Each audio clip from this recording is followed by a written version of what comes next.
Good morning, Anbu sir. Good morning. Good morning, Akash.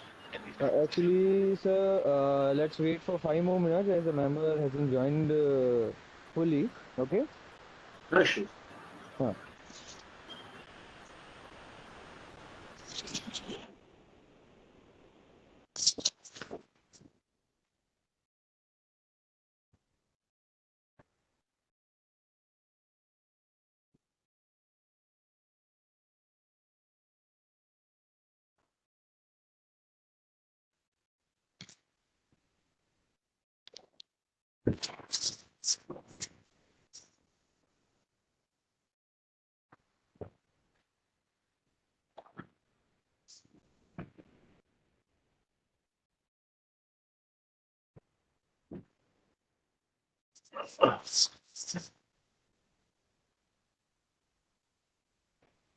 हमारा श्वास श्वास माने में हमारी आस पास माने में हमारी आस पास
So friends, another link has come. So please look at your mail to rejoin another group.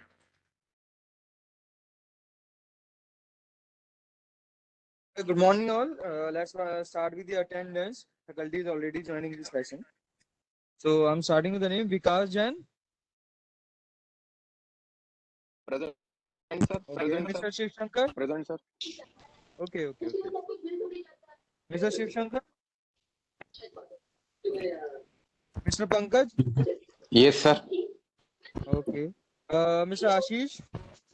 Yes. Okay, Mr. Shubham. Mr. Ved Prakash. Miss Pallavi. Mr. Naveen. Sir. Okay, Mr. Viral. Present, sir. Okay, Mr. Nagabhushnam. Mr. Shivarama Raju. Present. Mr. Bharat Kumar. Mr. Shailendra. Mr. Vishal. Present. Okay. Mr. Rituraj Mishra. Present, sir. And 1 minute. Yeah. And Ayushman. Yes, sir. Okay. And Mr. Bhavesh. Anbu sir, and dear members, kindly drop your name and contact details in the group also, so that your attendance will be considered. And Mr. Anbu sir, you can now start with the session. I have done with the attendance.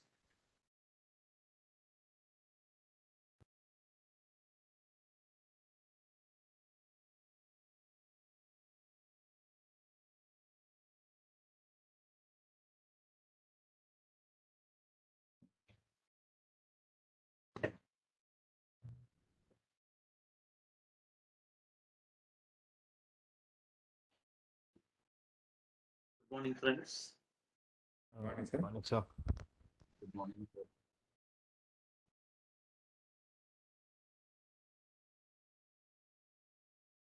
Just give me a minute. I'm just starting the presentation.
There's some issue in sharing it in full screen mode. Just I'm restarting my presentation. Just hold on.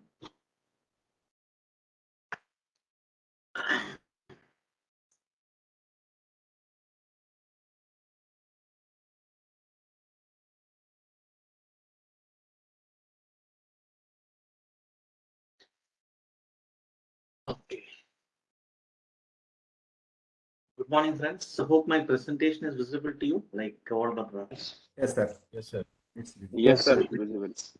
Okay. Well, we'll start with a very quick round of introduction so that it will also be comfortable for me in communicating and no one asking something if I could know the background.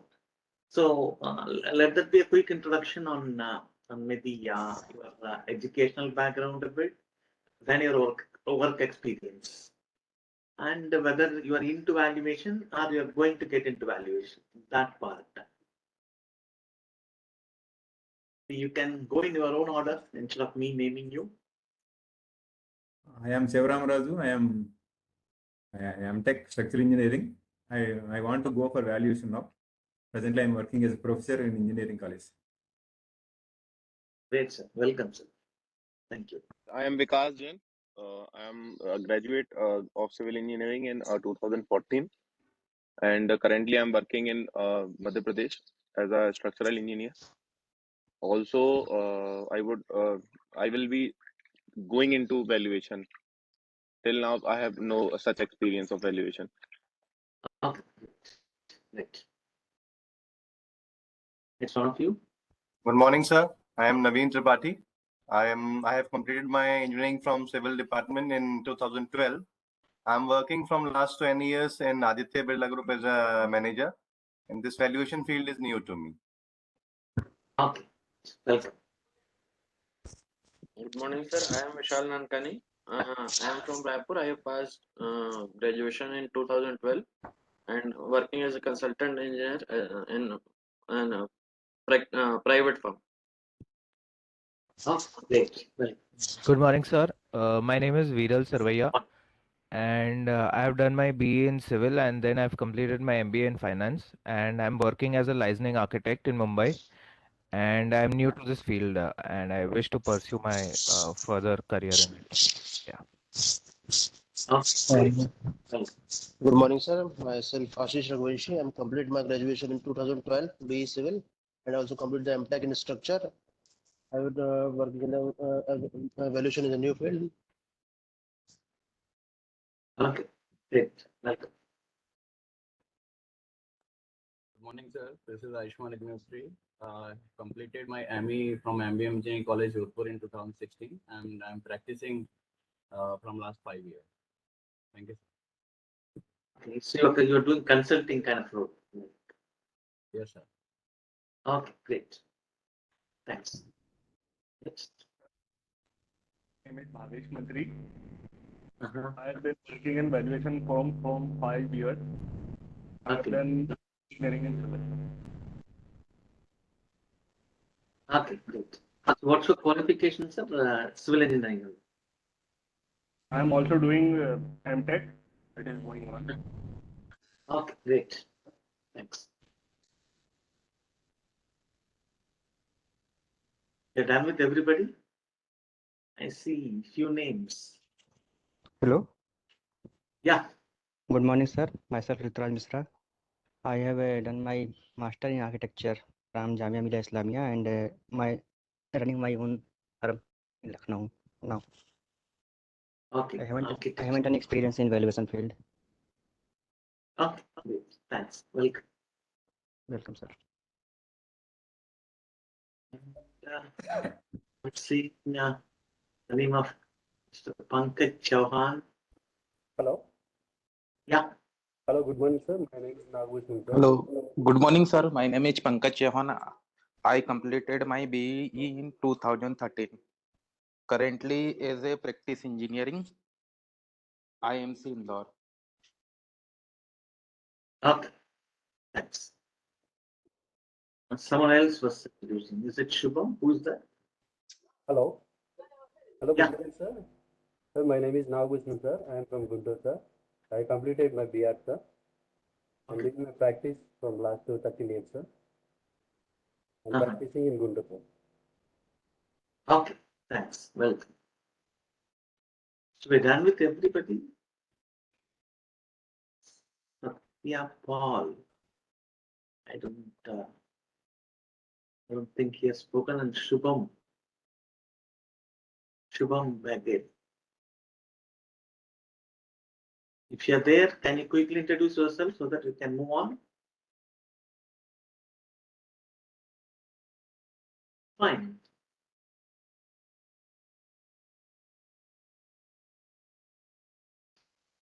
Well, today's session, law real estate, law relating to real estate.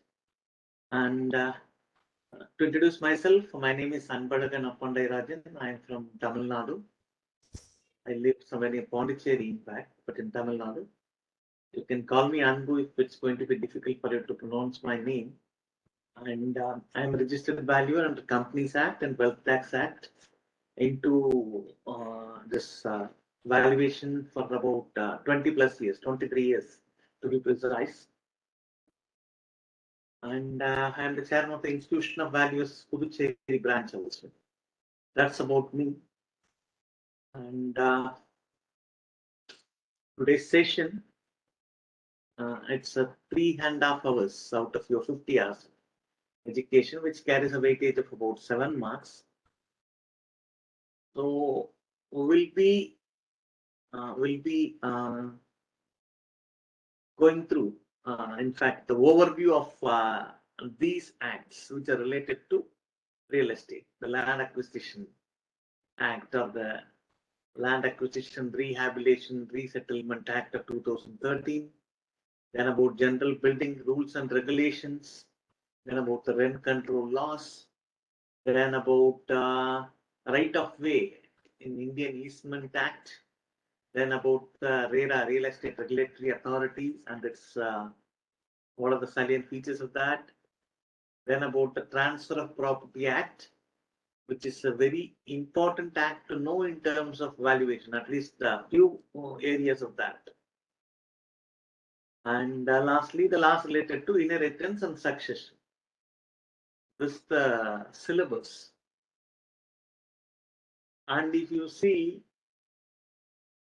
each and every bullet point shown here is a separate paper, even if you study an LLB. Okay. They will study this one paper for a semester and they will write an exam. Every bullet point, I mean. Okay. So the challenge here is we have to cover almost 7 or 8 such acts in 3.5 hours. Okay. We'll try our best. We'll see the overview of what it is all about. Then it's up to you to just explore it further. If not so deeply, at least to the level where it is needed for the purpose of valuation. And friends, I prefer a session that's interactive. See, I know it's going to be a theory, not just theory, it's going to be some legal subject. See, as an engineer, when I was told that I should study about law, there was a resistance in myself. Why all this law? Why should I know that? I especially know I am not very happy with remembering the year on which the act is enacted, and they will ask for the section number. Which section is saying about this in that act? I had a big resistance. See, and most of the engineers do have that resistance when it comes to learning legal subject, and especially remembering years and sections, because see, most of us have done either engineering graduation or post graduation. For all that, all you would have done is to understand the concept and write in your own way, and we would have cleared all these things. But here, no, just understanding may not be enough. It has to be presented as it is.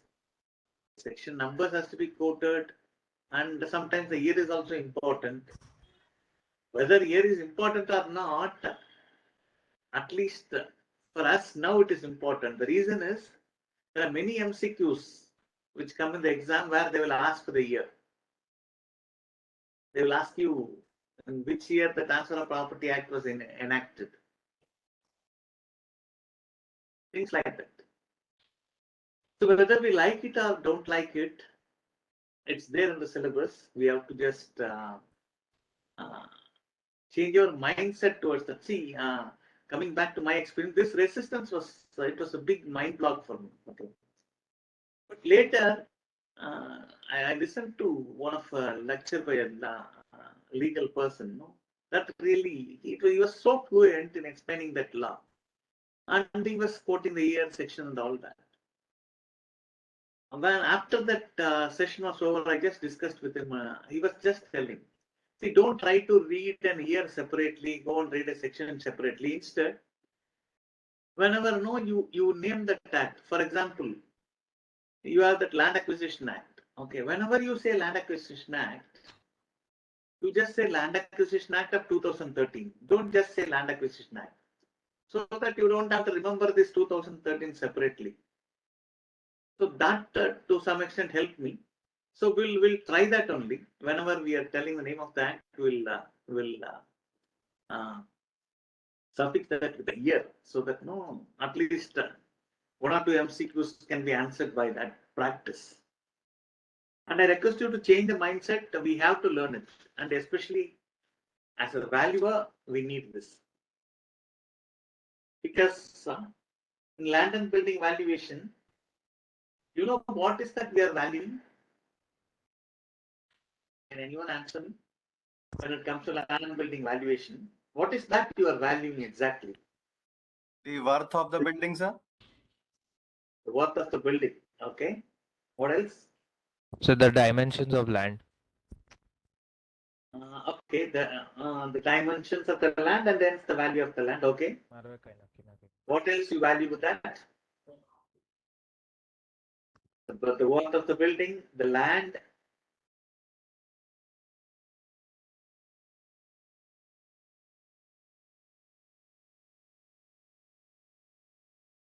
What else? Sir, marketability of the property. Yeah, marketability of the property. Marketability means exactly like what rate it can fetch, what price it can fetch when it is sold in the market. Yes, sir. Okay. See, here there is one important concept, and there is a big judgment about that also. See, we are not valuing the property as such. We are not just valuing land. We are not just valuing building. What we are valuing is the rights associated with that property. There is a land over which there is a building.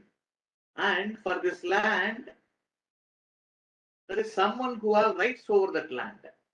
Whether he may hold a freehold right, he would have made an outright purchase of that property.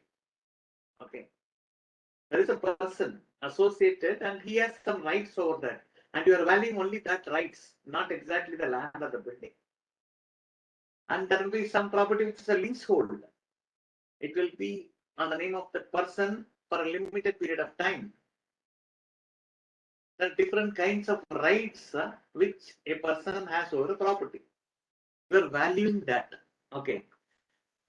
Since we are valuing only the rights, and again, as part of valuing the rights, you will measure the building, you will measure the land, you will check with the market rate, you will check with the replacement rate, all that you will do.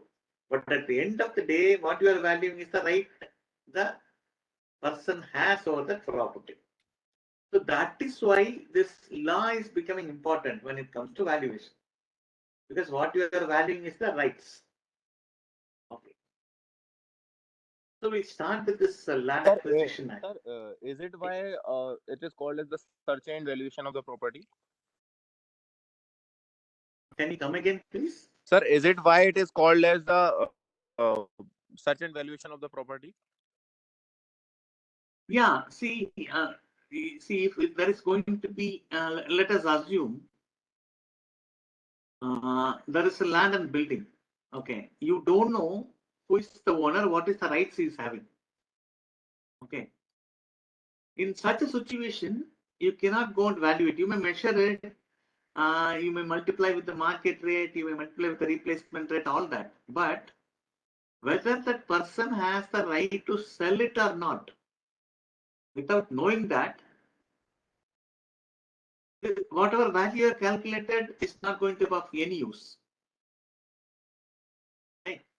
If there is no rightful owner or the rights is not known, we cannot declare that value. It will not help anybody. That's why I'm saying what we are valuing is the right a person has over a property. That is what is valued. Okay. Okay, sir. Fine. Thank you. And friends, see, let us have it interactive. You can interrupt me for any questions, no issues. And I will also be just asking you something so that we are on the same page. And see, first let's make one thing clear: there is nothing called a wrong answer. You need not have to hesitate. What I'm going to tell is wrong or right. If I'm going to ask you something and if you know something about it, please tell it. Even if it's wrong, that is going to give a lot of clarity for others. So nothing to worry. I'm not expecting a right answer, but I'm expecting an answer from everybody when I'm asking something.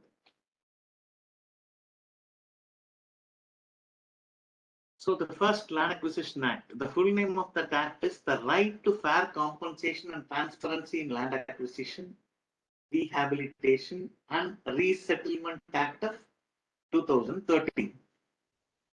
That's known as Land Acquisition Act of 2013, and some say LAR Act, RFCT, LAR Act, whatever.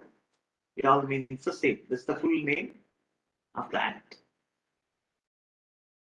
This act, which was passed by the Indian Parliament, regulates the land acquisition, and this act lays down the procedures, rules for granting compensation, rehabilitation, and resettlement for the persons affected by land acquisition. The Act has provisions for fair compensation for those whose land was taken away. It brings in a lot of transparency in the process. Okay. But what are the different purposes for which land is acquired? Friends, for what purpose they acquire land? Sir, it is somewhat for road projects, government projects. They acquire the land from the villages or people, and they have to compensate them, or some where a dam is being made and constructed. Sorry, so the dam Sir, your sometimes voice is a bit breaking. is it clear now? Somewhat better. Okay, sir. So basically, the land acquisition takes place where the big projects or government projects takes place and are constructed, such as bridges, road, and basically the dams, where the land has to be acquired from the village people or the people for basically. So they have to be paid a fair I'm sorry, settlement sir. See, the amount. voice. I'm sorry, the voice is going up and down. To understand what exactly, only few words here and there we're able to listen. Sir, the land has to be acquired in big projects, in government projects like road and dams. For the development of that area. Not only the dam, but the government industrial projects also, industrial and the other project also. Government acquire the land. And the people have to be paid a fair amount of money. Sir, for all kinds of infrastructure developments by the government, they have to acquire land where actually the people are staying, or they have captured it.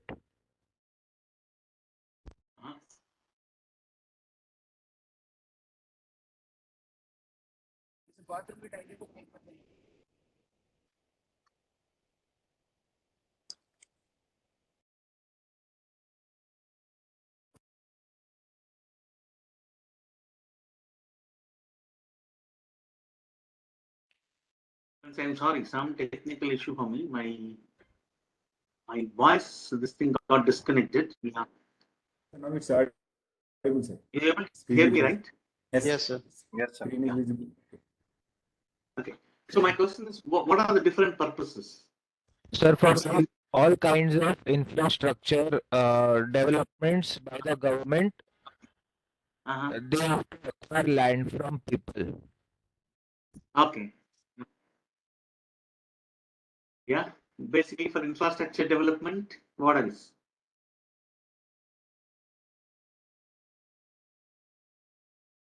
See, government can acquire land for any public purpose, which includes the infrastructural projects, maybe, for a new highway, for widening of an highway, for a railway line, widening of the railway line, then to set up a big industrial estate, or to set up some new cities, all that. For mining. Yeah, for mining and for dam where a lot of area may go into water. In that case, they will acquire. And for defense purposes, there are many purposes for which government acquires land. This land acquisition comes into picture when government acquires land for a public purpose. Okay. So this act of right to fair compensation and transparency in land acquisition, rehabilitation, and resettlement act was implemented by Department of Land Resources under the Rural Development Ministry. They are the one to give final shape, and this was passed in the Indian Parliament.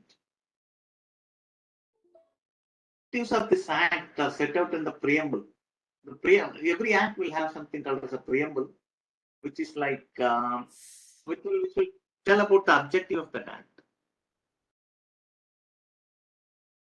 The first objective being to ensure, in consultation with the institutions of local self-government and Gram Sabhas established under the Constitution. So any acquisition is going to happen, they will consult with the local self-government, the panchayats, the Gram Sabhas and all that, and they will have a discussion, and to have a humane, participative, informed and transparent process for land acquisition. So the objective is to have a very humane, participative. We just include, we keep everybody informed and we include everybody into the process of this acquisition. If we are going to acquire a land in a particular village, we call the people of that village, just convene the Gram Sabha, discuss that this is the project. So what best, see, this project has to come here, we need land, but what best can be done to the people who are going to lose the land? All that can be discussed, make them be a part of this process and have everything transparent and do it. This one objective, so that there is least disturbance to the owners of the land and other affected families. Definitely there will be disturbance if someone's property is to be acquired, but keep it to the minimum. This is objective number 1. Objective 2 is to provide just and fair compensation to the affected families whose land has been acquired or proposed to be acquired or affected by such land acquisition. Okay. It is to provide fair compensation to the affected families. The next objective is to make adequate provisions for affected persons for rehabilitation and resettlement. What is this? You give compensation, fine. What is rehabilitation and resettlement? They are moving to Till the other time places. land is acquired, they are supposed to stay somewhere else. So their resettlement, like they need to settle somewhere else in a new environment or at new place.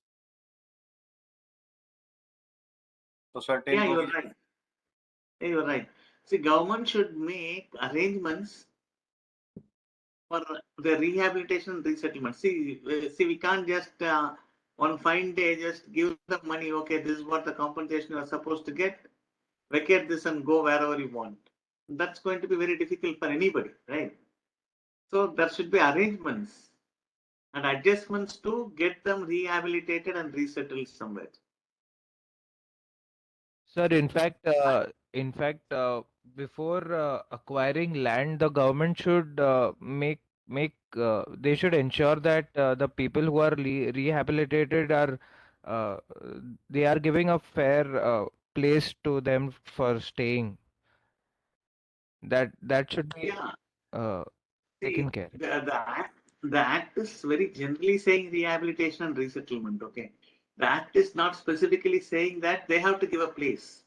The act is not saying so anywhere. Okay. Okay. And if it is being said so, there are also going to be challenges. Like, no, we can't assure, the government can't assure a place for them. Mm. The problem that will come is, see, they will be located in one place. If government is trying to give some other place, in most of the cases, what happens is the public will not like that place. It may be somewhere else. Yes, sir. Right? There are challenges there. So how it is handled generally is a good amount of compensation is given and some assistance is given for rehabilitation and resettlement. That's how it is happening. Okay. Okay. And to ensure cumulative outcome of compulsory acquisition should be that the affected person becomes partners in the development, leading to an improvement in their post-acquisition social and economic status and for matters connected therewith or incidental thereto. Means this act is also giving provision like to include the people who are affected in the development process. For example, I will take the example of this Telangana, Andhra Pradesh Capital. got divided, right? They were trying to form a new capital city, At Vijayawada. right? Near Amravati. Vijayawada. And the government was acquiring land, okay? There, see, if you acquire land, you give them money and you send them off, that may not be helpful in what to say, in taking care of the of those who are affected after the acquisition. Instead, suppose for a city, government is acquiring 2 acres of a particular person. What government can do? The government can give compensation for 2 acres, whatever reasonable. Then apart from that, they can reserve say 10% or 15% or 20%, whatever of the land in the city that they are going to develop. Okay. They can reserve and they can give it to them so that their status will remain better even after that. They would have owned some 2 acres of agriculture land. That's going to become a city down the line in 10 years because government is acquiring it for that purpose. Some 10% or 20% of that land is going to be given to those people. Their status will be better economically and social status also. So this act talks about that also. The act gives provision for that. It's up to the authorities to implement that.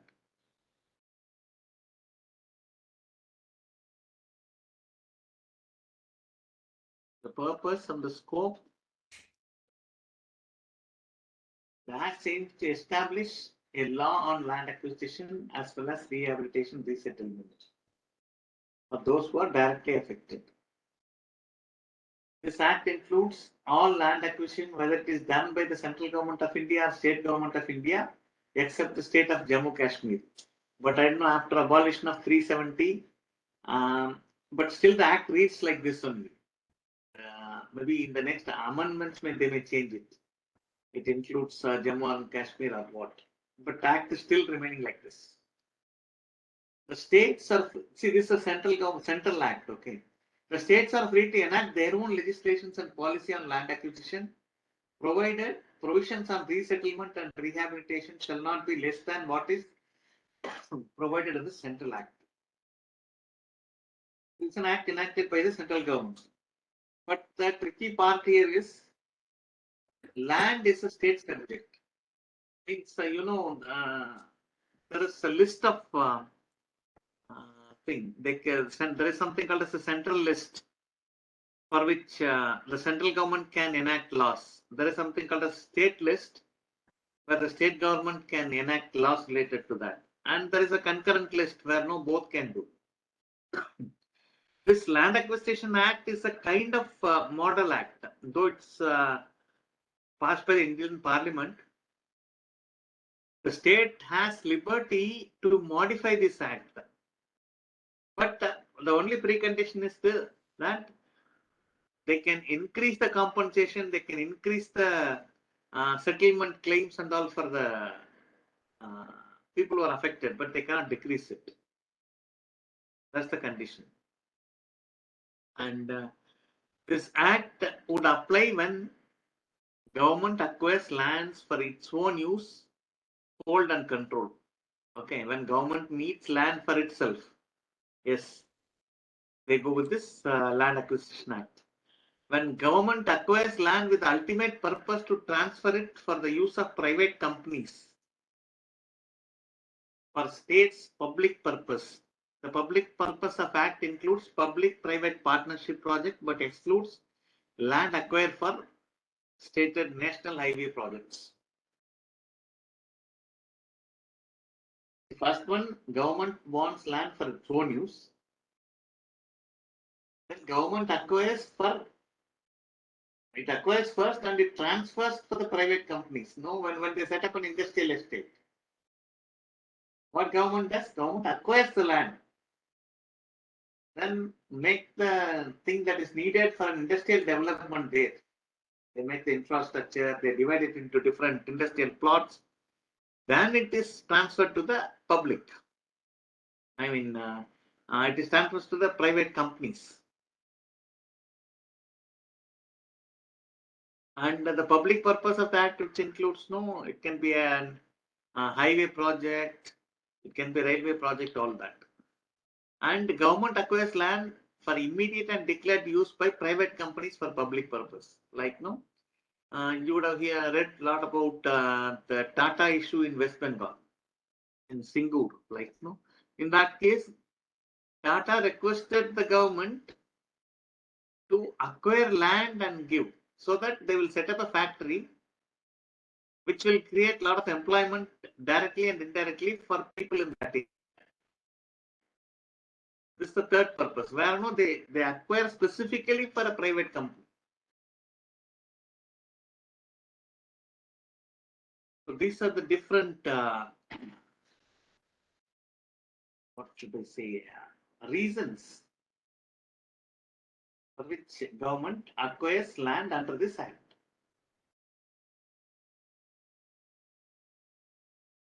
This land acquisition is the power the union or state government in India to acquire private lands for public purpose of industrialization, development of infrastructural facilities, urbanization, and to compensate the affected landowners for their rehabilitation and resettlement. So I had a question in the last slide, where in the second point it was written it is not included in the for stated national highway projects. So what does that mean? It excludes. Okay. No. See, the point here is the public purpose of act includes public-private partnership project. Okay. See, first which we spoke about government. Second, no, the government acquiring the land and give it for a private purpose, private companies. This public-private partnership, if you would have been traveling on the highways, you will be reading some big names in the toll plazas. Yeah. They will say GMR, they will say Reliance, and there are many companies, the infrastructure companies. They have something called as a PPP partnership, like no public-private partnership. Private partnership. Where the government will acquire land and hand it over to them. They will develop the infrastructure of making the road there. Okay, for which they will be allowed to collect toll in the toll plazas, maybe for a fixed number of years. Right. For the next 50 years, they can collect. You can collect the toll. Okay. What the point that says, but excludes the land acquired for state and national highway project means, see, the first point talks about government acquires land for its own use. See, when you talk about 20 years back, an highway is owned by the government, right? Okay. Now it's not that. We have this public-private partnership. That's what they're trying to differentiate here.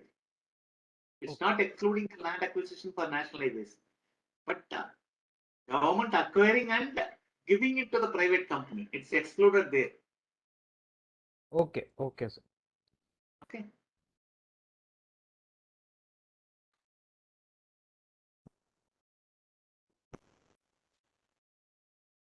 So this one.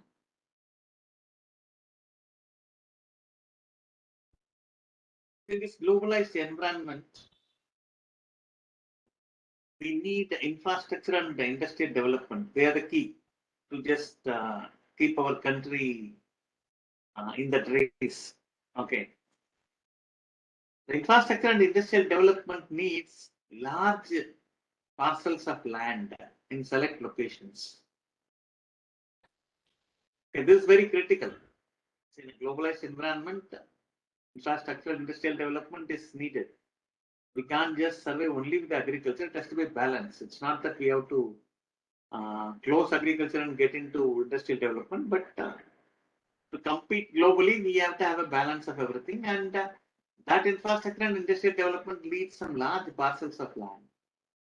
On one side, land acquisition is very critical for the development. At the same time, lack of a clear legislation to balance the right of those impacted by the acquisition has made this a very sensitive topic and has led to many protests before this act.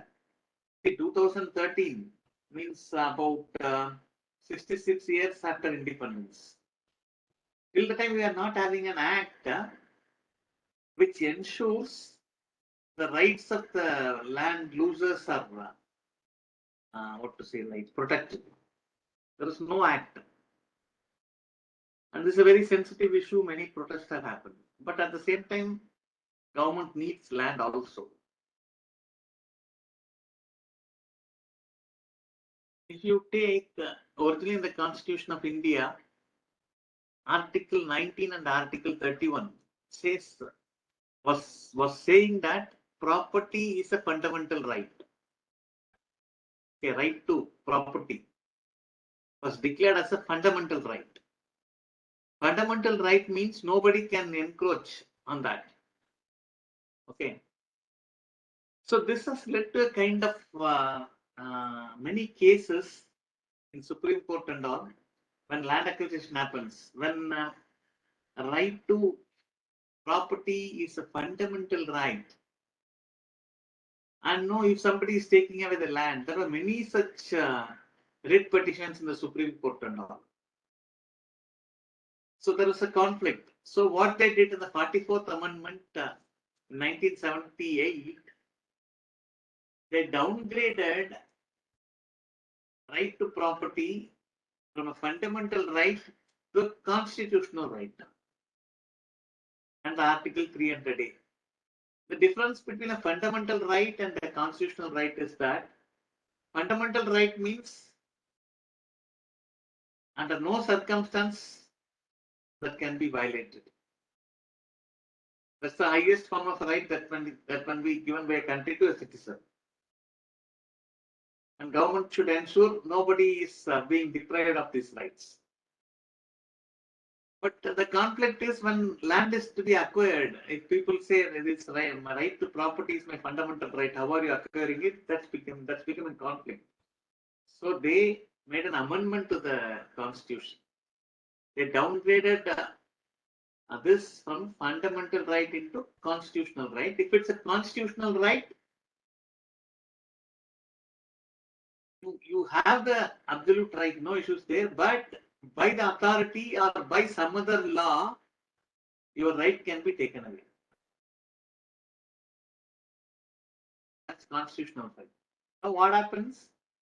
After this has become a constitutional right, by this Land Acquisition Act, though you have a right to property, it can be taken away by another act, another law, or another authority of the government. So that's what the history about this constitutional change, just for land acquisition.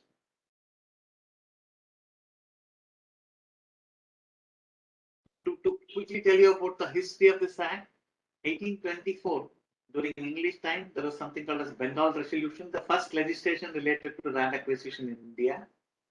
Then 1839, 1852, Bombay and Madras province also enact something similar.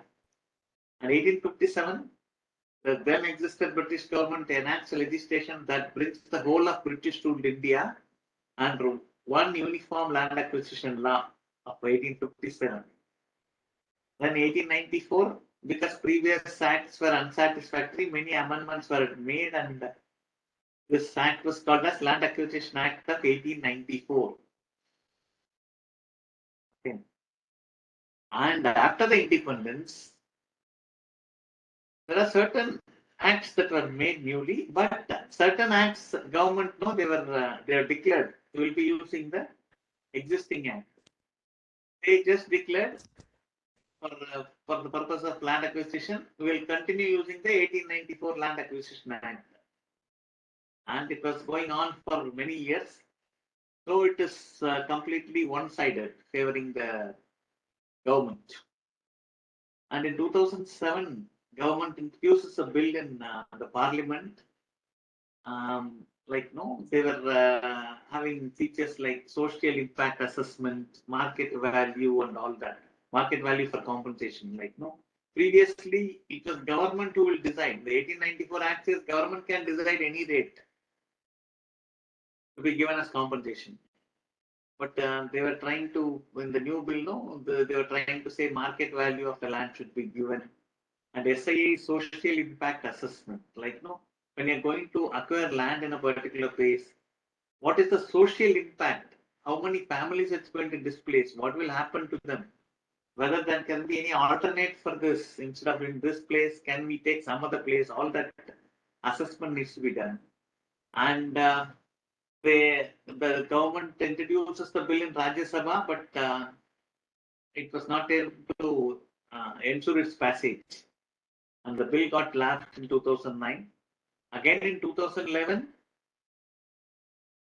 the government reintroduces the bill with some new features like 4 times compensation, 4 times the market value to be given as compensation in rural area, 2 times of the market value should be given as compensation in the urban area. With those special amendments, it was reintroduced.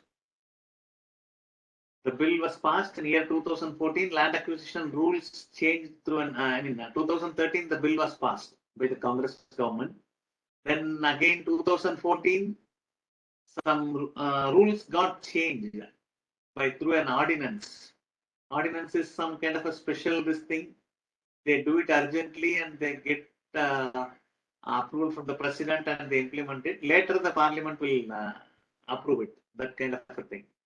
And a lot of after this 2013 Act till 2015, and the land acquisition process came to a standstill because there were a lot of features that were favoring the public, not just favoring public, but it was against the practical aspects of this implementation. There was one clause which says 80% of the people should give consent if land has to be acquired. If let us say there is a village, there are 100 houses which are going to be affected by the land acquisition process, at least 80 of the people, 80 of the householders should be acquired. There was such a clause, consent clause. Because of that, 2 years, they were not able to acquire even a small part of land. So again, they were trying to remove that consent clause. For that, they passed an ordinance, all that. And 2015, the bill got some major changes. See, the history says this thing. There are many amendments, reversals, government will take U-turns. All that signifies one thing. That this is a very complex and a sensitive issue which needs to be carefully addressed.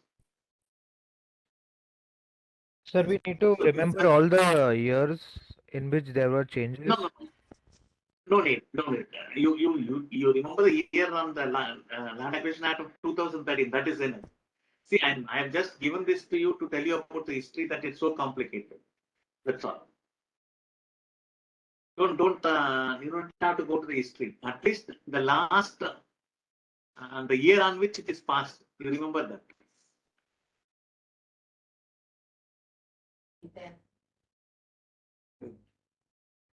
There is an imbalance here still, if you see, even after this act. See, imagine a villager who is an illiterate. Will he have is he on par to go and sit and negotiate with the government? In practical situation, it's no. You will not even know what it is. And is not having any bargaining power. Means no, you are giving less, you have to give me only this much. He's not in a position to ask. Okay. So this imbalance should be addressed properly. And no, to tell you about the imbalance, there was one particular occasion where no, the Supreme Court has ordered increase of compensation awarded by 100 times. There was some compensation given for somebody. He went to the Supreme Court saying that that's not enough. He went to the High Court, subsequently the Supreme Court. Finally, the judgment given is the compensation should be increased by 100 times. You see how much of imbalance is there. Okay, that has to be addressed, and this act helps a lot in doing it. Here, no, it's also another tricky situation. Government is forced to buy. Okay, the person who is losing the land is forced to sell. Sell in the sense he is forced to give, but he is not liking to give. Both the ends, no, people don't want to do it, but still they have to do it. That's another tricky situation here. So to address all that, they introduce some concepts. One, the aspect of solatium. Solatium is like the land acquisition authority or the competent person. He can give a solatium along with the compensation. Okay. Maybe a solatium is something like this. Suppose the market rate is going to be 10 lakhs per acre. The authority is given powers that he can add 5 more lakhs to an acre. He can say 15 lakhs per acre. Based on, see, he can't just like that give. He has to justify the stand. He has to list out the merits, demerits, and he can give. That provision is given. And this 2 times the market value.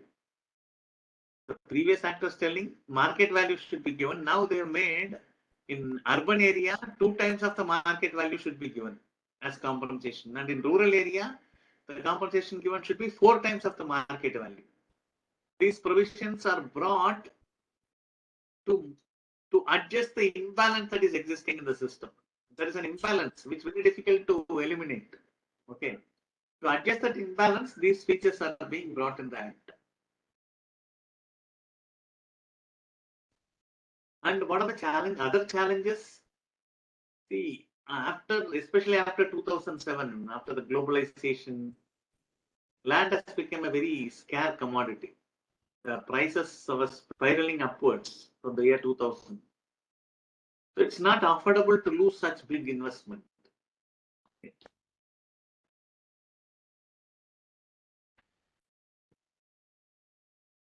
And the other challenges is most of the development happens along the roadside. Okay. Now, if you have to widen the road, there is a problem because developments are happening there only. A lot of people get affected by it. And in India, land is considered to be a status symbol. You own something, your own house, your own land, it's a status symbol. Everyone wants to own. It's a big achievement in the life of a middle class person in India to own a home. So it is a status symbol. So losing such land has its own sentimental reactions. They feel as if the status is being pulled away by somebody. That makes it more challenging. And nowadays, people have good awareness about fundamental rights, human rights, and they have RTI to get information. So it's going to be more challenging. That's why this law is trying to make everything fair and transparent. So this is about Land Acquisition Act. So any other questions on this?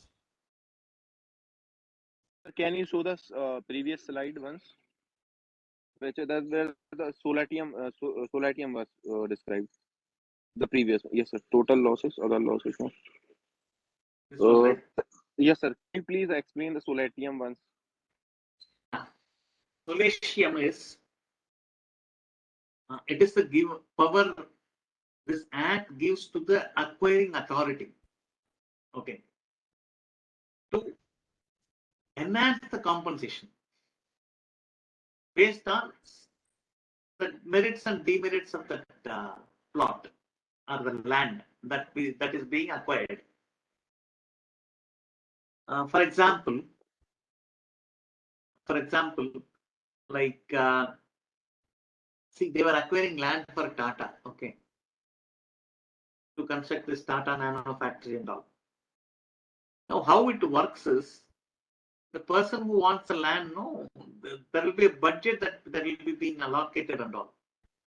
This acquiring authority will try to work within the budget, settle everything, and then hand over the land to the concern. It may be Tata, or it may be National Highways, or it may be for the government's own use. There will be a budget that will be fixed for this acquisition. Now, in that, they give provision for solation. Some amount will be there. The acquiring authority, he can add the solatium to somebody or to some person whom he feels is getting a lesser compensation for some reason or other. Let us say there is a particular land of a person that is being acquired. Okay. Unfortunately, to get the market rate, no transaction has happened in the surrounding areas for the last 20 years. For some reason, there is no recorded transaction. The last recorded transaction 20 years back will be very less. Okay. So, what happens? Government, as per rule, they have to take only that as the base and fix it. Naturally, he will end up getting a relatively less compensation. In such a genuine cases, the authority can pitch in and they can take and allot the solatium over and above the compensation to adjust the loss that is being the loss that is happening because of this acquisition to that particular person. So do we have the ready reckoner rates there? Okay, ready reckoner rates. Ready reckoner rates, the purpose of ready reckoner rates is only for calculation of stamp duty. Okay. When you say market value, ready reckoner rate may match with market value at places, but you can't simply say ready reckoner rate only is the market rate. And you know how ready reckoner rates are updated? That's again updated based on the transactions that are happening in that area. Okay. If there are going to be no transactions for 20 years, naturally the ready reckoner rate will be relatively low. Okay. Okay. Whenever they consider market value or market rate here, they will look for actual sale transaction that is happening. And then only they will decide the market rate. If nothing is available, then they go and fall back on ready reckoner rate. Okay. Okay, sir. And there are many court judgments which says ready reckoner rate is not the market rate. It is ready reckoner rate is only for the purpose of stamp duty collection.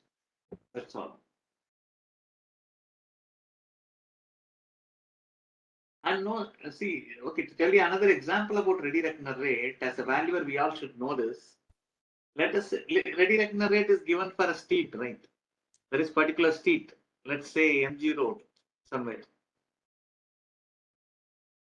The stamp, I mean, the ready reckoner rate, or they call guideline rate somewhere, stamp duty rate, whatever rate you call it.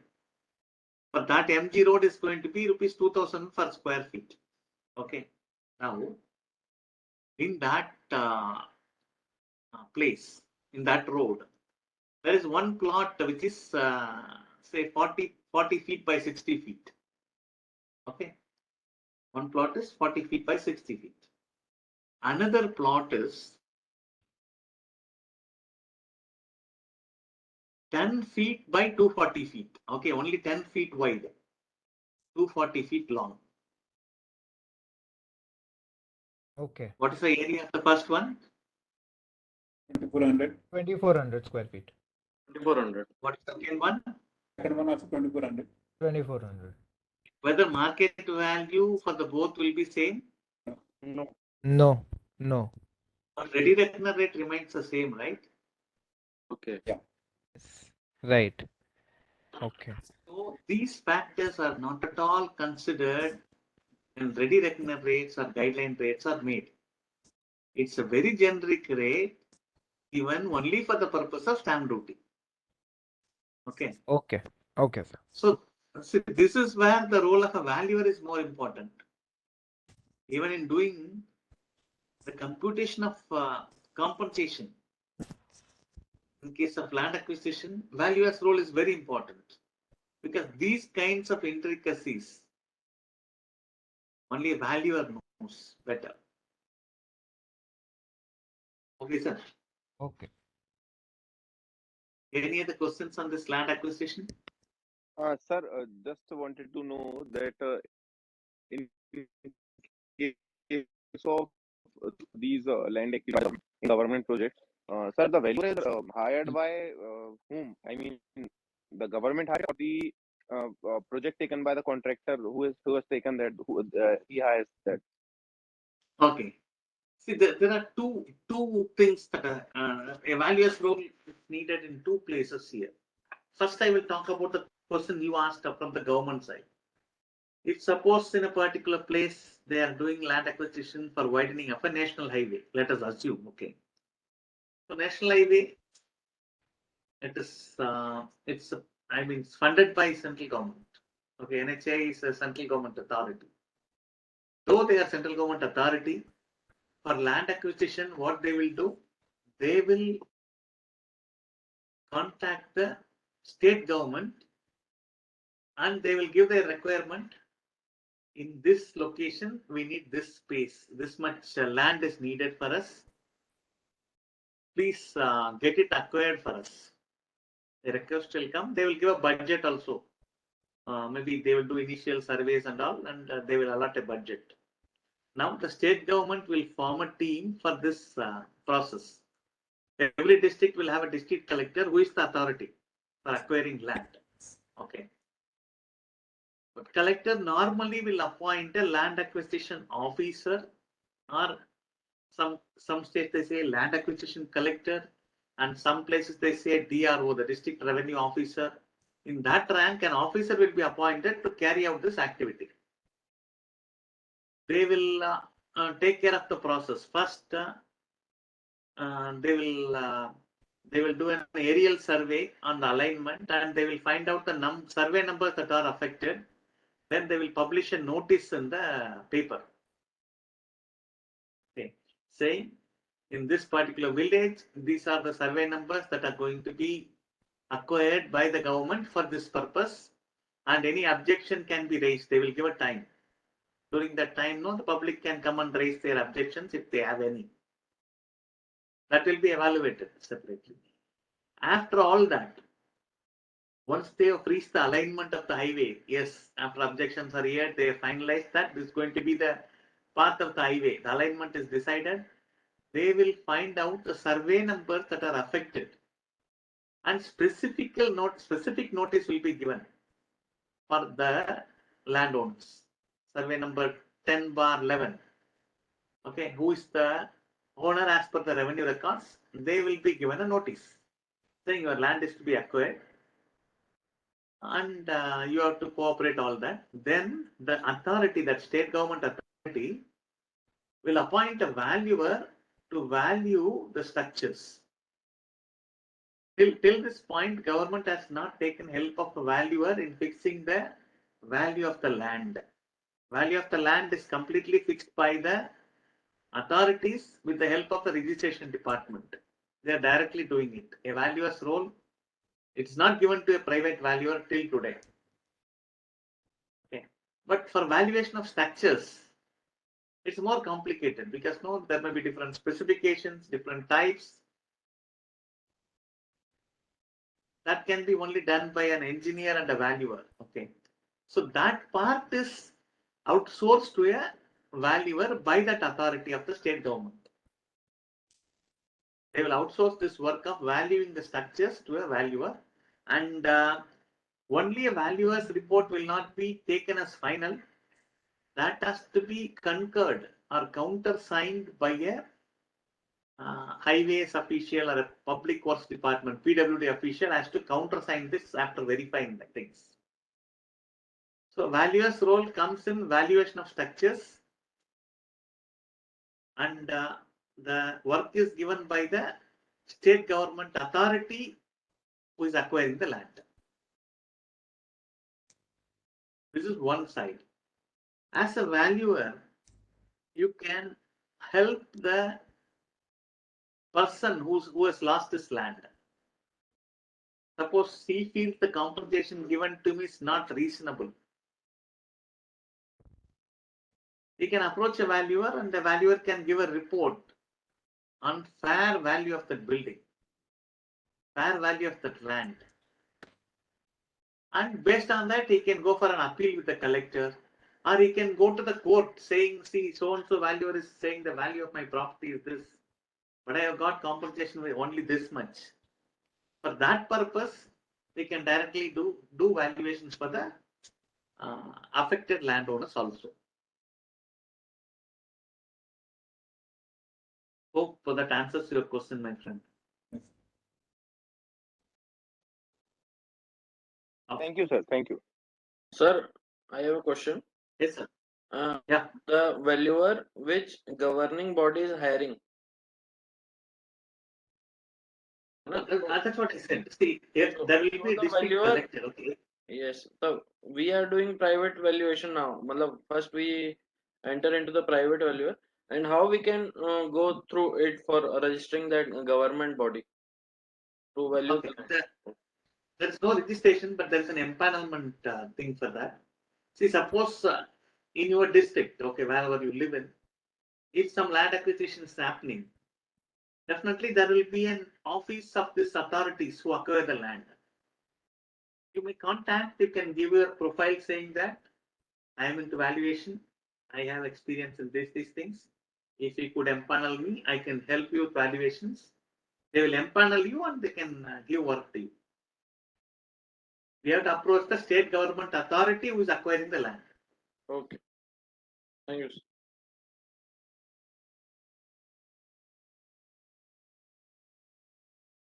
So we'll move on to the next topic. Yes, sir.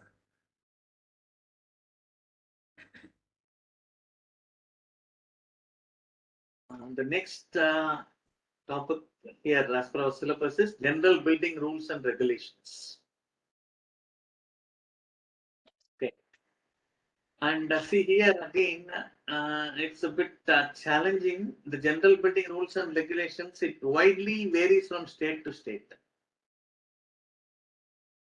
Kerala will have one rule, Tamil Nadu will have one rule, Uttar Pradesh will have some other rule. It changes. Okay. So we can't get into a particular act and particular states act, and we can't go in detail. But generally we'll see what are the things that are covered as part of the building rules and regulations. As part of that, we have something called as National Building Code, which is released and updated by the Bureau of Indian Standards. You know the ISI mark, right? And see, all of our engineers, IS 456. What is IS 456, friends? Concrete.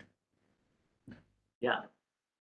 It's for RCC, Reinforced Cement Concrete Standards. That organization releases something called as a National Building Code, which is available for free download in the internet. We will discuss about that. Then they call us the DCR, the Development Control Regulations. As part of that, we have the Model Building Bylaws. Then these are all related to state government, okay, the DCR part.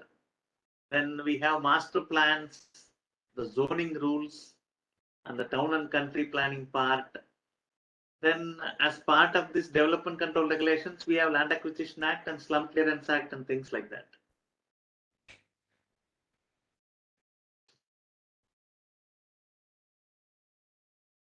We will get into National Building Code.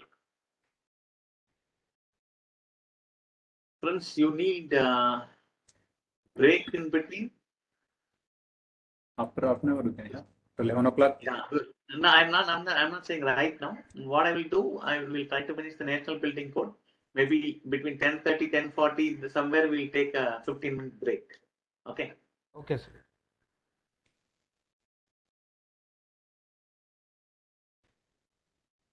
The National Building Code is a comprehensive code. It's a national instrument providing guidelines for regulating the building construction activity across the country. Regulating the building construction activities. Sorry, sir, I didn't get you. Sorry. Can you come again? No, it's okay, sir. Thank you. Okay.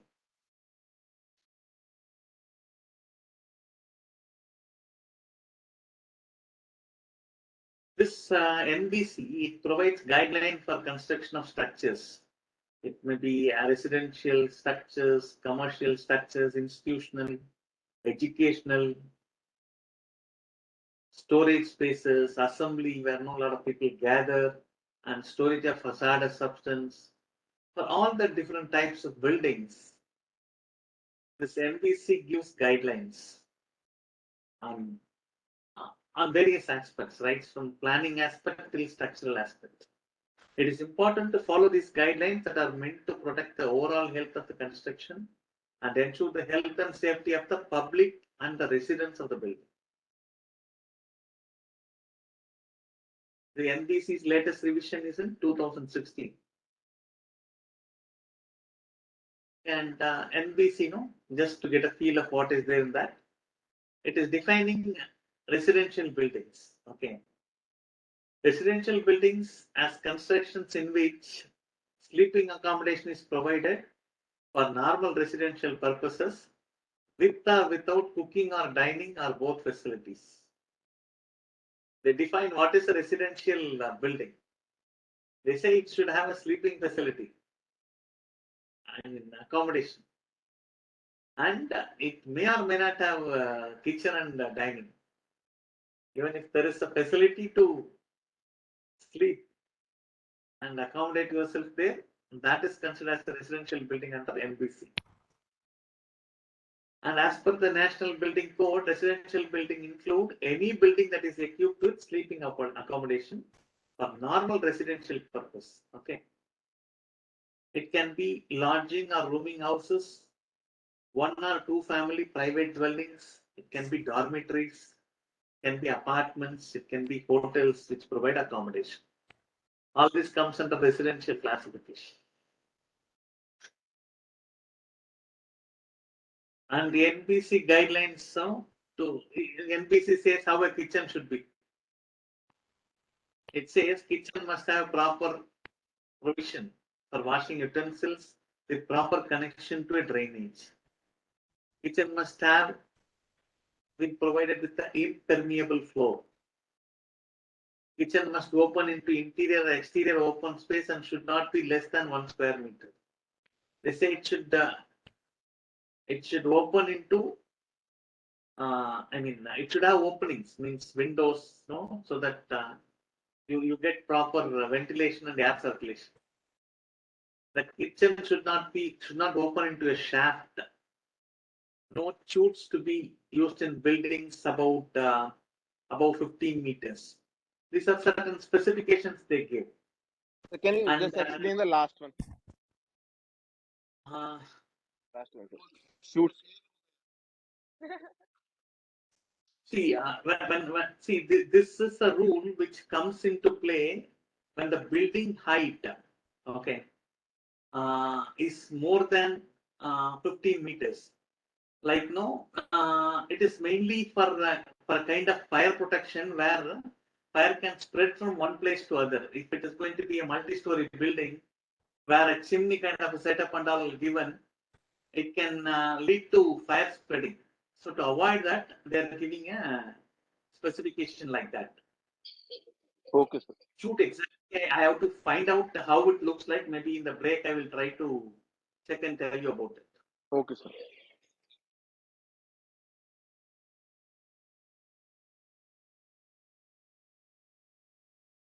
And when it comes to bathroom, like one of the walls should have an opening to an open air. means no, a bathroom cannot be a completely internal room. One wall should have a window to completely outside. It should have a window which is facing outside, not to some other room or anything. Minimum ventilation or window space should be provided measuring up to 37 square meters. I mean 0.37 square meters. Bathroom must always be over another bathroom or washing place or the terrace space and not over another room. This is a specification given by NBC, but in many situations these things change. People have bathroom over some other rooms also. What happens is it may lead to some leakage and all. If it's going to be some other room, no, you have a bathroom or a bedroom, and if there is going to be leakage, it's going to be a serious hazard for you. For that, they are given the specification. And in case you have to do it, it has to be a watertight floor has to be ensured, and this is an exception to this rule. The seat should be made of a non-absorbent material. Like even the kitchen, they were saying, no, it should not be the floor and other things. No, it should not be material where no, it can absorb water. Bathroom should be enclosed by partition walls provided with an impervious surface with a height prescribed as not less than 1 meter. The floor covering should be impervious to but sloping towards the drain and not towards any other room or balcony space. These are very simple things, but everything is given in detail in the National Building Code. A room provided with water closet is to be used as toilet only. These rooms must be provided with flush cisterns. If there is a toilet on the terrace with a height of 2.2 meters, it should be counted in the floor area ratio. You know what is FAR, floor area ratio? Sir, is it FSI? No, floor area ratio, FAR. Built-up area upon plot area? Built-up area divided by? Plot area? So built-up area divided by height of Yeah, building. No, it's very simple as the answer told by the previous person. It's going to be the total built-up area divided by the area of the land or the area of the plot. That is called as floor area ratio. In some states, it is called as FSI, floor space index. Both means the same. So there are some people who exclude this from this floor area ratio, but when the height is more than 2.2 meters, they are saying it should be included. If Sir. there is no stage, yes, sir. Sir, I'm really sorry, but there's a question from land acquisition. I just wanted to know that you said that these laws are applicable in all the states of India except Jammu and Kashmir. Now it has been changed or what? No, see, the act is not amended, sir. But I really don't know. This Article 370 is lifted, right? What is Yes, the sir. repercussions of that legally? I don't know. But my point here is this act is not amended.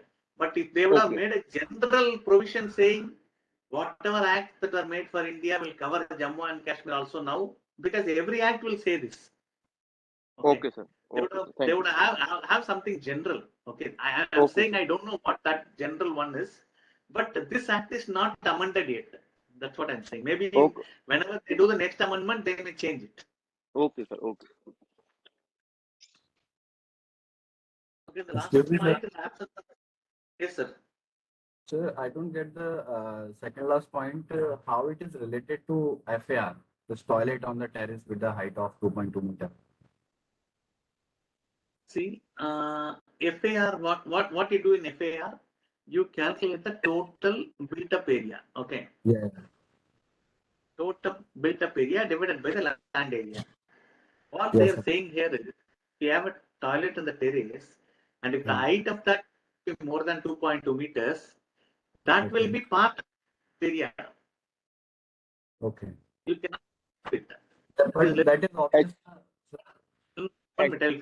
Less than 2 meters, this is not considered as a built area. That's what the specific NB is giving. Okay. The Okay. reason could be people just to gain more FSI, they may just put a bathroom on the place, or they may attach it with a bigger room and they claim it as a bathroom. No, so that more FSI. People would have something. Making it clear. इतना देर तो मैं भी नहीं लगाई होंगी. Those who are not talking, please mute yourself. So that they're giving a restriction. Because if it goes beyond the 2.2 meters height, no, it can't be used for any other purpose other than a bathroom. You got my point, sir? Yes, sir. Thank you, sir. Actually, Also, sir, the mumti which is constructed on the staircase, above the staircase, it is also almost the size of 2.2 meter. Yeah, the headroom you are saying. And yes, in mumti, sir, which is above the stair, which is prepared. Yeah. And it is not counted as the FAR. So I think that's why they have given this provision. Yes, yes. If otherwise, no, it's going to be an exclusive. See, normally they bring these restrictions only. People try to misuse a rule. Okay, so they are making it very clear. You exceed that height and you build it, you can. That will be part of the FAR. You cannot escape from that. Sir. Yes, sir. Sir, but FAR is decided by the government only, na? Where population is less, the FAR is less. Where population is more, FAR is more. Because I live. So what you are saying, sir, what you are saying is the allowable FAR in a particular locality, in a particular city, in a particular state. Okay. Here the point that is discussed is how do you calculate the FAR of a particular building? Okay. See, if you take Tamil Nadu, the allowable FAR is 2. Okay. 2.0 is the allowable FAR. You take the neighboring state Karnataka, they allow up to 4. Yes, sir. This is the allowable FAR. That changes from state to state, city to city, place to place, based on so many factors, as you said, population, the terrain, and so many aspects. Yes, sir. Okay, but what we are talking here is how to calculate the FAR of a particular building. What is that you will include? What is that you will exclude? That is what is given in the National Building Code. Thank you. Okay, does that answer your question, sir? Yes. Okay. And we're coming to the bathroom. The National Building Code says if there is no sewage option for you, you have to provide a septic tank.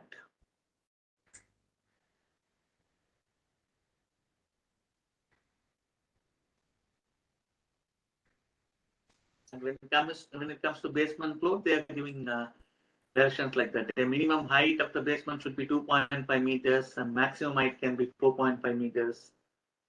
The ceiling height should be a minimum of 0.9 meters and maximum of 1.2 meters above the road surface. The ventilation is a must for basement and could be in the form of blowers, exhaust fans, air conditioning, etc. Just give me a moment. I'm just back. Just think.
Sorry for that, friends.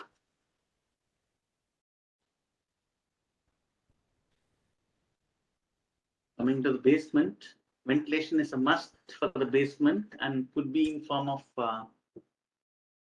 can be in like what to say mechanical ventilation by way of blowers, AC and all that. And there should be provision that the surface drainage is blocked from entering into the basement. Basement walls must be waterproof so that when water table increases, there is no seepage and all. The basement should not be accessed directly from the road. It should be accessed only from the main entrance or an alternative staircase that provides access to the building. Means you can't just come out of a basement and be in a road. You can't have it like that. There has to be space because that's highly risky. You will not have visibility and all that. Only when the projecting basement is flush with the ground or if the authority allows, can basement be permitted to touch the adjacent property. Like when you are making a basement floor, you can't go to the edge of your property to make it unless the authority allows in some special cases. Otherwise, it has to be kept inside only so that there is no problem of sliding and other things for others. I have just a few points. See, for everything it goes. It's a very extensive code which talks about almost anything and everything. Sir, yes, sir.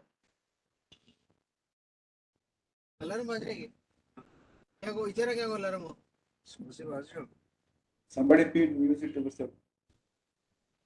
Okay, fine. That's fine.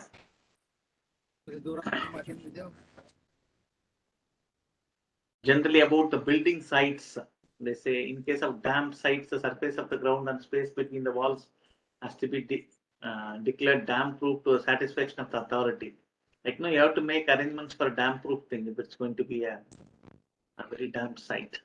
And they give specifications in case of electric lines passing over the site. If you own a plot and some electric lines goes across that or near that, they say the vertical distance between the line and our structure. In case of low and medium voltage, 2.5 meters, high voltage, 3.7 meters. Like that, they give specification how away from these lines our building should be planned. Vertical distance as well as the horizontal distance.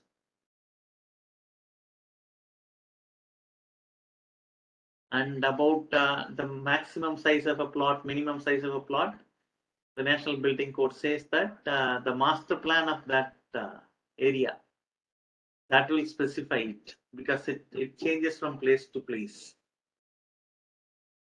Some say 60-40 is a standard plot. In some states they say 30-40 is a standard plot. It changes because it depends on many factors, the size of the plot and all. And especially if you are in a very hot region, your plot has to be relatively bigger so that you will have more open space and good ventilation. If you are going to stay in a colder region, you need not have to have that much space. Even closer buildings will work well. It depends. So that they are giving to the local authorities. So what is this master plan? Okay, master plan is a part of the development control regulation where the particular state government will give a master plan saying this is how we are planning to develop this town. Like they will earmark the area. This area is for residential. This area is for industrial purpose. Like that, everything will be specified in that. And if at all a layout has to be made, what should be the size of the plot? What are the rules? All that will figure in master plan. And zoning regulation is also part of the master plan. Zoning regulation is nothing but which is a residential zone, which is a commercial zone, which is an industrial zone. All that will be defined in the master plan. Okay, sir. Will it change according to the state government? Like government changes, the master plan changes. Is it like so, sir? Or No, as per the need of normal. development? See, when a government change, they can do some amendment. It's not that they will totally change the master plan. The master plan, no, it is all done with the view of our next 20 years in mind. Okay. So that roadmap will remain more or less the same. Be some minor changes they can make. Okay, But sir. overall, it will be something similar. They can't change the zones and all fast. See, if a zone is declared as an industrial zone and industries are developed, we can't go and change it. Right, sir. Thank you, sir. Maybe very long term it can be done. Otherwise, no. Okay. Thank you. Sir, what are dam sites? Which one? Very wet surface, no, with a lot of water table above. Okay, okay.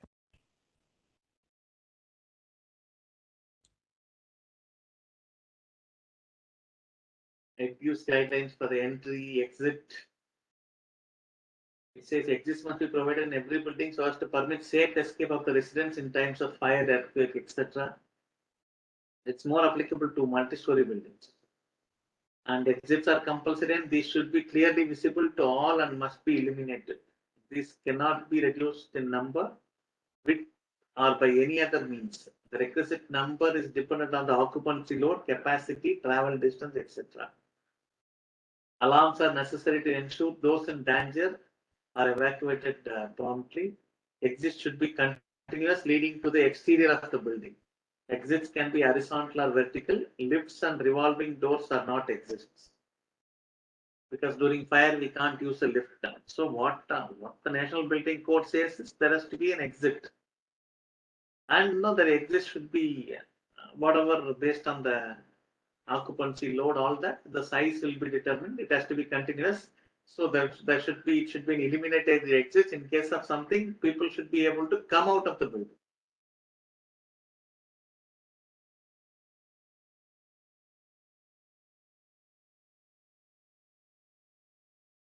Regarding fire safety, they say large size building where accident due to fire may not be easily noticed. Automatic fire detection alarm facilities are must and should be provided. Not just this, such buildings should be provided with and protected by fire extinguishers, wet risers, automatic sprinkler installations, etc. These shall be in accordance with the set standards. The NBC is saying there has to be a facility for safety against fire, and again there will be some specific fire safety regulations that has to be added to.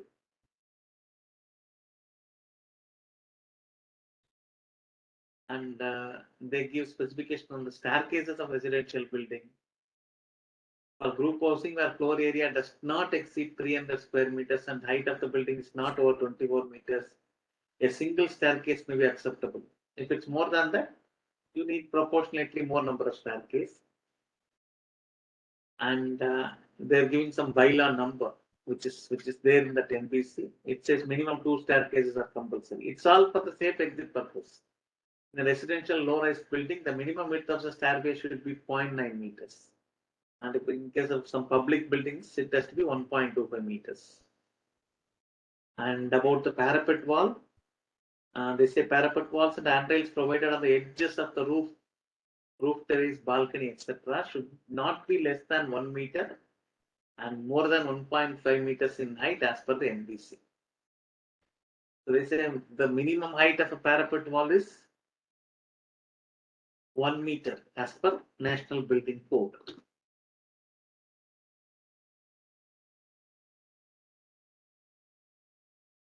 Next is DCR, Development Control Regulations.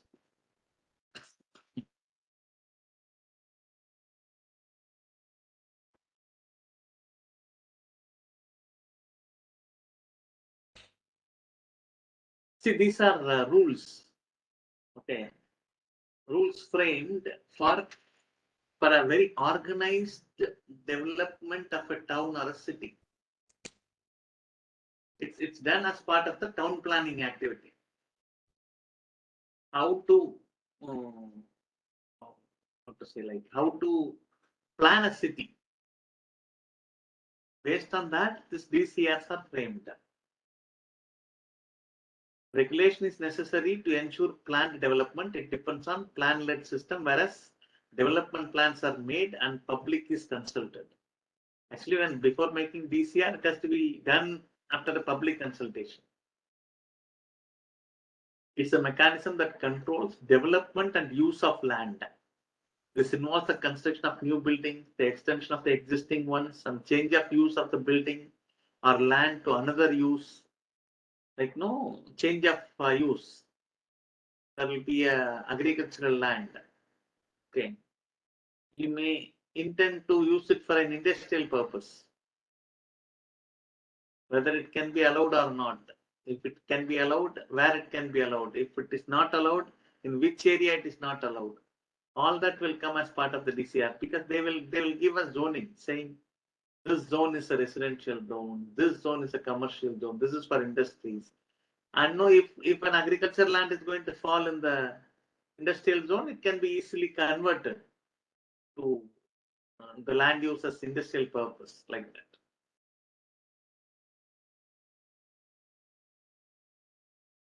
Under the DCR, the Metropolitan Commissioner is the supreme authority. Like the commissioner of either the corporation or the municipality, he will be the authority to review its provision and his decision would be the final decision.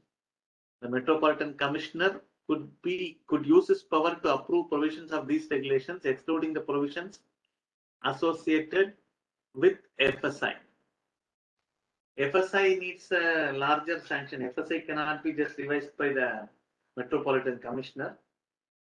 It has to be FSI change and all. No, it has to be decided at a higher level of the state, and it may have to be approved by the assembly and all that.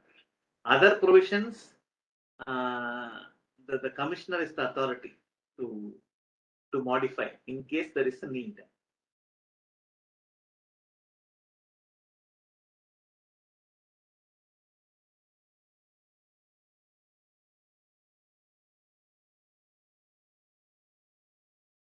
See, basically, there is a plan which is made, and everybody, individuals, companies, commercial establishments, they all are made to adhere to this plan. Plan means it's not a plan of a particular building, it's an overall plan for the city or the town. This is necessary because every growing city, this is very much needed for every growing city. And how to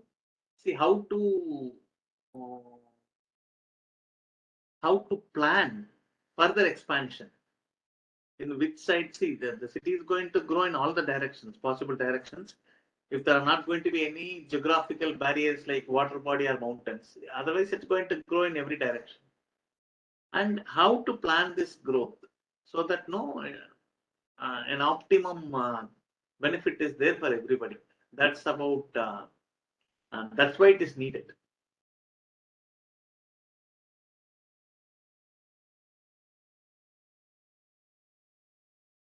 Objectives of DCR: to stop the unfavorable demand and misuse of land, to assist private interest along with public interest in all phases of development. Development control is legal in nature and the planning authority has the power to punish the defaulters. To control and limit the overcrowding on a land. To control the private development as per the required rules in connection with public safety, health and convenience.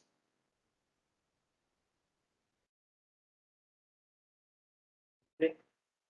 Objectives.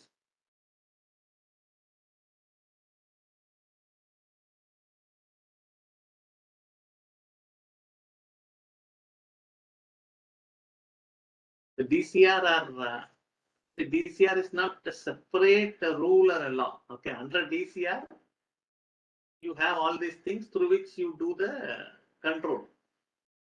One is the Town and Country Planning Act, the building bylaws, which will be in line with the NBC, the Land Acquisition Act, the zoning regulations, slum clearance act, periphery control act, which is specific to certain cities in Punjab only, this periphery control act.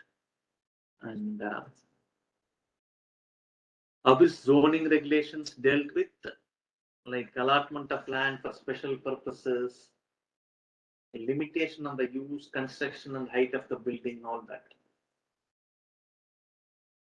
So all this laws put together, it is termed as DCR, the Development Control Regulations, for a particular city or a town. This Land Acquisition Act will also comes under DSR. It is a central thing. It is a central thing, but see, it comes like this. Suppose you are making a overall sketch for a particular city, let us say. Okay. Now,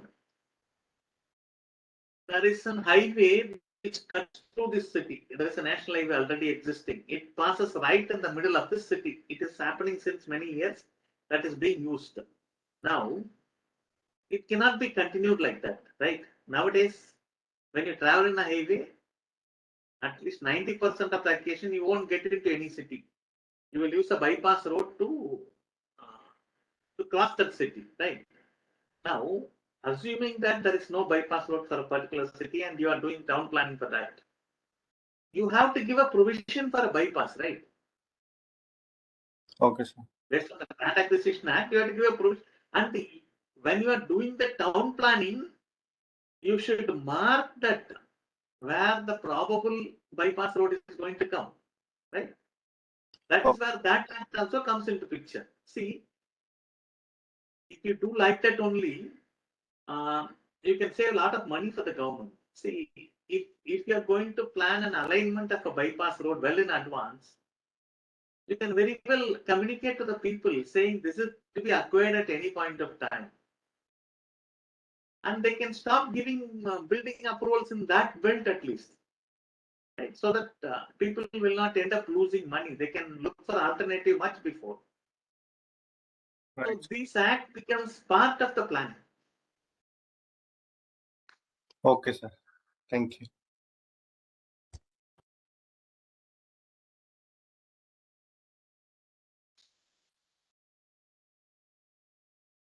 Zoning proves to be useful means of making any town planning scheme effective and successful. So that they divide. Zoning is dividing the areas for specific usage and specific purposes. Zoning supports proper coordination of various public amenities such as road, electricity, drainage, water connection, transport facilities, etc. Rezoning for better use of land by amending their zone laws can be possible. The town planner gets enough opportunity for designing the future growth and development of the town.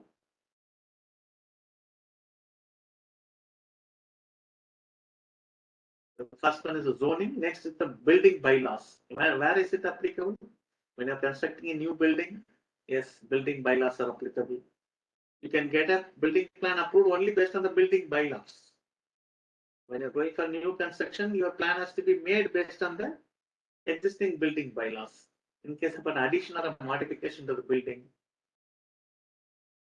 and you need how much space is needed, all that will be part of the building bylaws.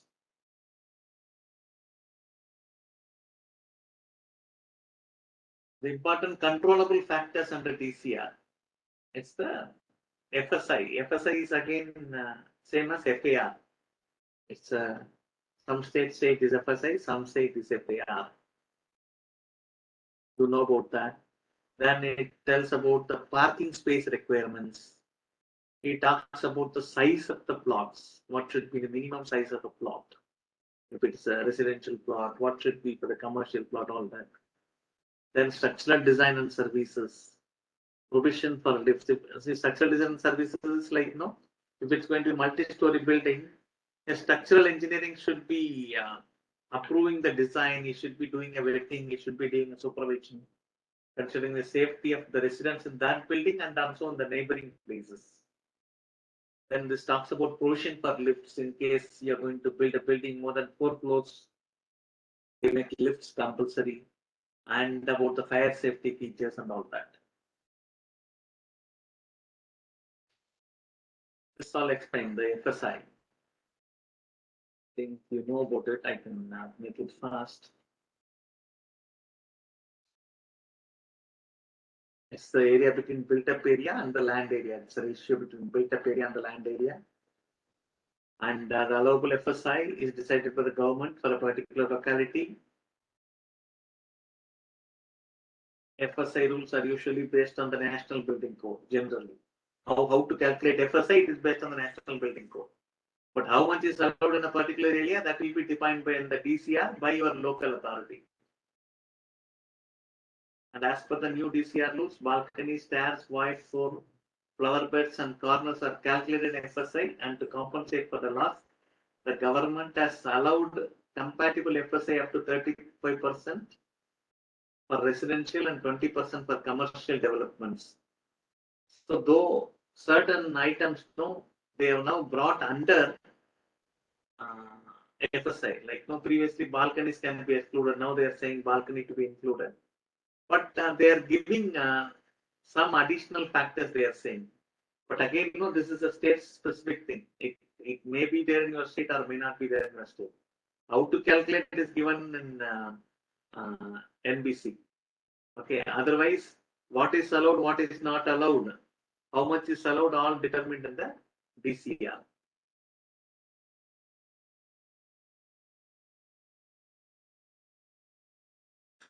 And they specify the parking requirements.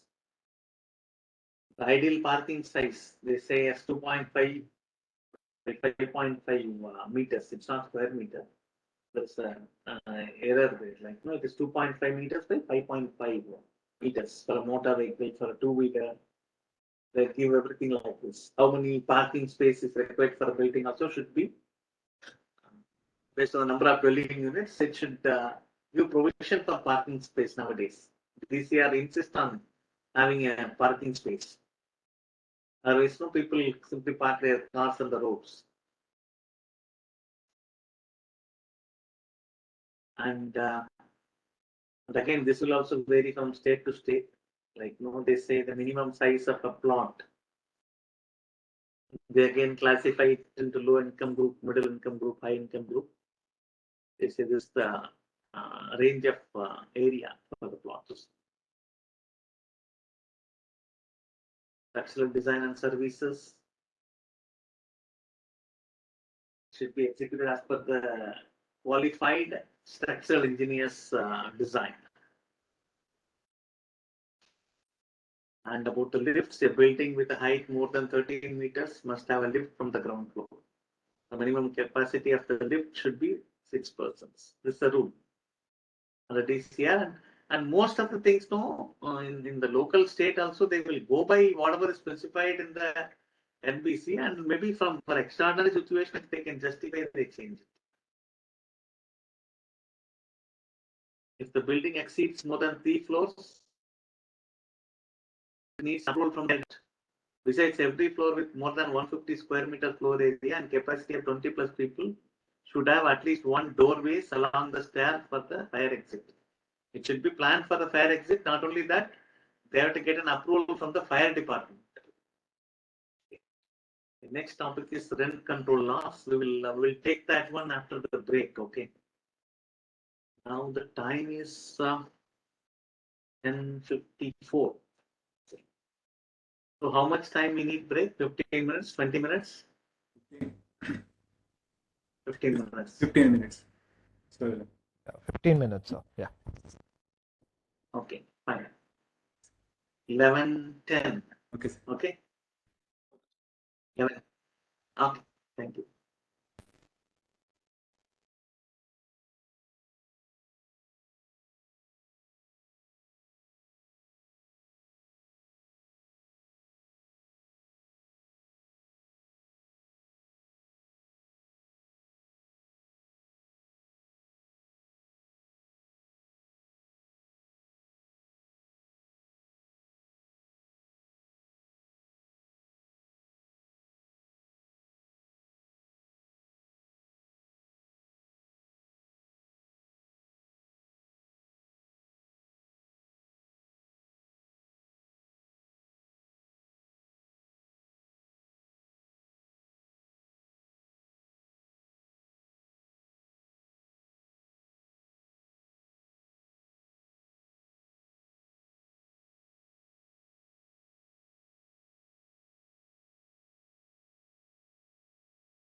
Friends, welcome back.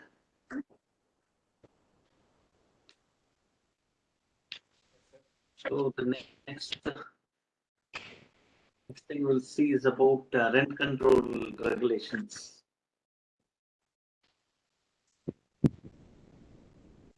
Whether rent control law is a central law or a state law? Friends, Central. any idea? Central.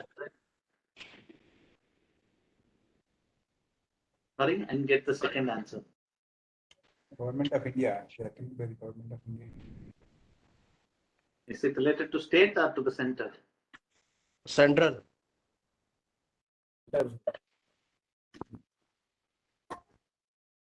So, who is responsible for land, central or state? So the state, actually. State, right? The state. Then how are you all saying that it's a central act?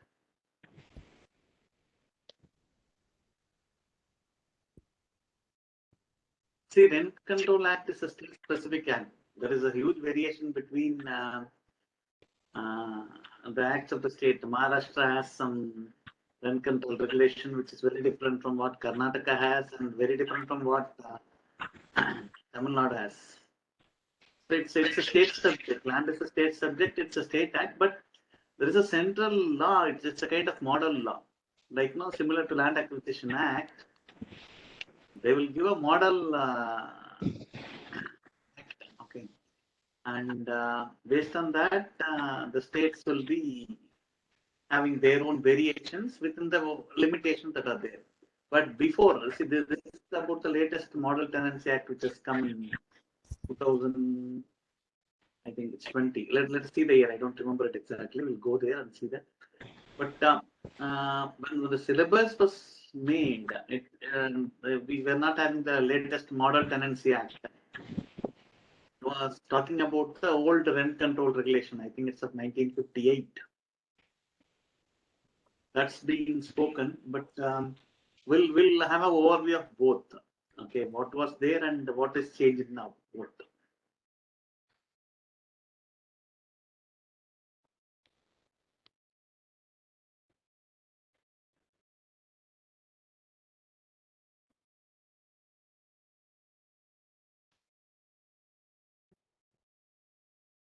Slides are not properly moving from, yeah. The Rent Control Act, it was an attempt by the Government of India to eliminate the exploitation of tenants by the landlords. This was story of 1950s and 60s, where urbanization started. People were migrating from rural area into urban area. Those times, the tenants were exploited by the landlords, and that time the rent control legislation was enacted. Okay, and this rent legislation tend to providing payment of fair rent to the landlords and the protection of tenants against eviction.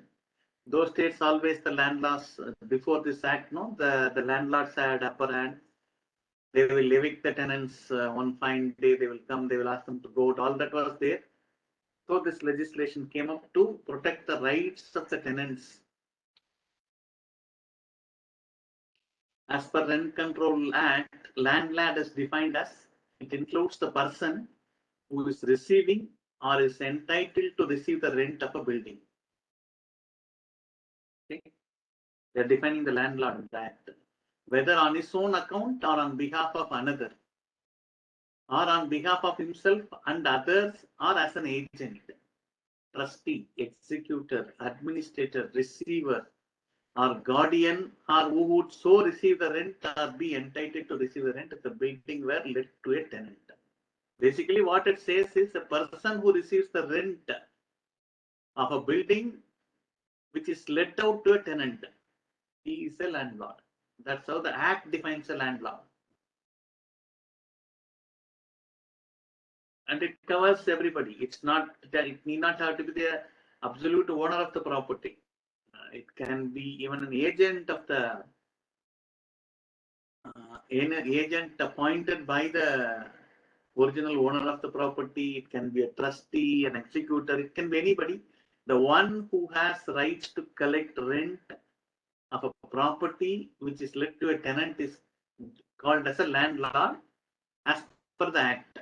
Because you see, when you talk, whenever there is an act, to avoid ambiguity, everything will be defined very clearly.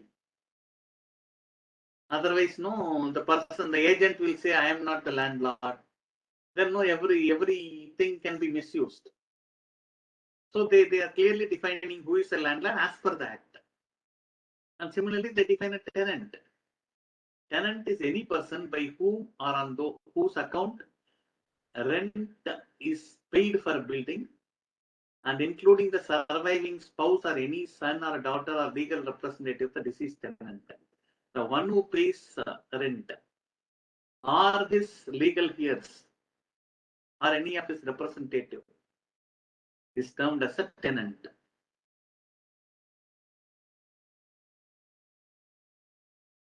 In the Rent Control Act of 1958, the rights of the tenant, in that Section 4 defines what is a fair rent. And landlord not to interfere with the amenities enjoyed by the tenant, that is defined in Section 7. Like, see, the landlord, if he has let out a property on rent, because it is his own house, he can't go and just stop the water or electricity. When the person has paid the rent or not paid the rent is a different story. Under any circumstance, he can't go and interfere with any of the amenities that the tenant is enjoying as part of that rental contract. The landlord is not having the power to do so. That is all given in Section 7 of this Rent Control Act. And receipt for receipt for rent or advance, that is defined in Section 7, and unreasonable eviction. You can't just what a landlord cannot do. That is all defined in Section 8.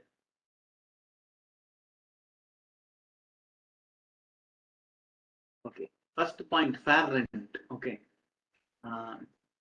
What is the fair rent? Who determines it? Any idea?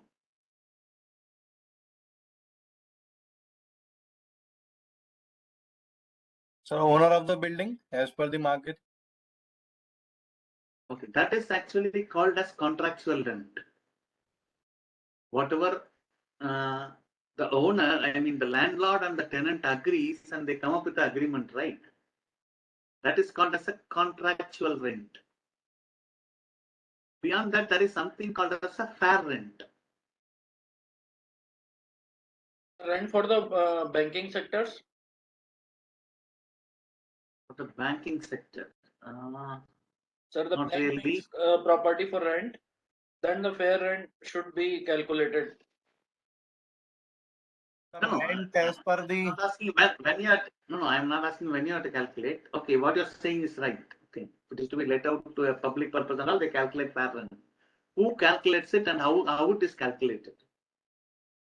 What is the basis for calculation of fair rent?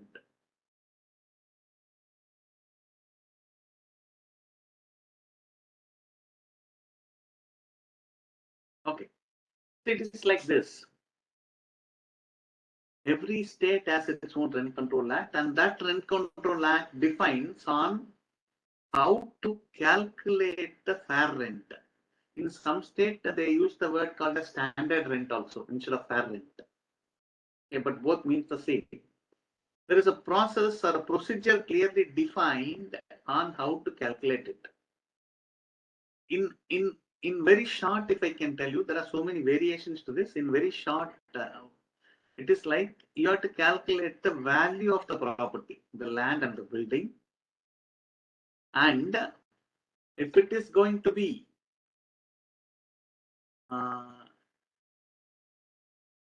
residential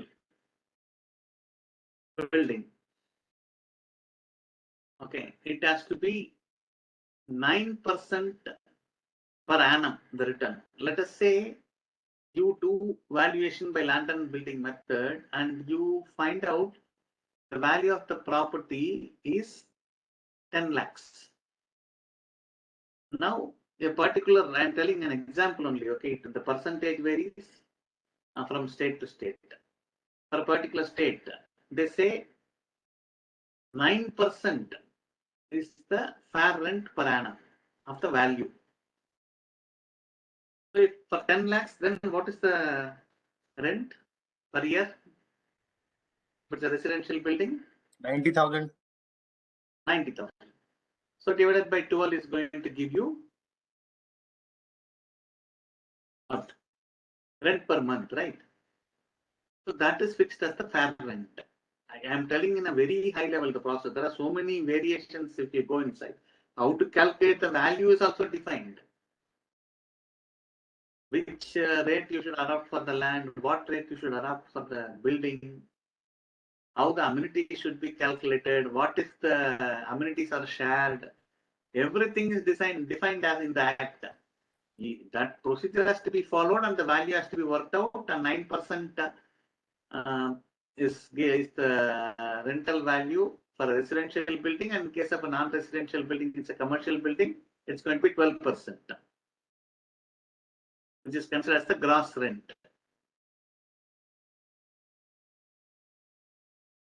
So here they are given the total cost include the market value of the site, the cost of construction, and cost of the amenities provided, all put together. So this is the fair rent. This is calculated, as our friend said, in case it's going to be let out to a bank or any government building, they work out the fair rent and go by that. Otherwise, if there is going to be a dispute between the owner and the landlord,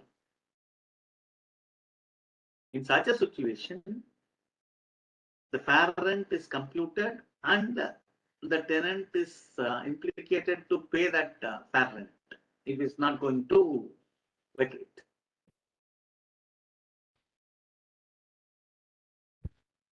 Then unreasonable eviction, the act sets out certain specified grounds on which.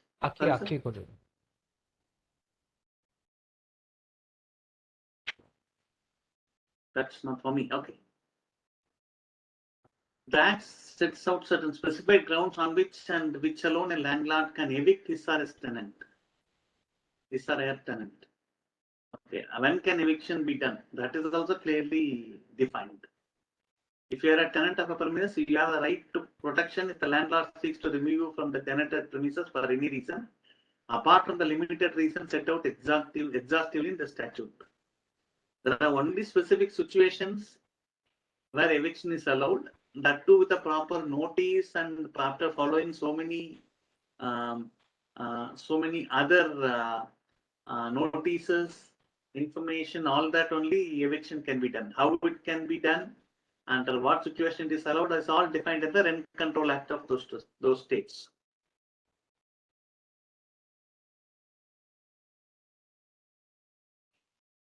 Eviction can be done based on the fact that no rent was paid, or the tenant has sublet to somebody else.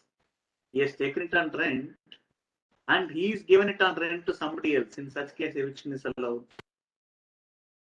And if the tenant is going to use it for a purpose other than for which it is rented, in the rental agreement they are saying it has to be used only for the residential purpose. And if the tenant is using it for a commercial purpose, yes, at that time eviction is possible by law, I'm saying. Impair materially the value of the utility of the building. The tenant does something which brings down the value or the utility of the building. He does some kind of a damage or some kind of a physical or usage wise, he does something, some damage. And if the tenant has been convicted under any law, the tenant is being convicted, he is punished because of some of his wrongdoing by any law.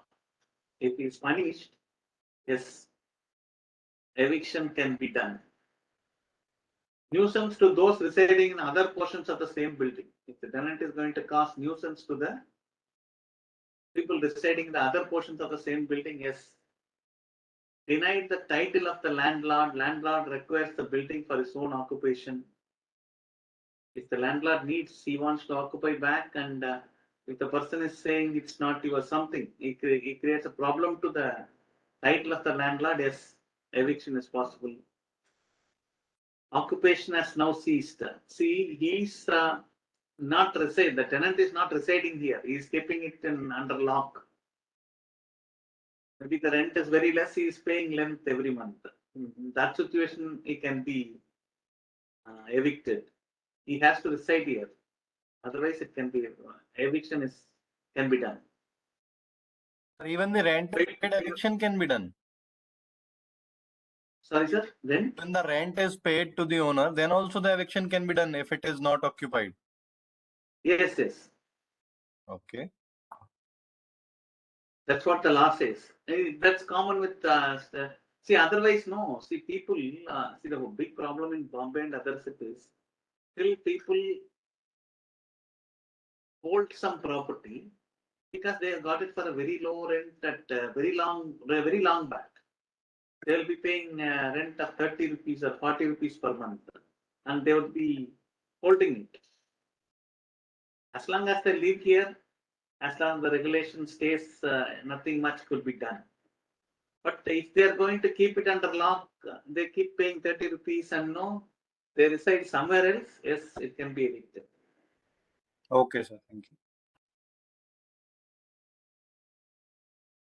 And if a notice is served to vacate for a valid reason, and if the tenant is not vacating, yes, under such situation, they can evict the client.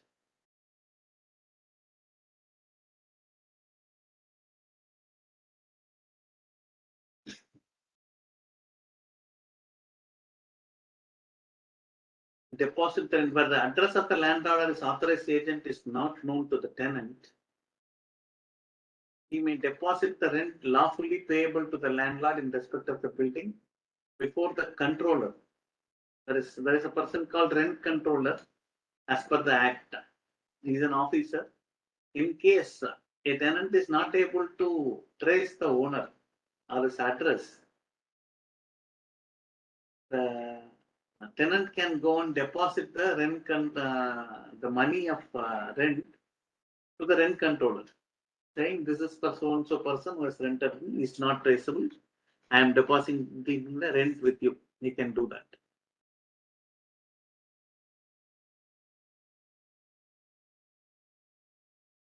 Later, no, when the person turns up, he can, following the proper procedure, he can collect it back from the rent controller. And no, if there is other situation where the tenant is getting a doubt on who is the bona fide owner. Let's say it's a family property. Two brothers, they both claim I am the owner. Some other brother says he is the owner.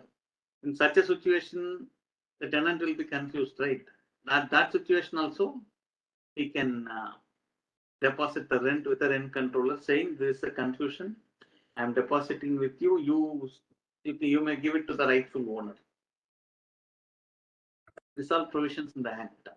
Sir, who is this rent controller? It is a specific agency or a particular person? He's an officer appointed by the state government. Okay, sir. Every state has a rent controller. But now in the Model Tenancy Act, I think his name is changed, but the role is similar though. He will be taking care of many disputes related to that. Rent, tenant, all that. And in certain cases, no, even he may order for eviction. Okay. If he finds it.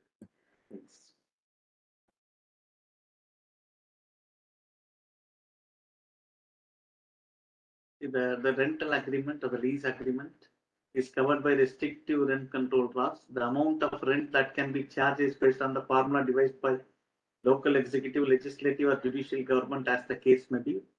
The lease agreement transfers the right of ownership to the tenant for an indefinite period of time, which can be problematic because it encourages the tenant to claim the rights to permanent occupation.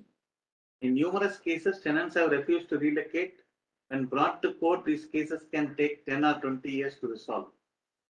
This is one problem, like with the old act, as long as they are going to pay the rent, they cannot be evicted.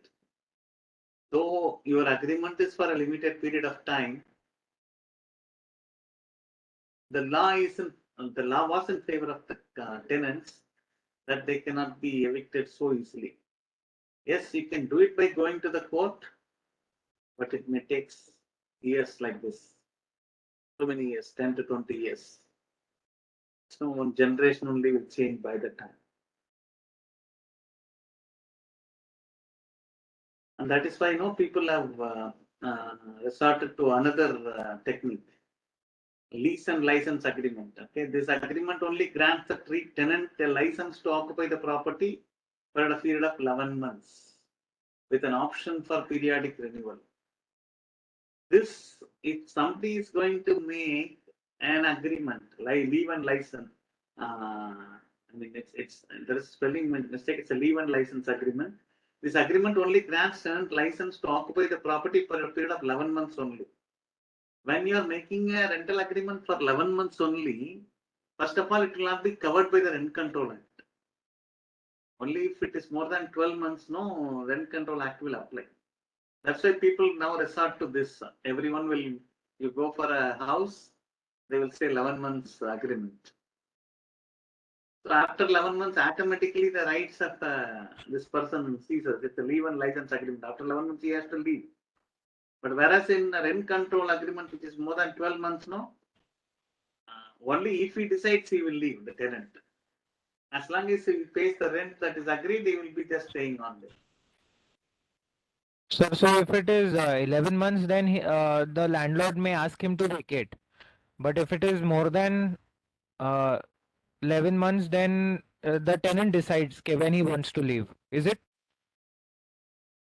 That was as per the Rent Control Act. As long as he pays the rent. If he's not going to pay the rent, we saw the reasons for eviction. If any of that is going to be there, the landlord can evict. Otherwise, the option was lying with the tenant. Okay. So it is in favor of the landlord only to make an leave and license agreement for 11 months, right? That's why everyone makes that only nowadays. Yes. Right. Okay.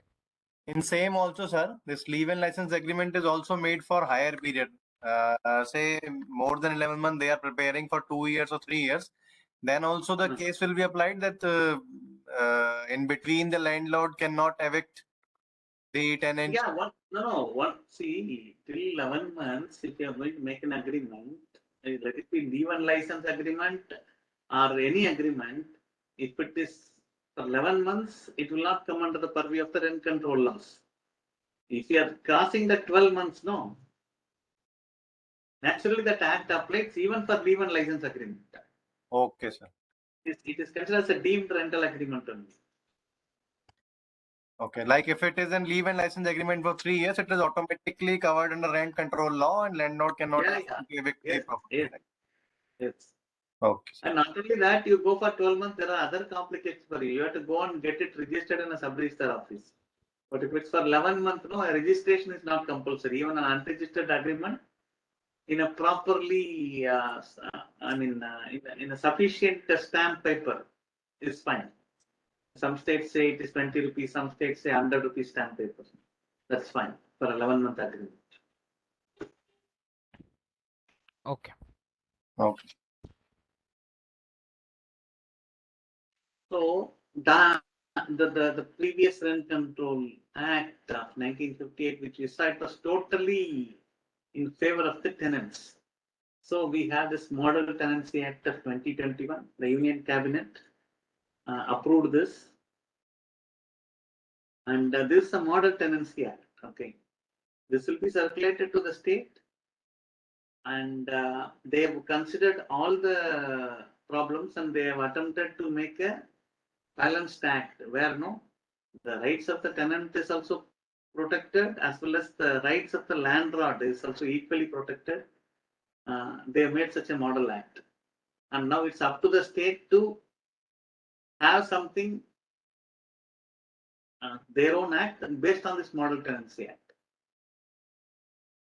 By putting down the ground rules of tenancy in black and white, the Model Tenancy Act aims to create an effective regulatory ecosystem in India to govern landlord-tenant relationship.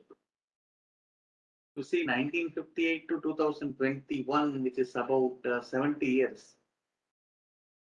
It was such a act which is completely one-sided. How many people in Bombay, so many landlords, they are not able to do anything because of an one-sided act.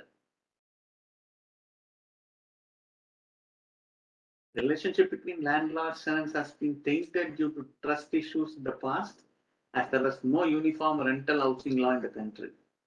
Despite many states adopting the Rent Control Act in the past, there was need for dispute resolution mechanism, as tenancy law in India are popularly perceived as fraudulent. The absence of the regulatory framework to demarcate the rights and obligations of both parties have always resulted in long drawn legal battles. And this about the Tenancy Act. I have one more article which I collected. Just I will share that one. I was not having time to make a PPT out of that. Just I will open it. Give me a minute.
It's not in form of the bullet points. I will just try to explain as and where no, and I will just scroll through.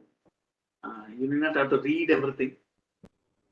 Basically, it is to seek a balance between landlords and the tenants, and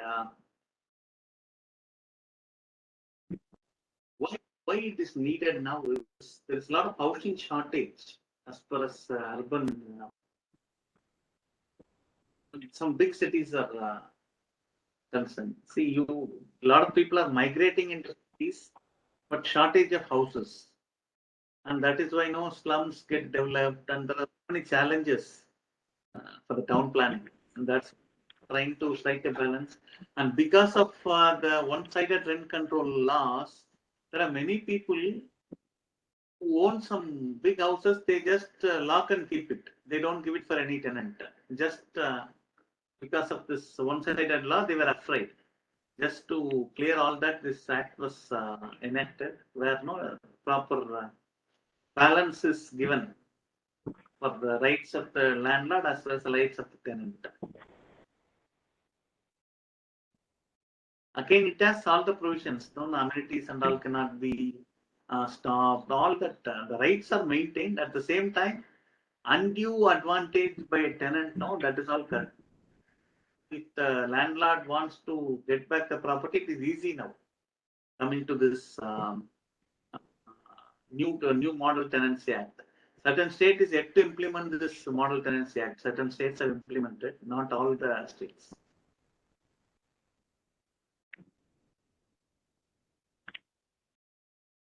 But most of the things in this we have covered. So that's about it.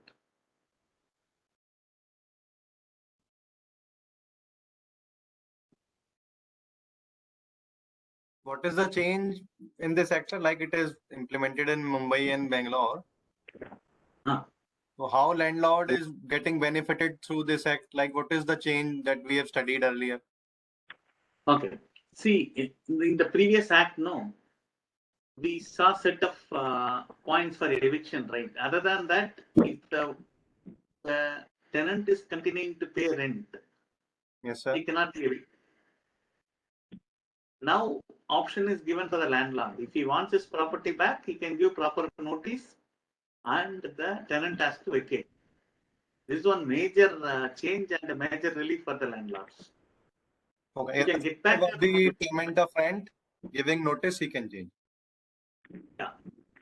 But before, no, even with the notice also, it was not possible. Okay, sir.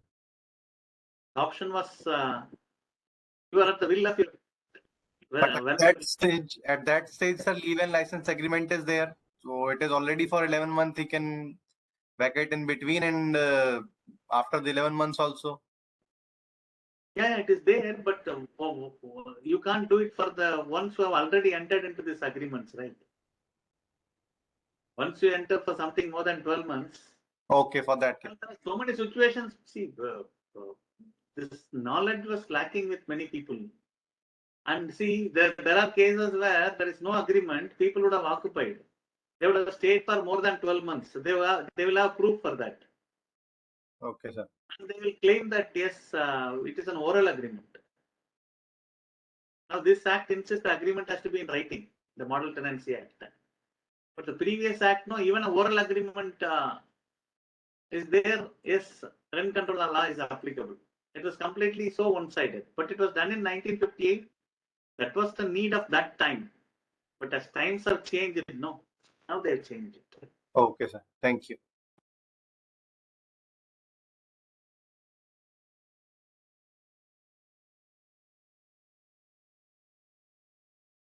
Now we'll see about next thing. 45 minutes. We'll see about the Easement Act. Just hold on. Let me open up the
No, it's not getting shared in full screen mode. I don't know the reason.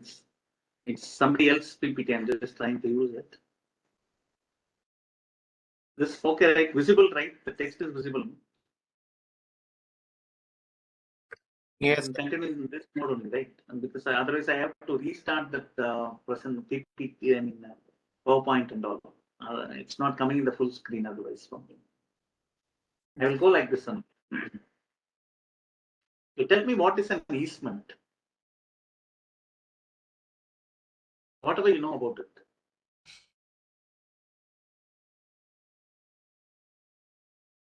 In general, we say easement is nothing but a rent, something given to rent. Sir, the voice is not clear. Sir. Can you please repeat, sir? Easement, we think that it is given for rent. Lease and rent. Not really, sir. If it is given on rent or lease, it's not an easement.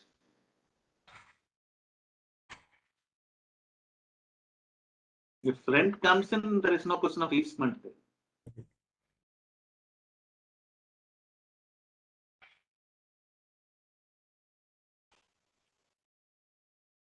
Okay, let me just explain.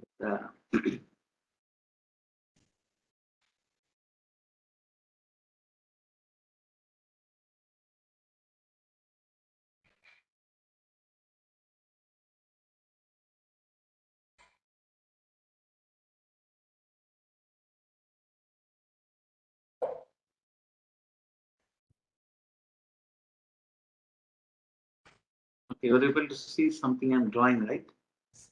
Yes. Okay, this is the road, okay? Okay. It's the road.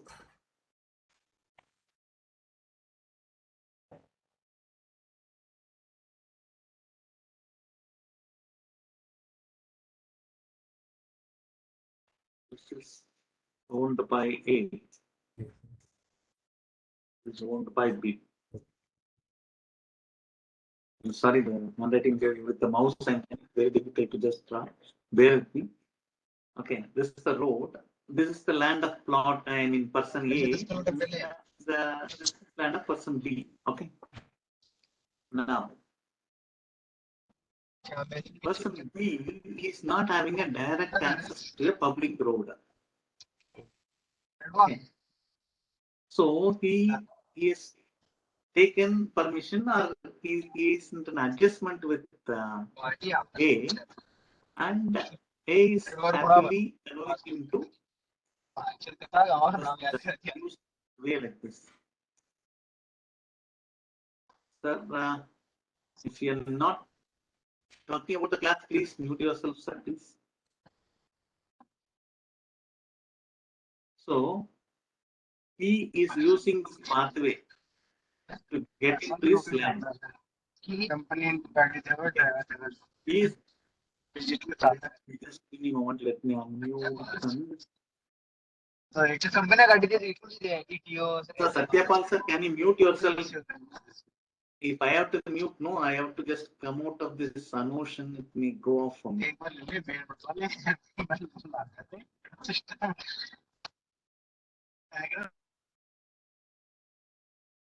Okay. I have muted everybody. Whoever wants to talk, please unmute yourself. So B is accessing his land by walking over A's land. That's happening for a period of time, over a period of time, but there is no return agreement. He's not paying any rent or usage or anything. He's simply using it. Okay. This is actually called as he's enjoying that easement rights. Like he's just using A's property to access his own property from the road. There is no return agreement, but A has not restricted, he is using it. This is easement. If there is a rental agreement or a usage agreement for this, then it won't come under easement. It will fall under that usage category, ground rent or rental category, that law will apply. But if he's simply using it without giving any kind of a benefit for A, that is easement.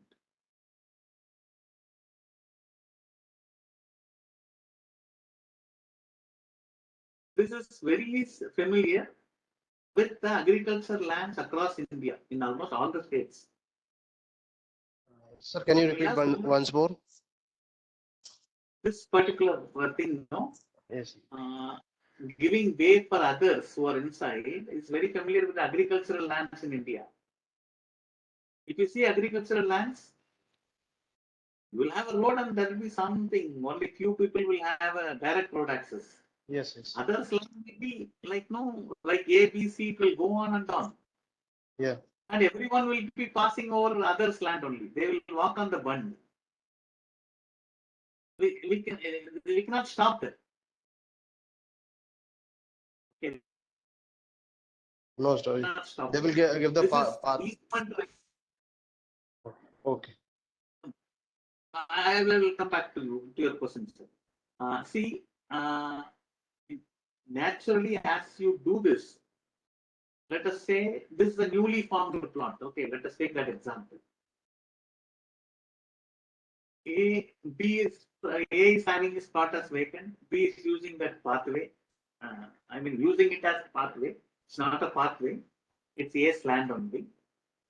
If he has used it continuously for 13 years of period, continuously without any break, then B gets an easement rights. A cannot stop him from using this as the pathway. This is one example I'm giving.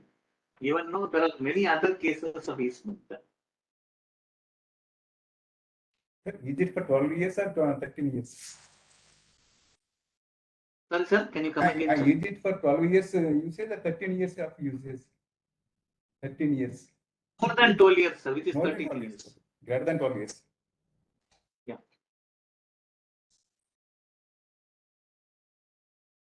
See, if you would have been crossing if your house is somewhere where you regularly cross a level crossing and all, once in few years, 4 or 5 years, no, what they will do, they will put up a board and close that gate continuously for 24 hours. So that it's a break. They're ensuring that there is no continuous usage for 13 years. Okay, people who are regularly crossing level crossings should have seen this. Whole day they will close it, 24 hours. For next again, no, if somebody has to claim it, they have to wait for another 13 years like that. So it is not only about way, it can be even for other things. Suppose let us say A is there, right? A has constructed a building here, right on the edge of the plot, okay? This building. Okay. And he is keeping a window somewhere here. This point, no, he is keeping a window. Okay. See, if you are on the edge of any plot, you are not supposed to keep an opening. Window is not allowed. But if B is not going to object, and if this window has existed for 13 years continuously, then no, B cannot come and say him to close it, or even B cannot build a wall on his own plot to close it. He gets the easement rights for enjoying the light and the air that is coming there.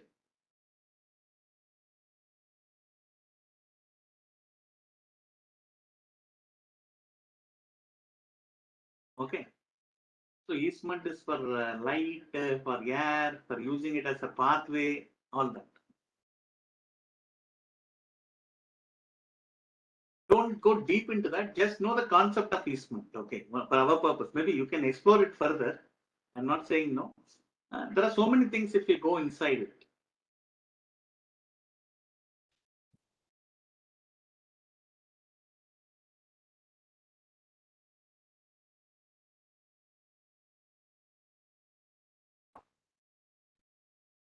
An easement is a right which the owner or the occupier of a certain land possesses as such for the beneficial enjoyment of that land to do and continue to do something, or to prevent and continue to prevent something being done in or upon or in respect of certain land, certain other land, not his own. It's a very complicated definition, but to make it simple, you enjoy somebody else's land for a specific purpose. An easement is the right to use the real property of another without possessing it. B is enjoying the real property of A without possessing it, without getting it on rent. This is easement.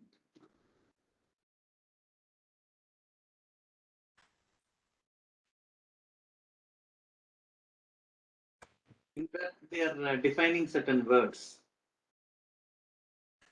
Appurtenance, a right of the owner to possess the property and enjoy it. It is for the beneficial enjoyment of the dominant land. And here they classify it as dominant and servient. Okay, servient. I'm sorry.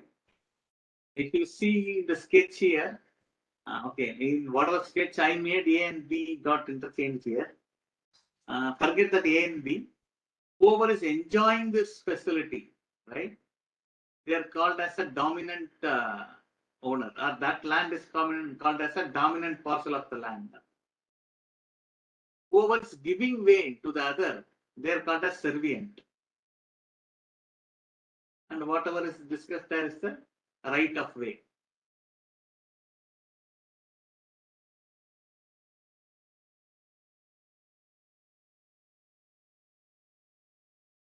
You can see the sketch, right? Here. This is the dominant parcel. This is the servient parcel, and this is the right of way.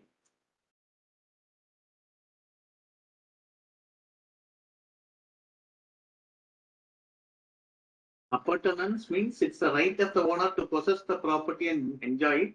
It is for the beneficial enjoyment of the dominant land. That right of way, no, that is being enjoyed by the dominant parcel owner. Right in re aliena. It is the right over the property of the other. These are all Latin words which are very common in legal language. Don't worry too much about it. It's just a PPT I got from some other sources. Okay, it's not, need not have to go in to find out what is right in re aliena and all that. These are certain terms used there. Beneficial to the dominant property. This right authorized for beneficial enjoyment of the dominant property. Who is enjoying the benefits? The dominant parcel, which is behind, which is not having a pathway.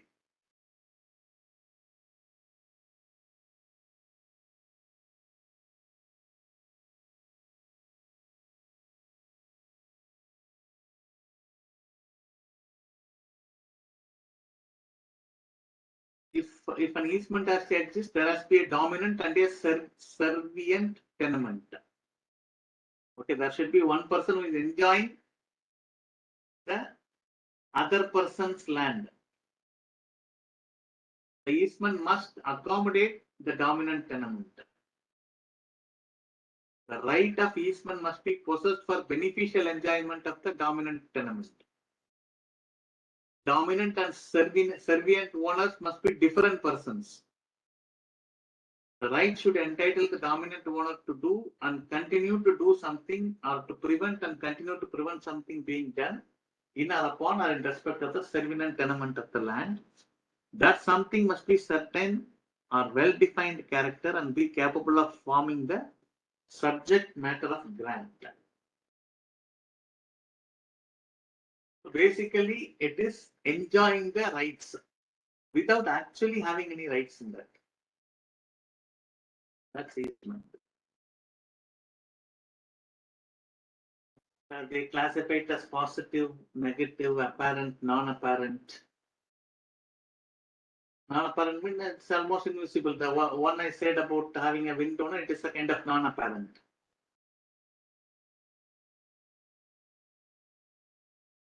These are all not in the syllabus. I just got this PPT to in our material, the IBBA material, no, a very short paragraph is given about this. I think this getting deep into the subject. I don't think that's necessary. We'll stop here. Any questions on this? This understanding is enough for us. Sir, can you tell me that what is a section 52 here in this Indian Easement Act? I will open that one. Hold on.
So this is what section 52 says. It says about right to way, basically, where one person grants to another or definite number of other persons a right to do, continue to do in or upon immovable property of the grantor something which would, in the absence of such right, be unlawful. And such right does not amount to an easement or an interest in the property. The right is called as a license. See, section 52 says, okay, it is specific about the right to way in a real property, in an immovable property, basically. It is saying the person is allowed, he is using that as a way. If the person is not allowed, it will become unlawful. It will become as a trespass into his plot. He is allowed, we are using it. This is easement. And there will not be any kind of a written contract or anything for this. If written contract is there, it will come under that. Nothing is there, he is allowed. You are using it. And you use it for continuously for that whatever time which is for 12 plus years or 13 years, whatever you call it, then you get that right. That easement right comes on you. He has to give, he cannot stop you. That's what section 52 is about.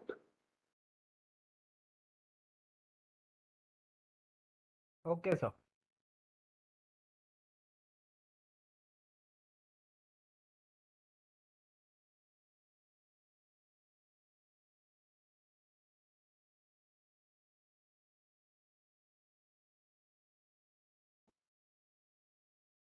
Now what we are left is we have to cover the Transfer of Property Act and the succession. And RERA. Before getting it, RERA is there. Okay, I will take RERA first. Okay, RERA is a little longer. In transfer of property and this thing, I'm going to give an overview only. I will take RERA first.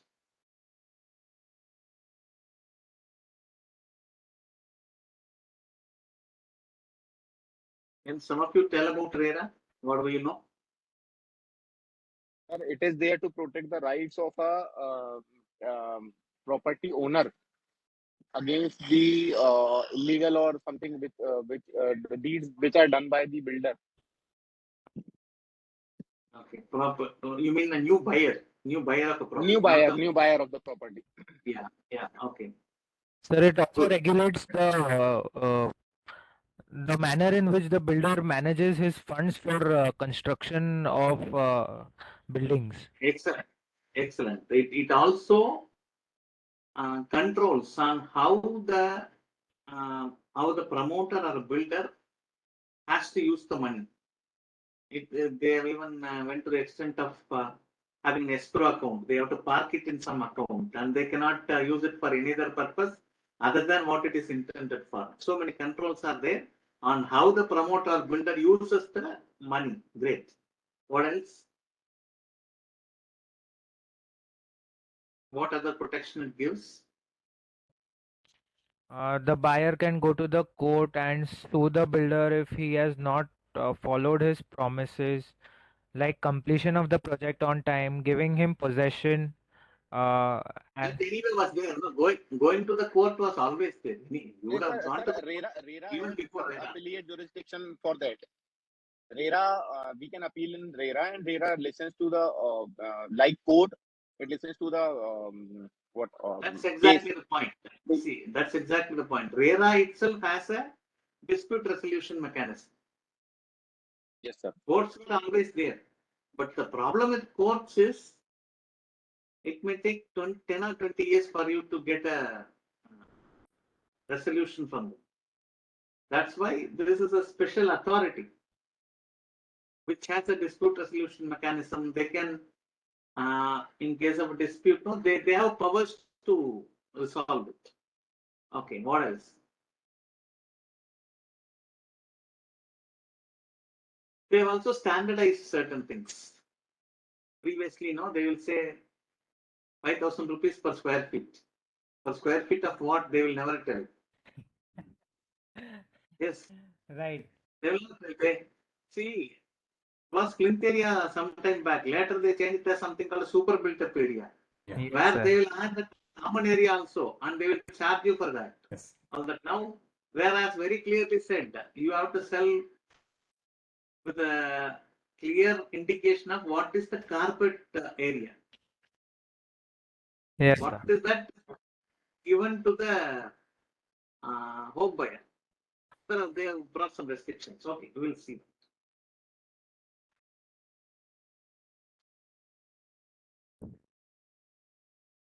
So first we will see what is covered and what is not covered.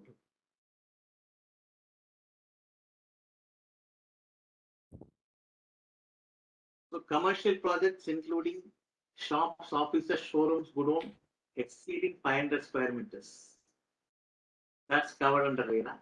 Residential apartment exceeding 8 units, 8 dwelling units in all phases. If there is going to be a residential apartment complex, more than 8 houses are there, it is covered under RERA. Till 8, it's not covered. They're exempted.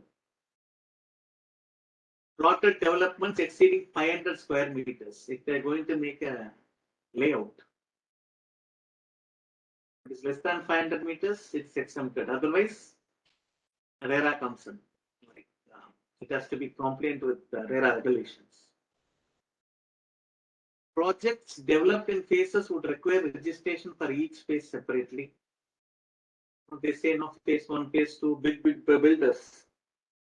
It's not that for one they get approval, they can go on. No, every phase they have to get separate RERA registrations.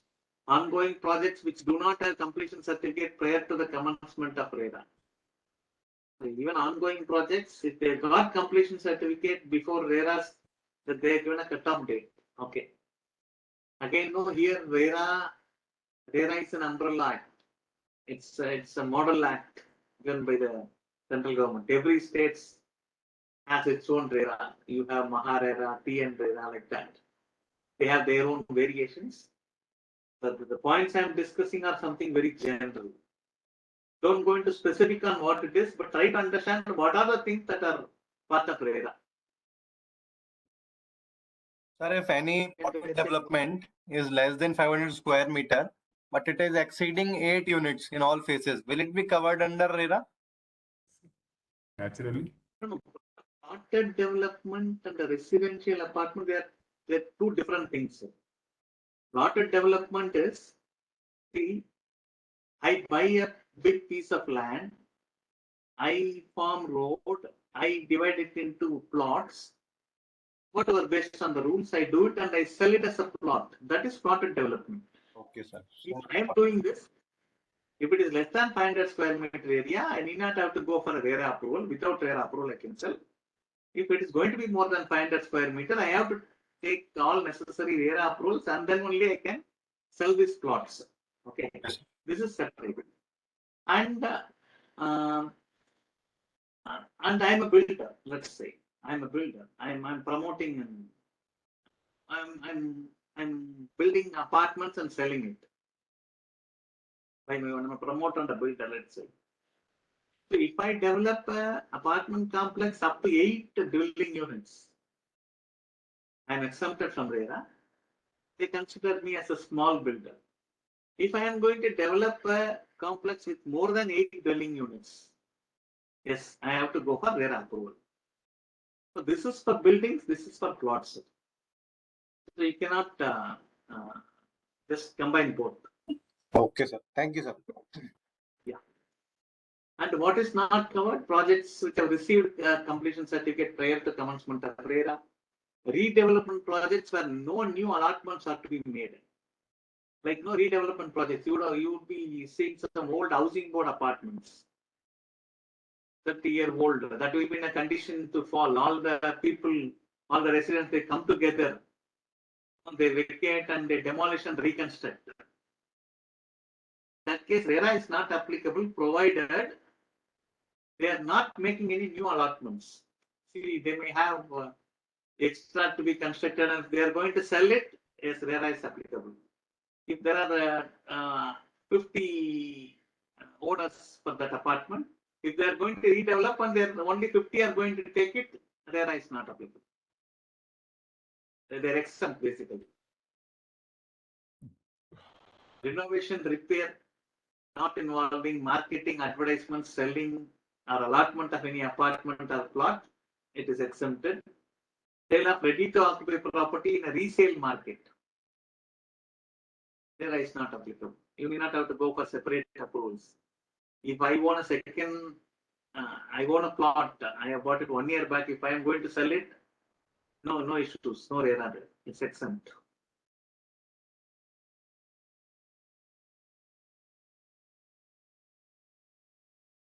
And some key provisions. Before RERA, people were charging you separately for parking space. They will charge you for the built-up area, super built-up area, where they would have charged you for the parking which they have built also. In super built-up area, you would have paid the money. But still, for getting a parking, they will demand 1 lakh, 2 lakh, whatever. That is all not possible now. Only covered car parking space, garages including mechanical park, open parking is not saleable by the promoters. This whatever is a closed car parking, that can be sold as a part of the plinth area. It cannot be charged twice again here. Only you sell on carpet area, and for parking you can charge separately. And that also, if it is for open parking, they cannot sell the open parking. Open place will be open place, and they cannot sell it. And they will be selling based on carpet area. But here, one thing is modified. Like, can you tell what's the definition of a carpet area in general, or based on our engineering education? What's a carpet area? The usable area in which area you in can between spread the the area walls. of carpets. So can you come again, please, sir? So carpets where you can spread in the drawing hall, bedrooms, other things only. But kitchen, we don't provide a carpet. Toilets, we cannot provide a carpet. General engineering, we say it that way. Okay, that is one definition. Yes. And later there was a definition which says that somebody else was saying that. The area between the walls of any room. Area between the walls of any room. That Yes. is termed as carpet area. Internal area of the walls, which is usable for furniture. Usable for, and some say it is the plinth area minus the area occupied by the walls. It's total plinth area minus. This is a general definition, but RERA has given an new definition for carpet area. What RERA says is the area of the building excluding the outer wall. Excluding the outer wall. That is termed as carpet area in terms of RERA. This is RERA's definition. Actually, there is no scope for us to debate that. There are different definitions before, but now they're trying to standardize it. Because when it comes to other parts, internal and all, nowadays people build a wall that is only 4 inch also. They build RCC walls in between. So there's a lot of confusion happening. So RERA has tried on everything. They say the plinth area minus the area occupied by the external wall. That's all. That is carpet area.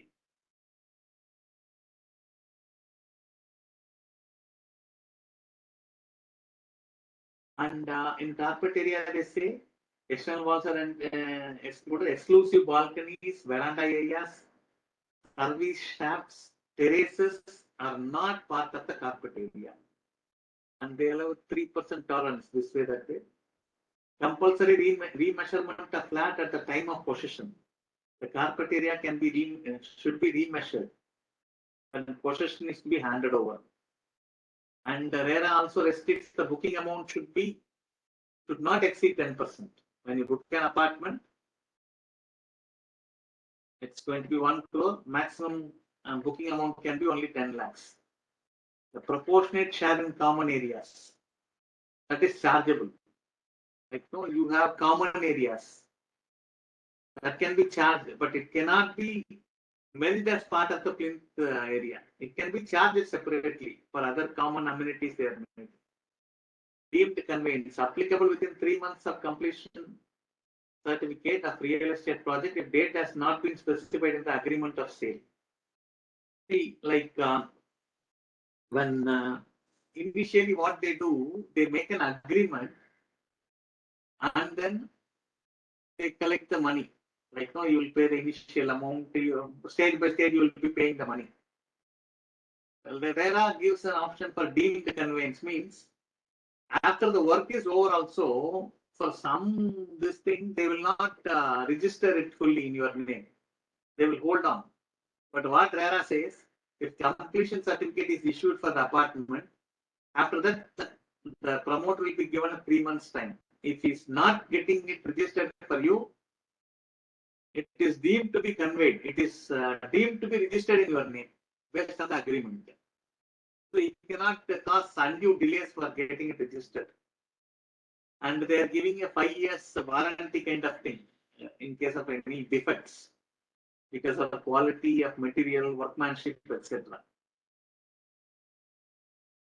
In case of delay for possession, then option of refund of money with interest to the buyers.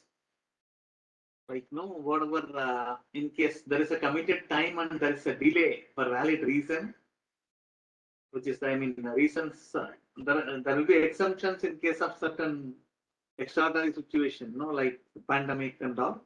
That time it will not be applicable. Otherwise, simple interest at 2% was prevailing, whatever, they fix a percentage. 2% over the interest rate that is being charged by the banks. That is the penalty kind of thing that the promoter will be paying to the buyer. And whenever an apartment is handed over, a society has to be formed. It's a must within 3 months. Within 3 months of the, when 51% of the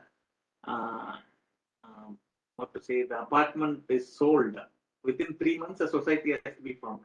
Society is to further maintain the apartment, have the bylaws, and have a control of that society.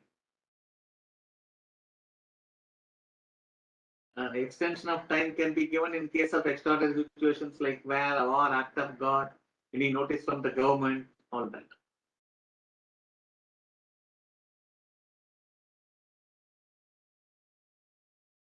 And if there is a delay which a promoter is not having control, at that time also they will give some exemption. 70% to be maintained with a designated account and to be withdrawn as per the progress of construction. That will be escrow account, they call it. Will be deposited there and only from there they can withdraw the money, like the promoter.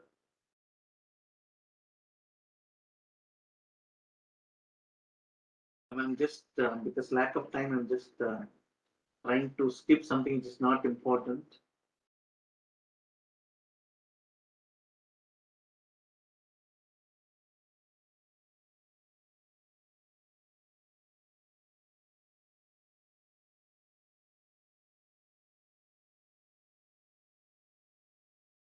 And there are penalties.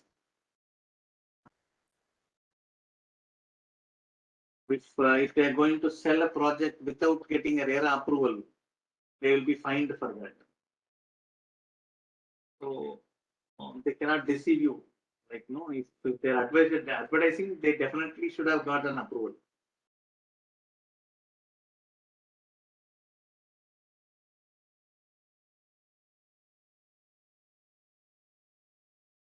And the advantages for the consumer or the home buyer is increased affirmation, timely completion, increase in quality of construction, because there is a defect liability of 5 years, balanced builder-buyer agreements. It's not one-sided, regulated broker environments. Even anybody can't be a broker.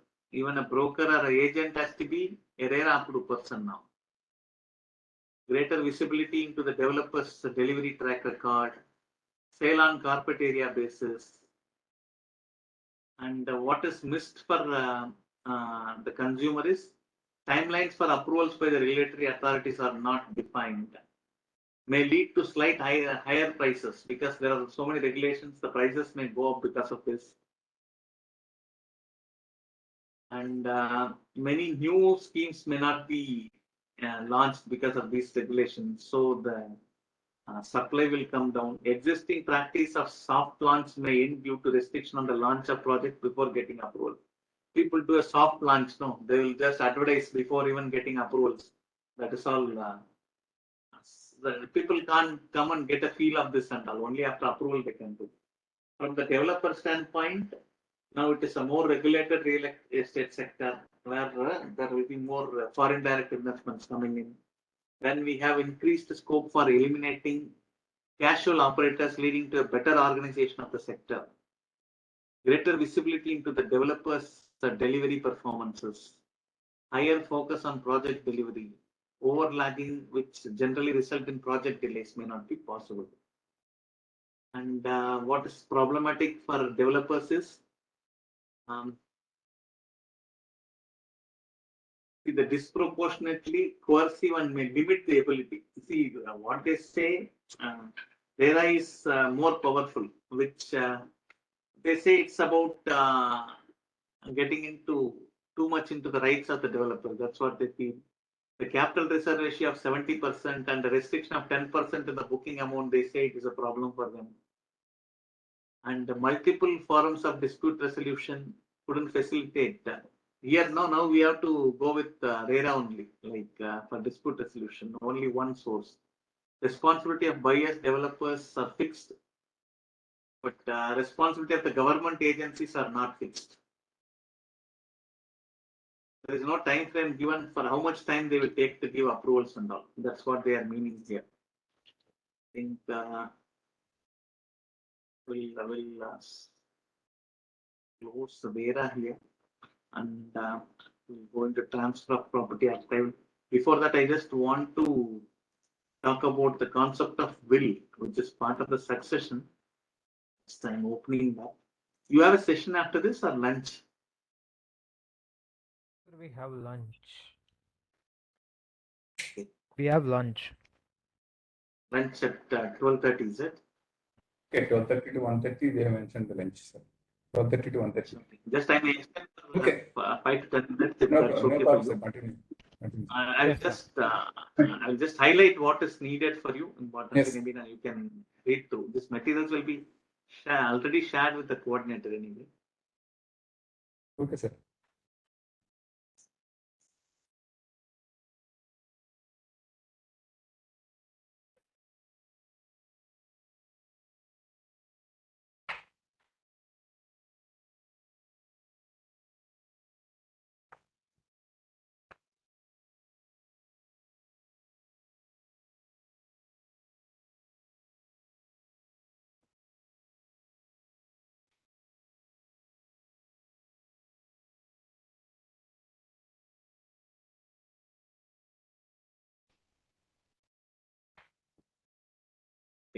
What is a will? Just share your understanding about what is a will. So it is a person's freedom to give his successor whatever he wants. That is in his possession after he dies, Is it restricted only to his successors? or whoever he wants. It is Will. freedom, basically freedom. It's a will. It's will of the person who is executing the property under his will. Okay. Okay. What else?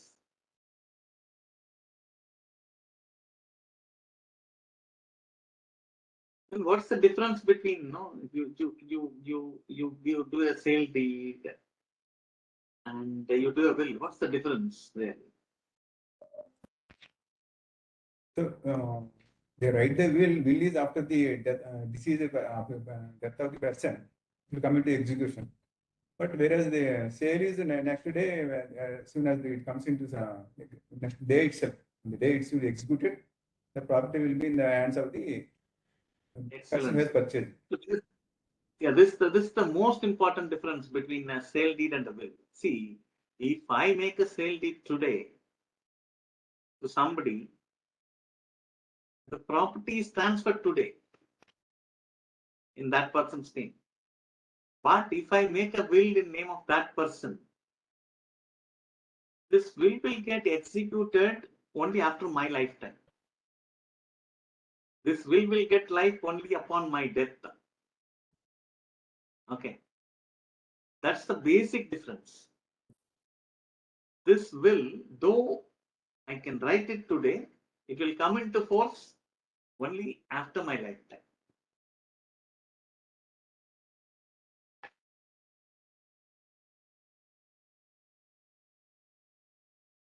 Will means legal declaration of the intention of the testator with respect to his property. A testator is the one who writes the will. If I have a property, I feel after my lifetime, it has to go to so and so. So I write a will, I am the testator. I will write my intention will, which he desires to be carried into effect after his death. A will can be revoked anytime. If I write a will today, I can revoke it tomorrow. Even if it's a registered will, no problem. Tomorrow I can go and revoke it. I can change it. I can make alteration to it. Any number of times. Registration of a will is optional. It can be registered or unregistered. Registration is not compulsory. Though it is advisable and good, even an unregistered will is equally powerful as a registered will.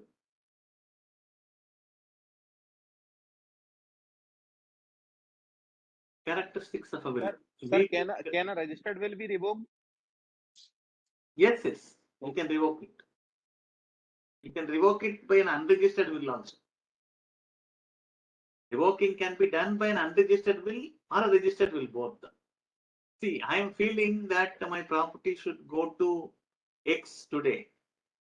Maybe after a month, I feel no. Because of so many changes in circumstances, I feel it should go to B.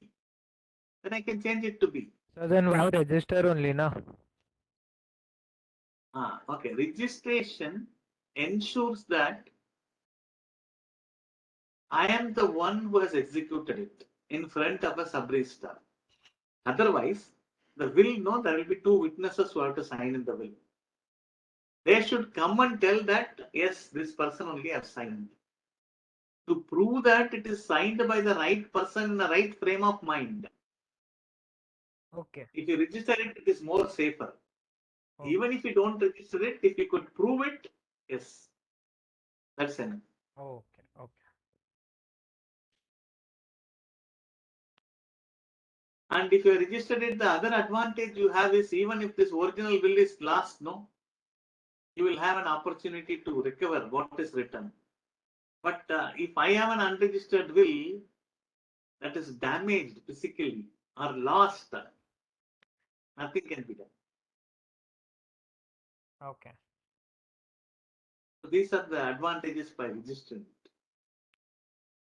So a will is a legal declaration by the maker. It relates to his property. It must take effect only after the death of the maker. It must be revocable during the lifetime of the maker. It is revocable. Every person of a sound mind and being a major may dispose of his property by will. Who can write it? Anyone with a sound mind? 18 plus. Can write a will. Persons incapable are minors, lunatics, intoxicated person. Lunatics are people who are having mental issues, mentally not healthy. They cannot do it, minors cannot do it. An intoxicated person, a will written in an intoxicated situation is not valid. When you register it, no, this last point will be easily eliminated. Because no, a sub-registrar is just authorizing that. So also person with a sound mind appearing not intoxicated has registered it. Sir, what do you Otherwise, mean by somebody intoxicated? later may debate saying it's somebody intoxicated and got it signed and all. That risk is there. Yeah. Sir, what do we mean by intoxicated? Okay. Intoxication is like, no, it can, see, you can, suppose, no, you want to get a property from me. You just give me alcohol. Drug you. Yeah, drug, Okay, alcohol, okay, whatever. okay.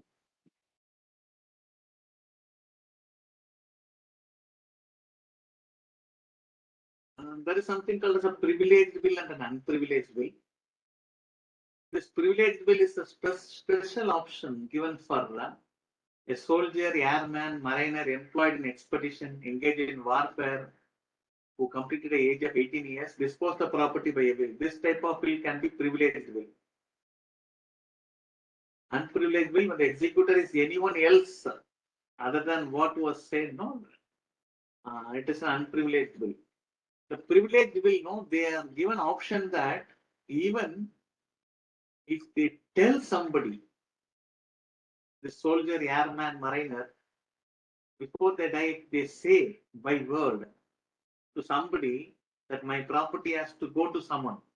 Yes, that will be treated as a privileged will, provided this person goes and conveys it there. And in case of an unprivileged will, no, the testator should sign it in front of two witnesses who are neutral, who should not be a beneficiary in the will. Some neutral person has to be a witness if it's an unprivileged will. But for a privileged will, no need of any witness. He writes and signs it. That's a special provision given for people who are in army and all, because they're under high risk, no, for that. Sorry, in privilege will ownership can be transferred. Like without the death, we can go ahead for the ownership, right? The successor. So only after death, any will get executed only after the death of the testator. Privileged or unprivileged. Privilege, no, making will is a simpler process. Just a signature or even a word of mouth is enough. The formality is rigid or simple in privilege, like this, sir? Yeah. Okay. Yeah, because they are at high risk, right? They may get into that situation of losing their life anytime, so they are given such options. For other normal people, only unprivileged will, where the testator should sign, and that should be, it should be signed in front of two witnesses who should also affix their signature in the will. And whenever they wanted to, that one, you want to prove that, those witnesses should appear and say that I have seen this person signing in that.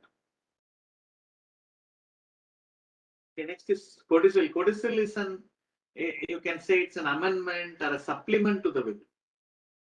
Suppose you feel something can be changed in that, you can write a codicil. Codicil is again like a will only, where you can specify about the alteration. I have written a will last year, I am making these changes in this, so it has to be read with this. So this will be applicable, whatever last change. Revocation of a will, cancellation of a will can be made in the following situations: subsequent marriage of the testator, subsequent will or codicil, instrument of revocation, destruction of a will. See, how can you revoke a will? See, when I write a will and later I get married or something, it automatically gets revoked. Because my marriage, no, it will lead to so many other succession laws. So I have to get those clearances and only write a will. And no, I can change it by a subsequent will or a codicil. In that case, it will be revoked. And I can write an revocation instrument saying my previous will is revoked. I can write a will like that. Or destroying a will. If it is an unregistered will, you simply destroy the original. It is as good as revoking the will.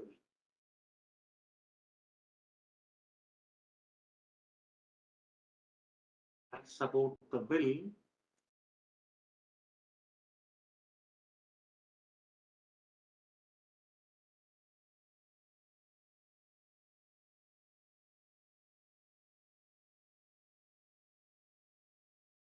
I will take only 2 minutes. I will learn important concept of mortgage. It's very much connected to valuation. Can someone say what's a mortgage quickly?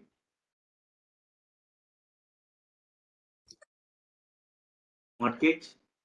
Sir, it's the security of the loan again. Security of the loan against any property. Okay. So whenever a loan is given, a secured loan, by taking an immobile property as security, normally it is mortgaged in the name of the borrower. Okay. Mortgage is a transfer of interest in specific immobile property for the purpose of securing the payment of money advanced or to be advanced by way of loan and existing future debt. Basically, what you do in a typical bank setup when you are going and asking for a secured loan and you are ready to give one of your immobile property as security, what they do, they take you to the register office to get a mortgage registered in favor of the bank. So what you will do, you will give the property you own as a mortgage to the bank. You will be the mortgager and the bank will be the mortgagee. So in case I'm not in a position to pay the loan back, if the property that is mortgaged to the bank is authorized to sell that property, recover the money that they have given as loan to me. There are different types of mortgages: simple mortgage, conditional mortgage, usufructuary mortgage, English mortgage, equitable mortgage, anomalous mortgage, all that. Maybe I will share that material with you. Maybe you can go through because already we are 10 minutes past our schedule. So the concept of mortgage is this. Okay. The whole deck I will share. It's quite simple. You can understand it. And lastly, about I just want to tell about this Transfer of Property Act.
It's a Transfer of Property Act of 1882. This act applies to both immobile and mobile property and also to tangible and intangible properties.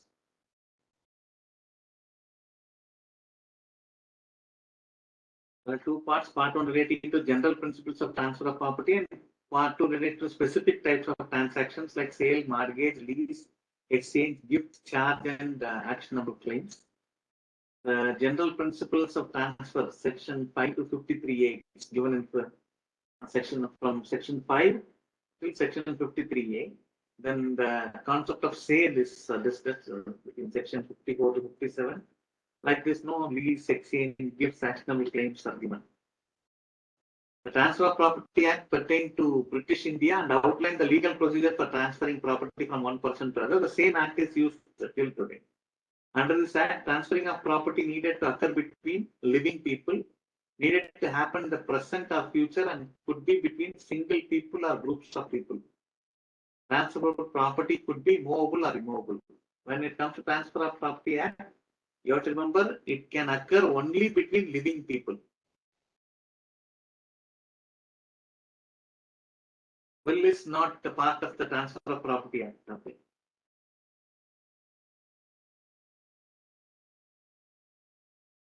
We are defining the immovable property here. Immovable property does not include standing timber, growing crops, or grass. Immovable property shall include land, benefits arise out of the land, and things attached to the land. The general definition of immovable property.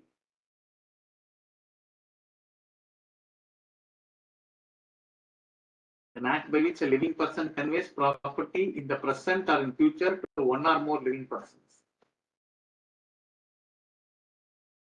It is not applicable in case of court selling your property, in case of a will, in case of a partition or a family settlement. That's all these things, no, wills, partition, and all will come under Succession Act.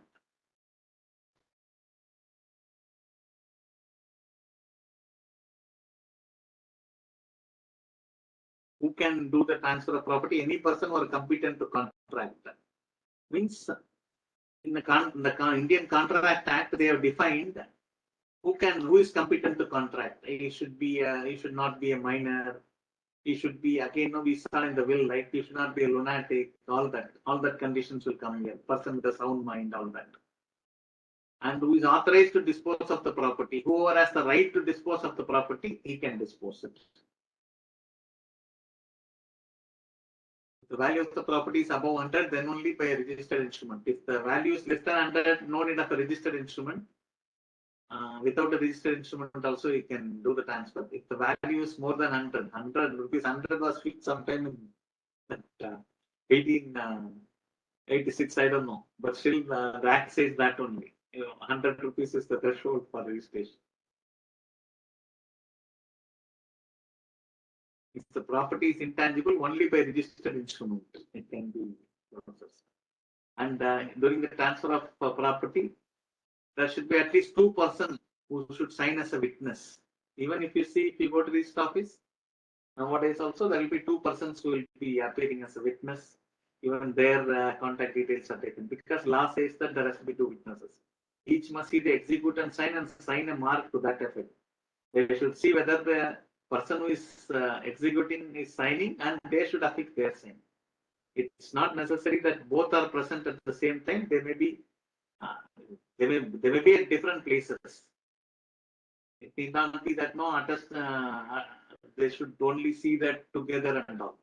But nowadays in registry office, everyone is coming together.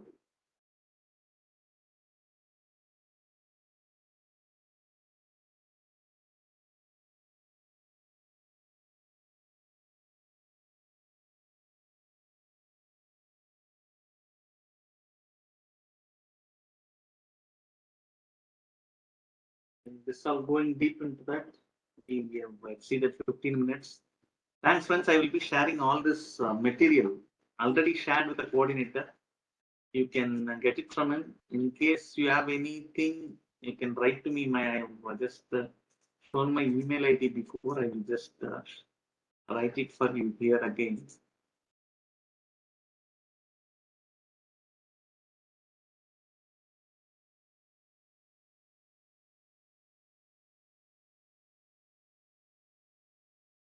This is my email ID. I have typed it here. In case of any issues, you write it to me. I will respond at the earliest possible by me. Thanks, friends. Thanks for the attentive listening and all the very best for your exams. Thank you. Thank you, sir. Thank you, sir. Yeah, maybe you have to go for a quick lunch. Your last 15 minutes. Thank you.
Hello. Hello, sir. So can we start the session? Yes, sir. Okay. So Actually, sir, I didn't take the attendance yet. Actually, I was waiting for 2 new members. okay. So we will wait 5 minutes. No, actually, other members are there. I'll take the roll call, and later 2 members who are remaining, they will join later on, sir. Okay. So we will start now. Yes, sir, you can start. Members, kindly mention your name and contact details in the group so that we can mark your attendance. Okay.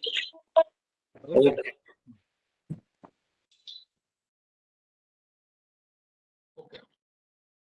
So before starting the session, first I would like to take the brief introduction of each and every participant present in this session, and then we start the session. Okay.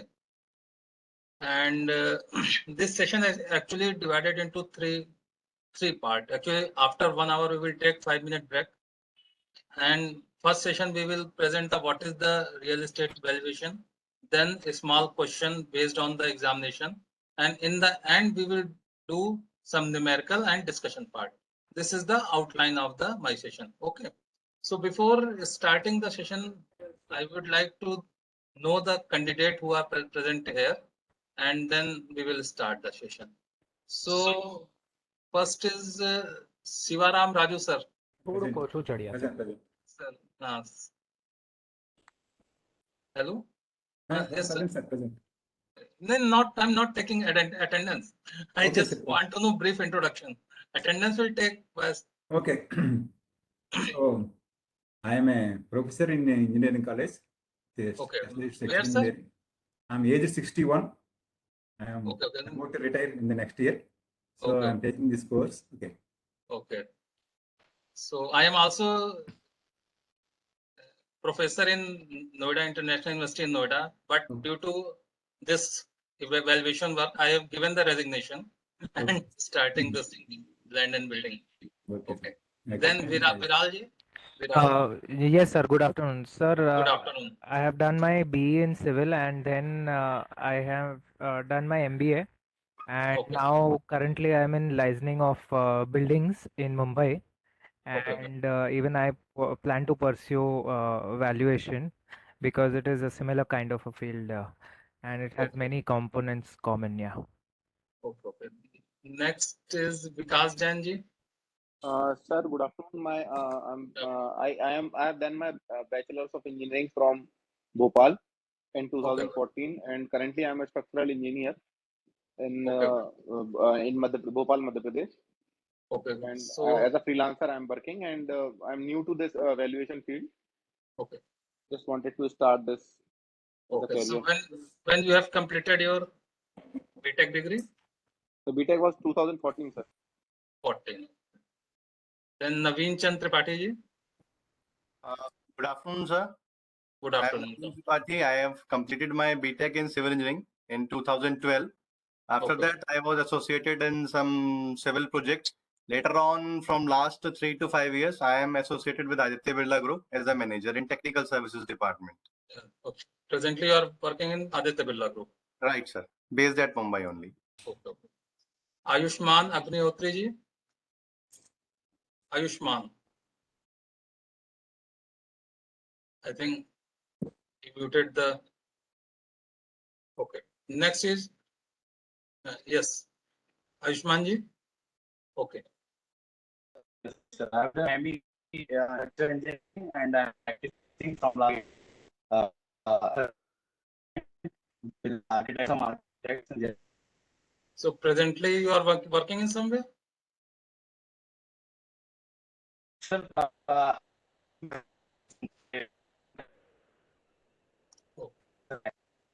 Next is what is the name? It is Suraj Mishra. What is the Mishra? What is the name? Good afternoon, sir. What is your pronunciation? It is Turaj Mishra. Suraj. Acha. H is you. It's silent, sir. Okay.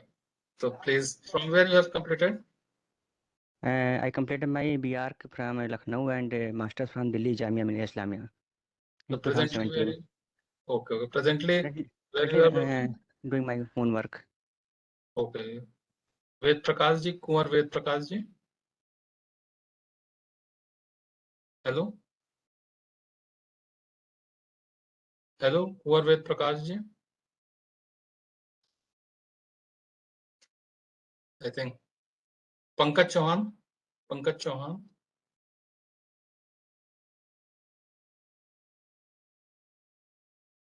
Pankaj Chauhan. I think some are muted and went away. Shadab.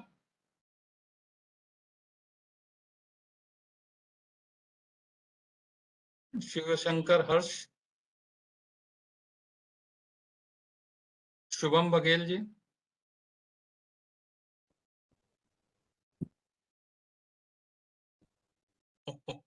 Okay, okay. I think this is the drawback of online system. We can't do anything. Okay. So after your introduction, it is my duty to introduce myself. Actually, myself, Dr. Paritosh Srivastava. Before coming into the valuation field, I was working as a head of department in civil engineering in Noida International University. As you know, when you qualify this examination, you can't do full-time job or regular job in any university. So I left Noida International University last month. And presently I am working as a consultant in the field of land and building. And I have completed my BTech from Allahabad University and MTech from IIT Dhanbad, ISM Dhanbad, and PhD from NIT Allahabad. So this is my brief introduction. So I want to make this session interactive, not one-sided interaction. Okay. So first we start the presentation, and in the end we do the some discussion part, because in this examination, discussion and the basic of your, other than your knowledge, discussion is the most important thing, because when you give the examination, you feel all the four answers look like same, but you have to answer the most appropriate section. So now we are going to start our session, and if you have any question, we will discuss in the end. Okay. So can we start? Okay. Sir, what is the weightage of this subject in the exam? Actually, 7 marks. 7 marks. Okay, okay. Sir, just I wanted to know that you just mentioned that you left your full-time job. Full-time job. As you started this valuation course. Yes. Sir, once we become a registered valuer after giving the exam, do we have to leave the job, or if we start the practice, then we have to? When you give the examination, you can do the job. When you qualify the examination and you want to register it, okay. You qualify. Suppose you qualify the examination in next month. Okay. Then you still want to continue your job. You don't want to leave your job. Carry on. When you want to register in IBBI official website. Okay. Then when you fill the form, there is a various clauses, various point is mentioned in that slide. In that filling the form, one point is mentioned: you should not work in any organization full time. Okay, so we can have our office, and we can work for as a freelancer. We can work, na? A freelancer. Still, I just want to share one thing. I am also associated with Noida International University as a guest faculty. Okay. They associated. They can't show me in regular faculty. They associated me as a regular, guest faculty, or you can say Emirates faculty, or just like that. Sir, know better what is the correct name. Sivarama sir. Yes, sir. So I'm still associated with that university, but not as a regular employee. Okay, sir. Okay. So anyone has taken the charge of head of department. Okay. Okay. So now we are going to start our session. Just give me 1 minute to open the slide.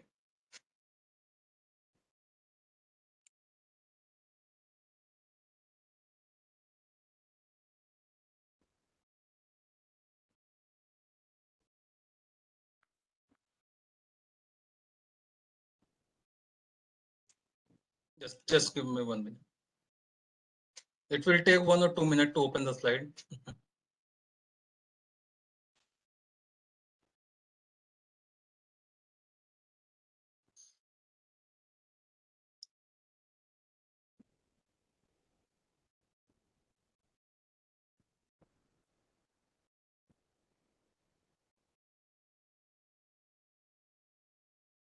Okay, just I want to share my.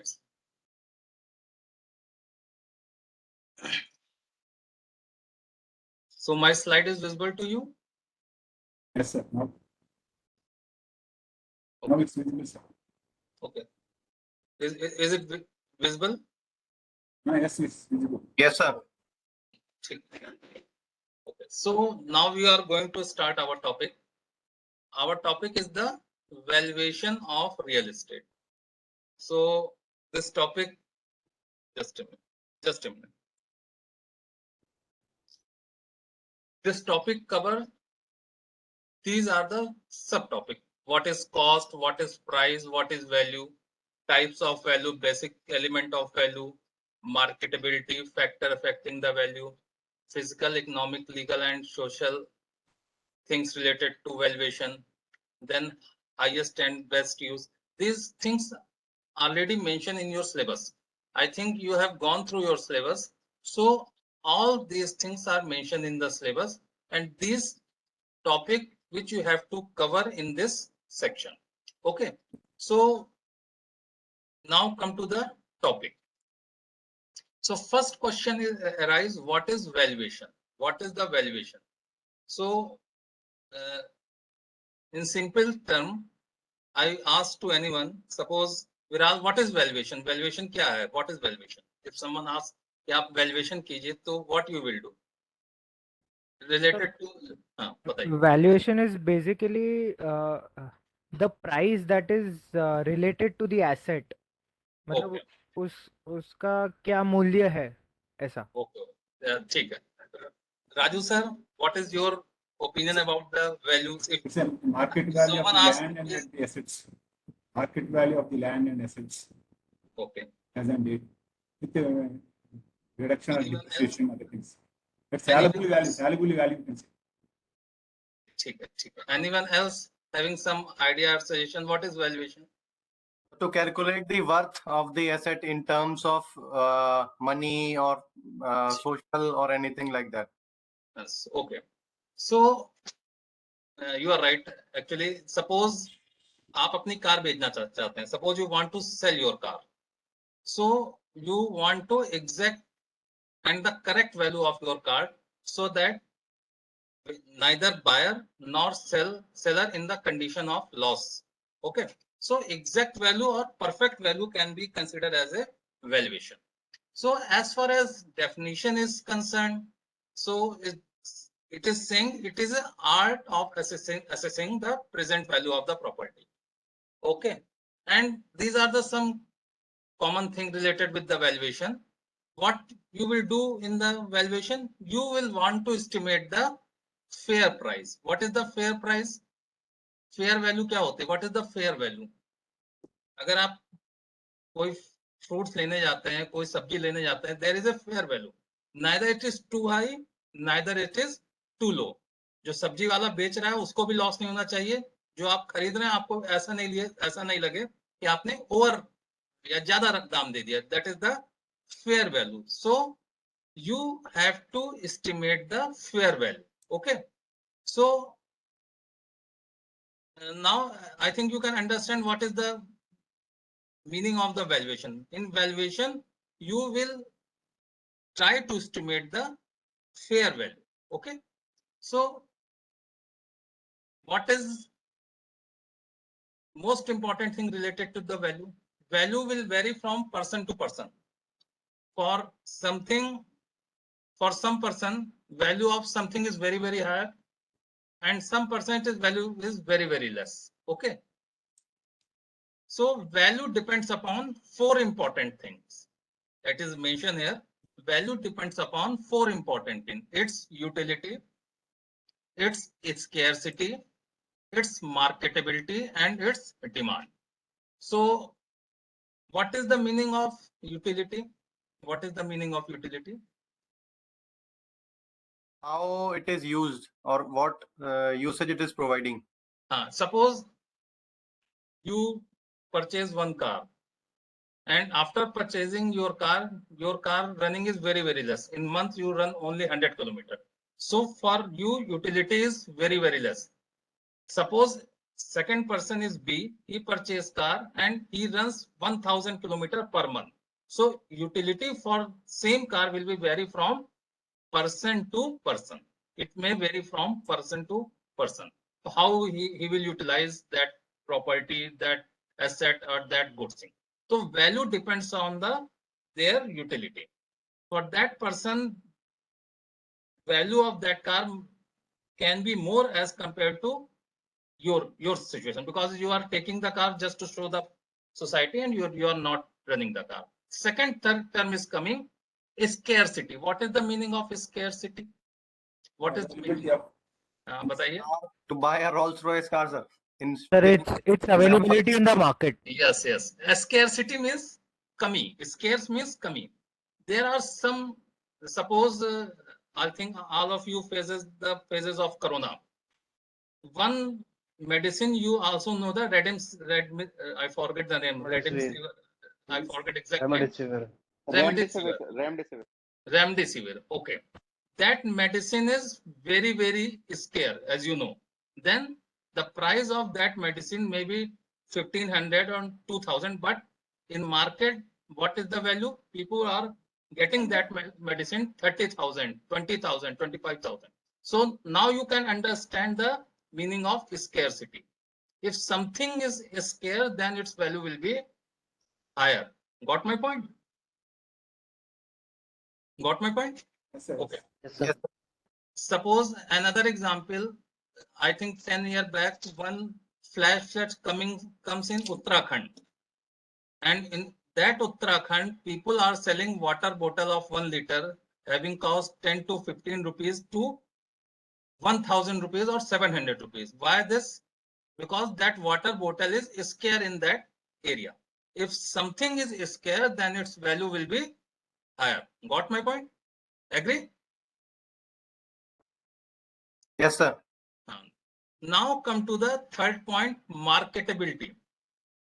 What is the meaning of marketability? It's already contained two terms, market and its ability. Marketability means something are very marketable, something are not very marketable.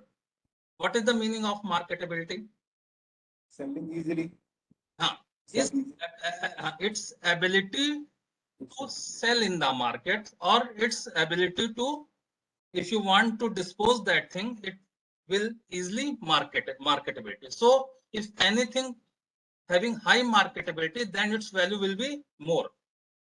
Got my point? And last point is coming, demand. Demand is also play very important role. If something is very marketable, but there is very, very less demand, then its value will be less. So I hope you can understand all these points. Why these points are very important? It is very important as in difference to land and building and plant and machinery. All those things, this value is very important. Okay. So value is not dependent upon the cost of construction. Are you agreed this point? Yes. Because cost is totally different thing and value is totally different thing. So do not say कि if the cost of construction is 1000, then value it's be 1000 or something more. So value depends upon various things which I have discussed just now. Okay. Now, as I discussed, these four things I have already discussed, and these are the meaning of this. Utility means usefulness or the ability to create a desire for the possession. Okay. Scarcity means short supply or lack of abundance. That thing is very, very less. Demand means the desire to possess plus the ability to buy. And transferability means marketability is related. This means ability to change the owner or use the and or the use. It means something can be transferred from one person to another person, that is marketable. Now we come to the Sir, can you slide? Okay, sir, the what utility can be of different use to different persons, na sir? Yes. So Utility. So will it depend on for whom we are doing the valuation? Yes. Suppose for the same person, for the same property, its utility will be different. Suppose some person are thinking they will start some business. For that person, utility will be different. In valuation, you will do the valuation of interest. That's the first thing you must know. Okay, now come to the next point. There are few terms associated with the valuation. These are the very important terms. First is value, second is cost, and third is price. So I think all of you are civil engineer and some are associated in the field. What is cost? Cost kya hai? What is cost? If someone asks cost, cost होती है ना भाई, जैसे आपने एक कमरा बनाना है, suppose you want to construct a room, उसकी कुछ कॉस्ट होगी, तो कॉस्ट कैसे आप बताते हैं कि इस कमरे के कॉस्ट ऑफ कंस्ट्रक्शन 2.5 लाख है, कैसे बताया? मटेरियल का able to get something, sir? Cost of land, cost of materials, cost of labor involved. So cost, suppose you want to estimate the cost, so you should know the what are the expenditure, means what is the cost of the material, what is the transportation or overhead cost, what is the cost of equipment. So by adding all those things, you can estimate the cost of that particular thing. Okay, so there is no relationship with cost and value. Value may vary from person to person, but cost of construction more or less remain constant for same particular product. Suppose you want to manufacture one pen. So the cost of construction depends upon what material you use, what is your overhead charges, labor, insurance, other things, and what is equipment you are using. So all those things define the cost of your product. Okay, now after cost, second important thing is price. Price आप कैसे define कर? Suppose the cost of construction, cost of manufacturing of pen is 10 rupees, and if you sell this pen in the 10 rupees, then you are not in a profit situation. To get the profit, you have to add some other things. What are the some other things? First is the cost of the production. आपको 10 rupees से कम में माल नहीं बेचना है, because that is your minimum cost. Agree? Minimum price. Yeah. Minimum price उतना तो आप रखना ही पड़ेगा ना. If you selling that product less than 10 rupees, then your business is not survive, because you come in the negative. Second thing, what you include in the price, your interest on investment. What is your interest on investment? If you do some investment, there is some fixed cost is also associated. 10 rupees का मतलब 10 rupees पर profit जोड़ेंगे, लेकिन आपकी fixed cost भी तो जाती है. That fixed cost you also include in your price matter. Okay.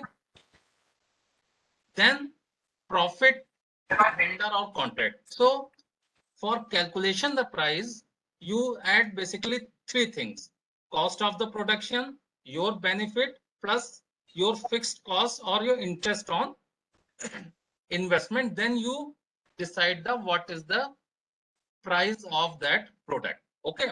Second thing, after fixing all those things, you decide the base price. Suppose you say this is the base price. Then on the basis of demand, you can add more value of that thing. Suppose you calculate as cost of production is 10 rupees, interest of investment is 5 rupees, and I including my profit minimum 5 rupees. So 20 rupees should be the minimum price. Got my point? And after 20 rupees, you can sell at 30 rupees, you can sell as 35 rupees, you can sell as 100 rupees. It depends upon the demands of that product or your pen. If demand is very, very high and supply is very, very less, then you can sell that product into the 100 rupees. Got my point? If more vendor or more manufacturing is there, then you have to reduce the price. You can sell that pen price into 80 rupees. Okay. Why I am discussing this? This is also applicable in the flat and real estate sector. Okay. If the flat is less and buyer is more, then then price may be decided by the builders. Okay. Price may be decided by the builder. So, okay. This is the one of the best quotation related to valuation test. Valuation. First is the price is what you pay, value what you get. So if sometime you are willing to pay more price for particular thing, it's only associated with the value of that thing. Got my point? Value for particular thing may vary from one person to another person, because what happens if sometimes some emotional attachment associated with something, for that person value will be higher. So I would like to share one example, one picture of Amitabh Bachchan. Amitabh Bachchan purchased one plot is very, very high rate.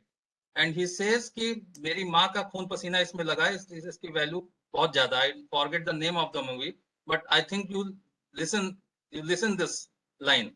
So emotional attachment also play important role to the value of that thing. Got my point? Yes. Yes, sir. So, okay. Now coming to the different terms used in the valuation. Okay. So these terms you will, when you prepare the examination seriously, you generally come across these terms. What is the gross income? Gross income क्या होती है? Gross income. कई लोग job में हैं. Most of the people in the job. What is the gross income? Gross income ज़्यादा होती है, net income कम होती है. Okay. Yes. Gross income. Yeah. Gross income is the sum of total income from all sources and without deducting outgoing.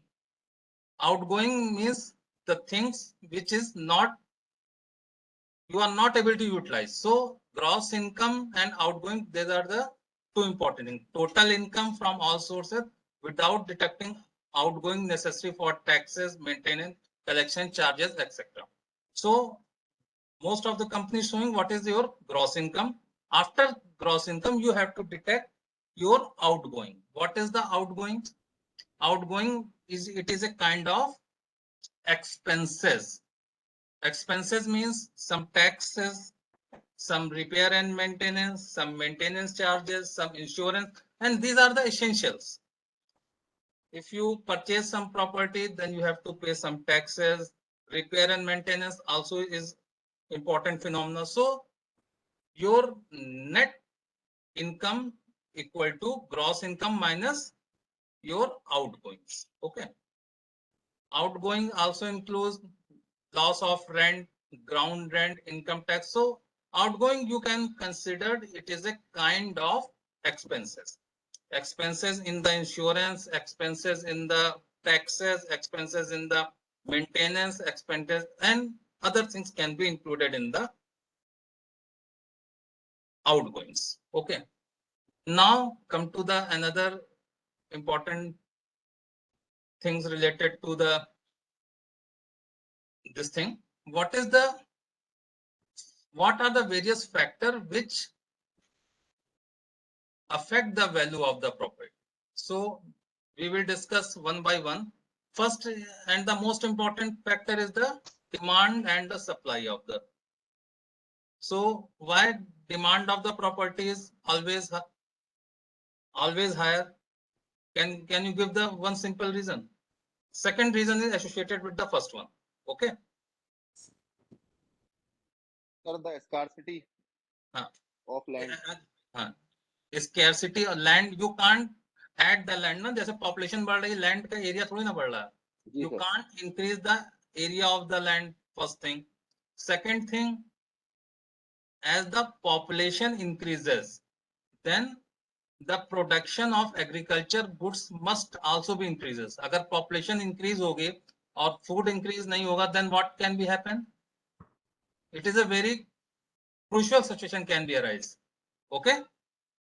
So due to limited area of the land, always, most of the time, or you can say always, the property is going to be in positive trend or the increasing trend.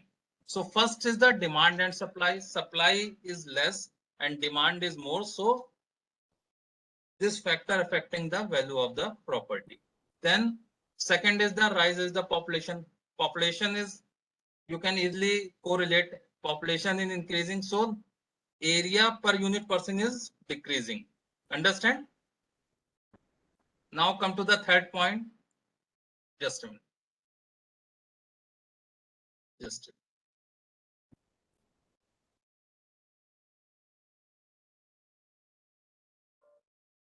minute. Now come to the third point. Cost of the construction. Cost of the construction, how it can affect the value of the property. If the cost of the construction is higher in Delhi NCR area, ATS is one of the best builders. So their cost of construction is higher, and that's why their property rate is higher. Okay. Now another point it is mentioned is the Rent Control Act. Can you give me idea what is the Rent Control Act? Rent Control Act क्या है? Hello, Rent Control Act क्या है? Can anyone give any outline or some outline of this Rent Control Act? Rent Control Act क्या है? What is Rent Control Act? So it depends on the state, individual states, but rent is fixed on the cost of the structure. Sometimes it is sometimes 10% or something like that. Okay. Actually, Rent Control Act is favor the tenant. Tenant side. It is a tenant side act. When India become independent, most of the people migrate from Pakistan to India, so that the demand of the house rent is become too much. So government come this act to Rent Control Act. Actually, this Rent Control Act vary from state to state. For Tamil Nadu, from Maharashtra, these are the key area, in Delhi also. So in Rent Control Act, if any property comes under Rent Control Act, you can't change the price of that property. And other than that, if property comes under Rent Control Act, their value will be increase or decrease. What is your view? If any property comes under Rent Control Act, decrease. Why this? Because it is a tenant dominant property and the owner can't do anything. So this is the very important act. Second is the imposition of control of prices of the material. Sometimes what happened, the material cost is increasing, so cost of the construction is also increasing.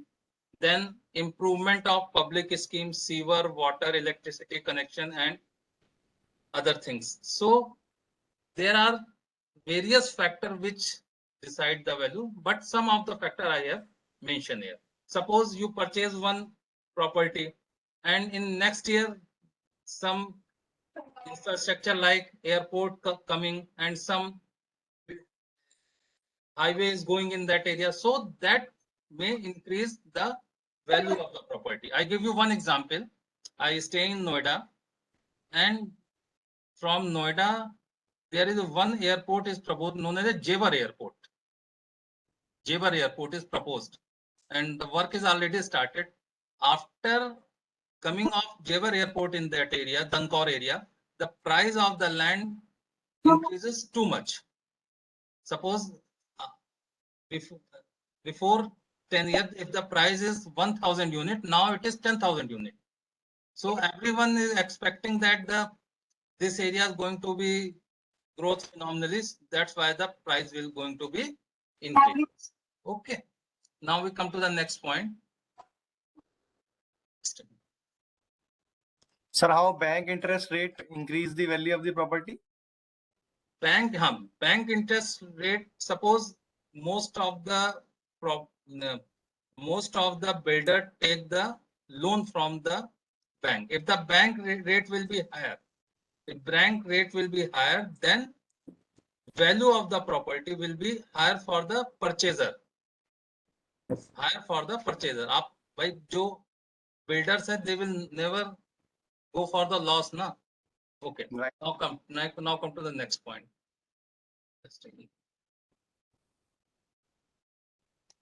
Sir, in slide it is mentioned for the purchaser, for buyer, because it is mentioned that lower the bank rate, higher will be the value of property. This is mentioned for the buyer. जो buyer property means the person, common person. Common person means buyer. हम लोग जैसे लोग. We are not in the favor of we are not presenting the builder side, but these are some common point. Just a minute. There is some issue with my laptop. That's why next slide is not just it.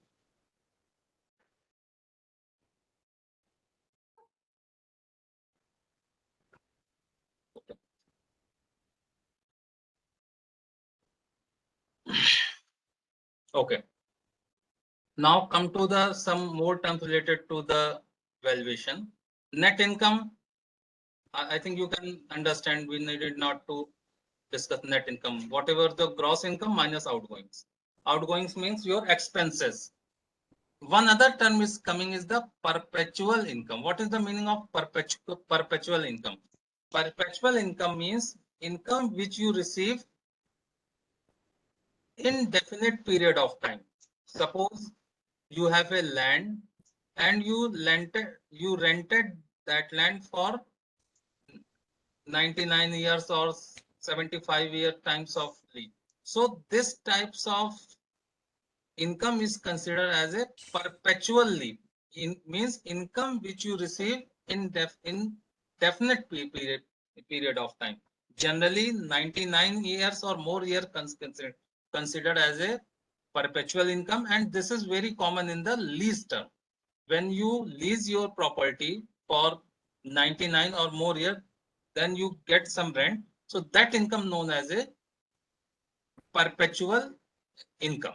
Next is the deferred income. What is the deferred income? Income after a lapse of certain period. Suppose you lease your land for 15 years.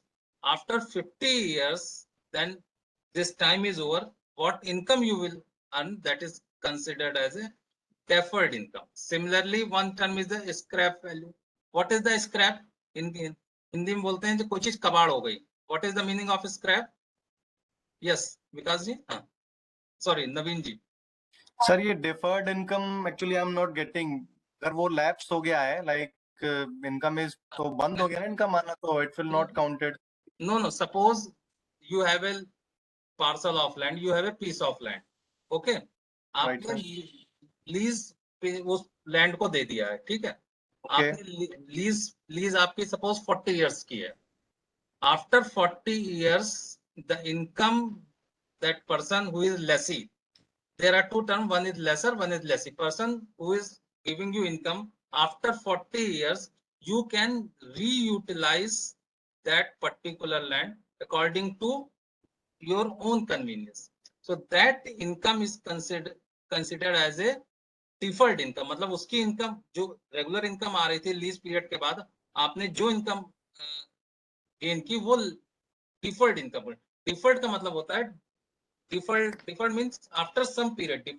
Deferred life आपने word सुना होगा. Deferred कोई मैं deferred life आता हूँ, मतलब is after some time. Some time means. Small request, sir. We are from Andhra Pradesh. I don't know Hindi. Keenly speak English. Okay. No. Okay. Okay. Now come to the scrap. What is the meaning of scrap? Scrap. Scrap means after uses. Suppose after 25 year uses of particular thing, there is no use for that thing. Only you can send that portion into the scrap. So scrap means is no use value things. After 20 years, your car have sent to the scrap. Scrap policy is now just introduced by the government of India. So value of that thing is known as the scrap value. Scrap value is not very much common in the land and building. It is common in the that thing, Machinery and plant and machinery. For land and building, the most common thing the world uses the salvage value. Salvage value. Note down, most common thing is the salvage values. What is the salvage? After suppose after 60 years or 80 years, when the physical life of that building is over, what is the value of that building? That is known as a salvage value. Okay. And the most important term related to the value is the market value. Market value is the value which everyone want to know. Suppose if you want to know the value of any property situated in any situation, what is their market value? And the function of the valuer is to estimate the market value of any property. What is the market value? Market value depends upon various factors. What is location of this property, and other factors are also play very important. Similarly, book value. What is the book value? Book value, suppose when you purchase property and when you purchase that property, what amount you have shown in your account book, that is known as a book value. Book value is the original cost. Suppose you constructed one house in 2000 and the cost of that house is 20 lakh. Then book value of your book value is considered as a 20 lakh is the book value. Book value means suppose it is a kind of historical cost.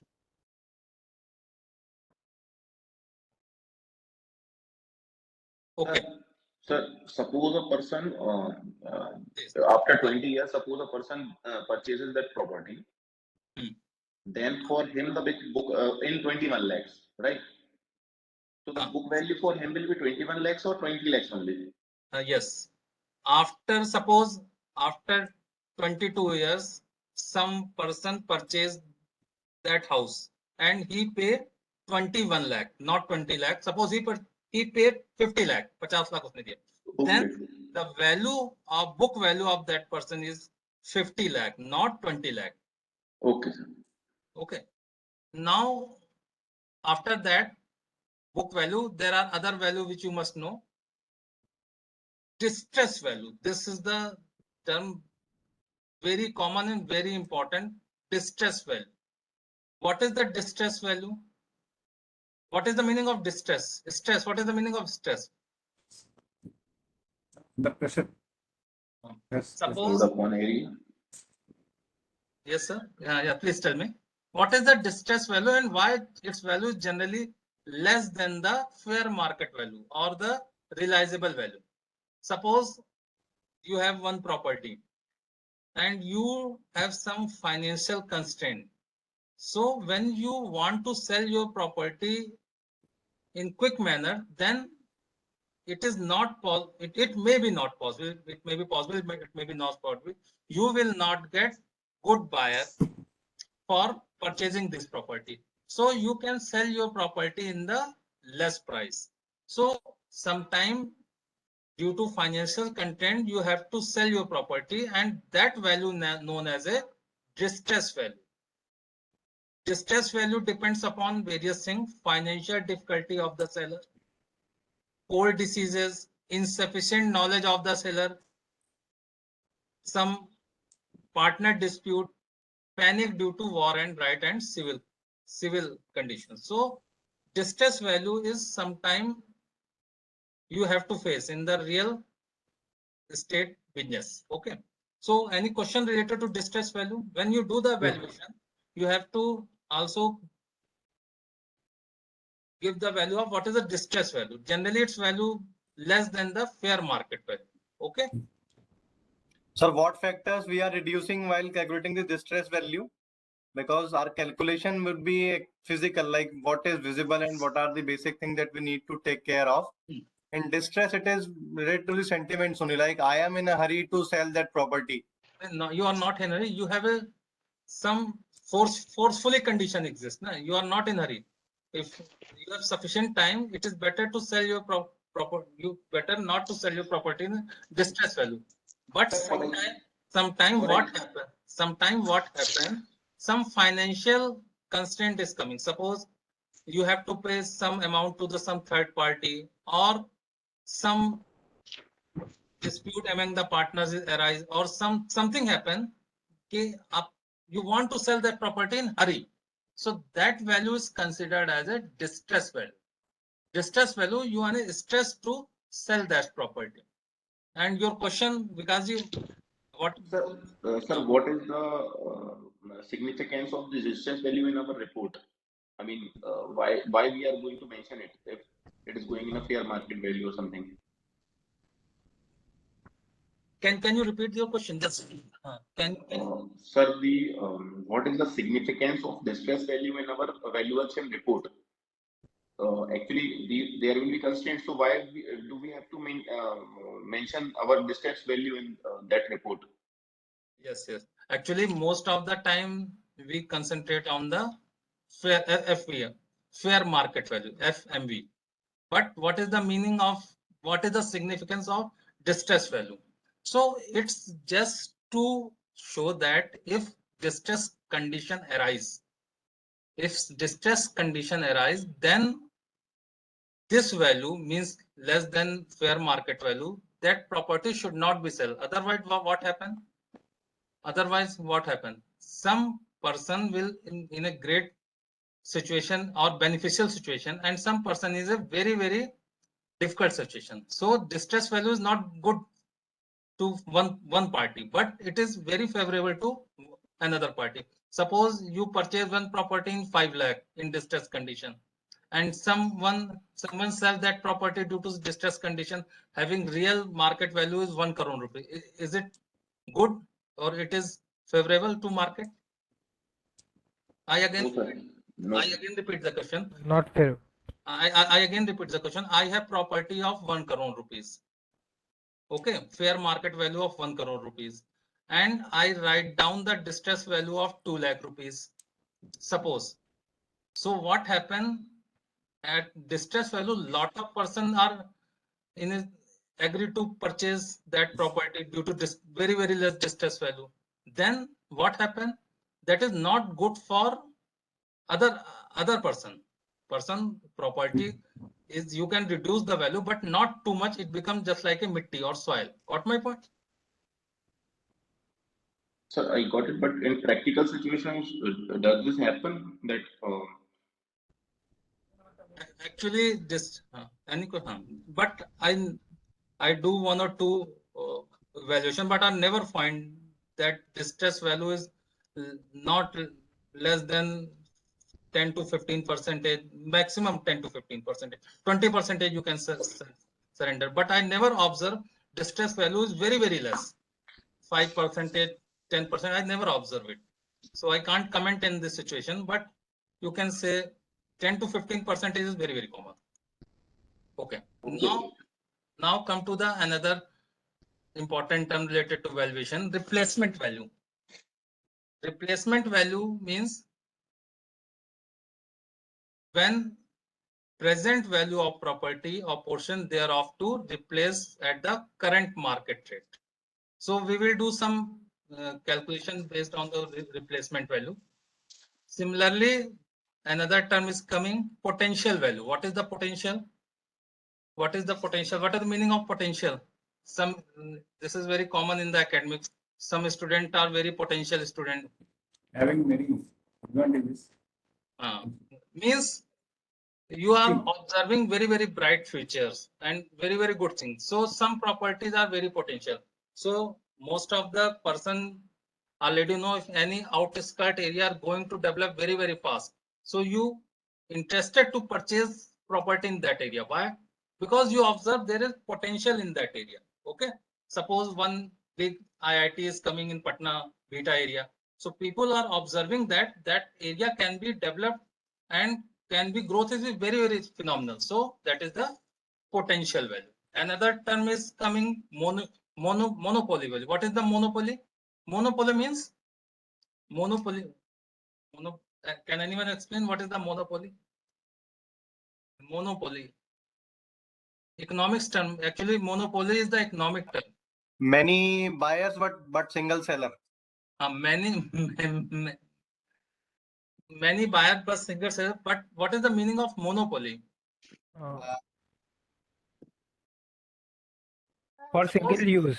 It is a unique property. Suppose monopoly means suppose few years back Reliance Jio has a monopoly in the telecommunication sector, and I think 50 years back or 60 years back Bata Shoes has a monopoly market. So monopoly means only you are the dominant person in that area.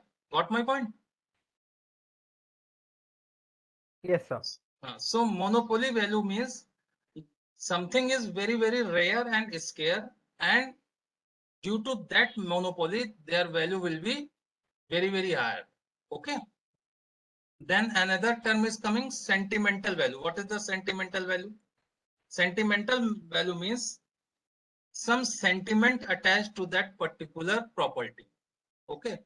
Most of the time this is associated with the some religious temple, church and other things, but sentimental value generally increase the value of that property to that particular person. Another term is coming speculative value. What is the speculation? What is the meaning of speculation? So it is overestimation. Speculation means you are estimating, you are speculating in future that value will be increases. Suppose you want to invest something, you want to invest some amount in the share in particular product. So you are speculating, you are assessing that in future their value will be going to be increased too much. So that is considered as a speculative value. Got my point? Similarly, another term How it is different? Sir, how it is different from potential value? The potential value generally use, suppose some new construction started in your outskirt of your area. Okay, so generally it is observed that a mass of the people observing the potential in that area, but speculative value, it depends upon the person only. Speculative value depends upon that person perception only. Got my point? But the but that is not depends upon the person. Suppose you purchase one property in CP which is not in a potential area. You having one property, old property, you are speculative that in future their rate will be going too much high. So considering your profit, you hold that property. So that is considered as a speculative value. One more important thing, you are absolutely genuine question. Potential value and speculative value, what is the main difference? What is the main difference? So in potential value, there is a great chances you will get good amount, because in future there is a development proposed in that area. Okay, so speculative value generally vary from person to person. It depends upon persons. Okay, sir. Thank you. You can speculation can't. Okay. Okay. Similarly, some more terms are coming in this valuation is the reversionary value. What is the reversionary value? suppose you have some parcel of land and you lease your land for 100 years or 30 years. After expiry of your lease, you will get your land. Then what is the value of that land? That is considered as a reversionary value. Example is also given. Suppose you have given your land for lease for 30 years and after 30 years you will get back your land, and the property of that land is, after 30 years when you get back, is 50,000, then the reversionary value is 50,000. Okay. Similarly, one is occupational value. Occupational value means sense of enjoyment, competence or enjoyment. Now come to the some other important. Sir, can you please repeat this occupational value? Like how we are enjoying it, whether it is providing us utilities or any amenities. What is the meaning of occupational? What is the meaning of occupation? Can you explain? What we do to survive ourselves. Not that exactly, not that term. Actually, occupational means suppose you take some property and you utilize that property some particular occupation purpose. Suppose some resort purpose or some other enjoyment purpose. So that value is considered as a occupational value. Means suppose you purchase some property and you are using that property as some resort purpose. So that is a kind of occupation. Sir, thank you. Okay. Now we are going to discuss some mathematical part, and if you give me permission, we will take 5-minute break. 5-minute break, Lena, then we will start. Sure, sir. Yes, so now it is 2:30. We will start at 2:35. Okay. Just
Hello? Hello? Hello. Yes, sir, you are audible. Okay, okay. Yes. So after first session, actually first session is quite theoretical, and it is important to discuss what is coming in the examination. Okay. Theoretical portion you can do. I know most of the engineers not worry about the theoretical portion. They are more concerned about conceptual portion. So we are coming into the another important portion related to the real estate valuation, that is the depreciation. So what is the depreciation? What is the meaning of depreciation? Depreciation क्या होता है? What is the meaning? Reduction of value over the time after usage. Okay. So so Due to depreciation is wear and tear, there is matlab there is a decrease in the value of the property. Yeah. okay. So as the time increases, there is a wear and tear, and there is a decrease in the value in the property or the machinery. So that is considered as a depreciation. So we are not going to discuss much about the depreciation. So depreciation is basically the loss of the cost. Cost depreciation is the cost of the lost usefulness or the cost diminution of the surface yield from the fixed period. Okay. Due to wear and tear, their value is going to be decreases. That is considered as a depreciation. This is very common phenomena. So we are not much emphasizing about their technical definition, but key concept is there is a loss in the value due to depreciation. Okay. So depreciation can be calculated from various methods. So there are various causes of depreciation. So as I already discussed, what may be the cause of the depreciation? Wear and tear. Suppose you purchase car, there is a wear and tear, then that's why the value is decreasing. So causes of depreciation can be classified into two broad categories. Okay. First is the external causes. Second is the internal causes. Internal causes or external causes is the main reason behind the depreciation. Okay. So Sir, your slide is not visible. just a minute. I again just message is coming. I again trying. Just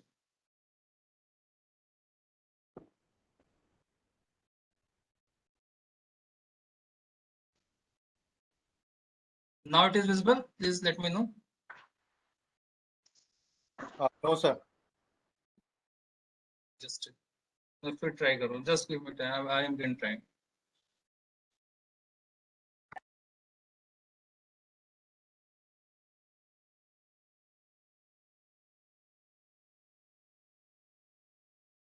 Now please let me know. अभी share हो रहा है?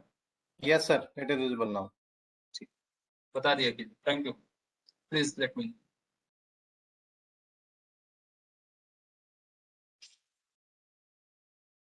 Now we coming to the important topic which is relevant to the IBBI examination. Okay, IBBI exam will never ask what is depreciation. Never ask the definition of the depreciation. You easily understand it is a loss in value due to wear and tear, and this wear and tear can be occur from the various causes, maybe internal causes or external causes. Okay, clear? Any question till now? Hello? No, sir. Clear. Yes. So now we come to the how we calculate the depreciation. This is the most important thing. There are various methods to calculate the depreciation. Okay. First method is the lump sum method. What is the lump sum method?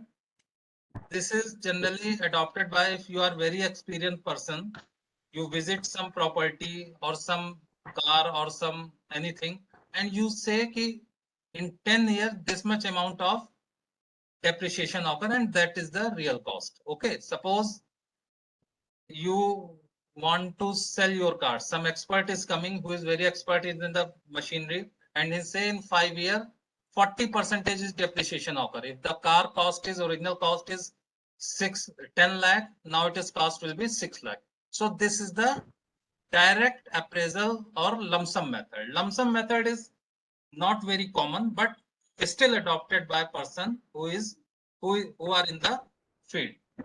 What are the common method? That is the WDV method. Please note down, written down value method. It is the most common method and most used method for the calculation of depreciation.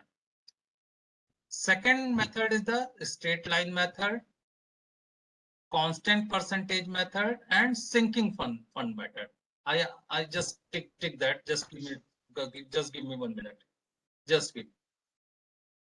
This method, I just change the color. Okay. This method, constant, this method, and this method means these 4 methods are very, very common as well as important for calculating the depreciation. What are those methods? Written down value method, straight line method, constant percentage method, and sinking fund method. Okay.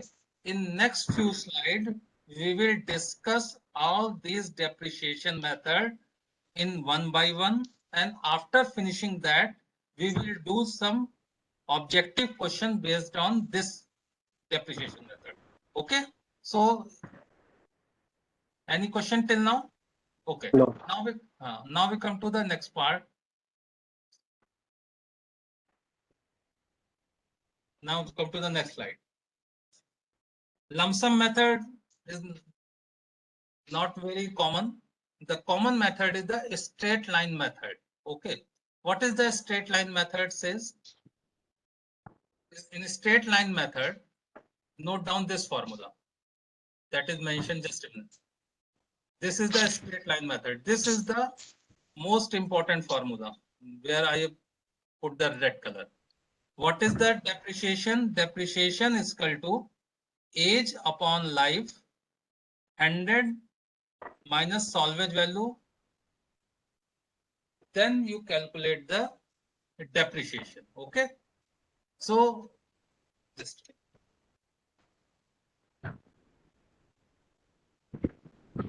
Sir, 100 minus salvage value is in the denominator or is it in multiplication? No, it is 100 minus. I will going to give you one example based on that. Just Sir, it is in the denominator or multiplication? age upon life. Life is denominator. Okay.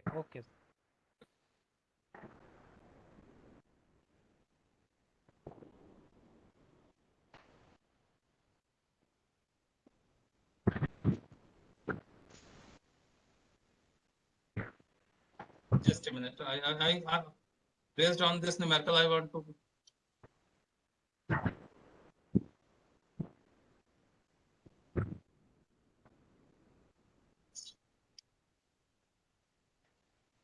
Just a minute.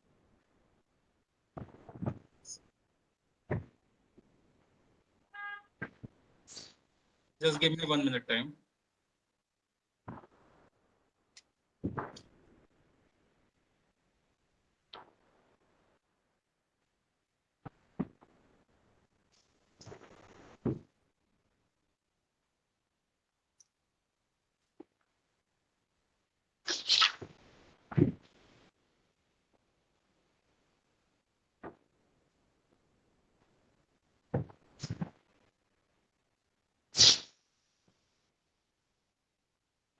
Okay. You note down this formula? Yeah. Okay. Actually, I want to discuss one important question. That's why I think I don't know tool text. Okay. Is it visible to you? Okay. Suppose age of an building is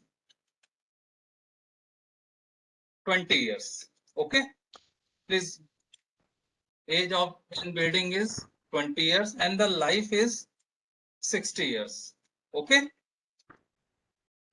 If any building having age is 20 years and life is 60 years. Okay. And salvage value means after 60 years, its salvage value is 10%. Suppose. Okay. Then what is the value of depreciation? Can anyone calculate what is the value of depreciation? Depreciation by constant percentage method. Sorry, straight line method. What is the depreciation by straight?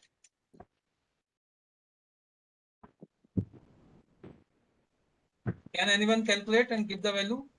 30. 30. How you calculate it? 20 divided by 60 in bracket 100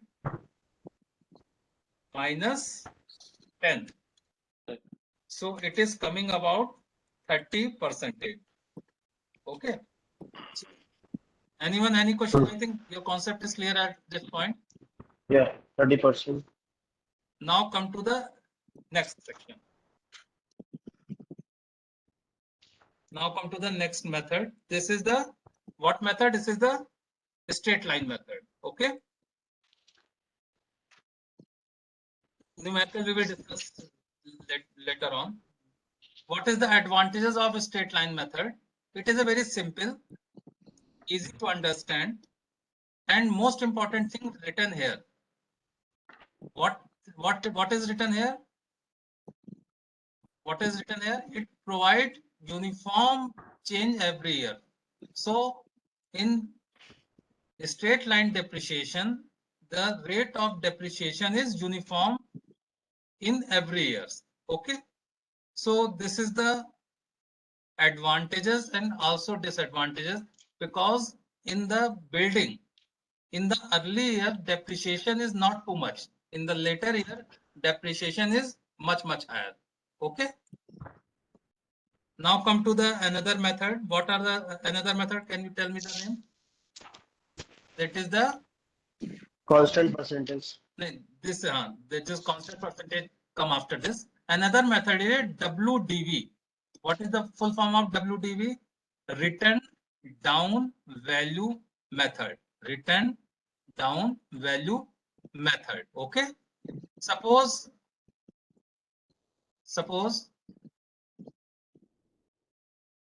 my slide is visible. Yeah. Suppose original cost of the building is 2 lakh. Okay.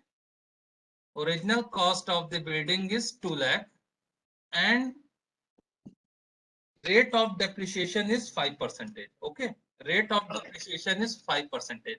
So what will be the written down value after 3 years? Can you calculate? What will be the written down value after 3 years?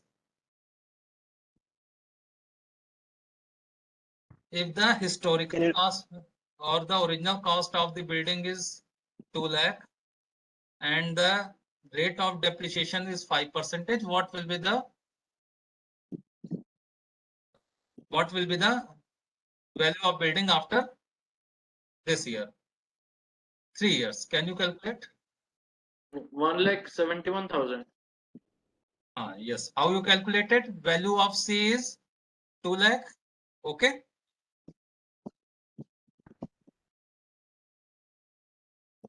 Value of C is 2 lakh and you direct get this, put the value in this the formula and you will get the answer. Any question till now?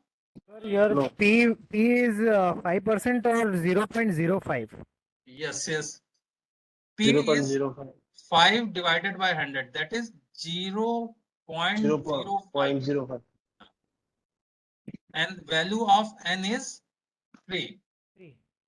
3. Okay. And the value of C is 2 lakh.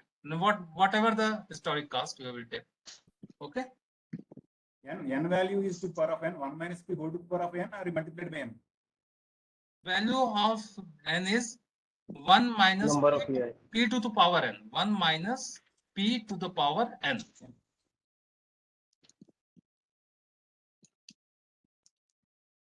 Okay. Okay, now come to the next question. So now we will discuss two methods. One is written down value method, another is straight line method. Now come to this is the most important and the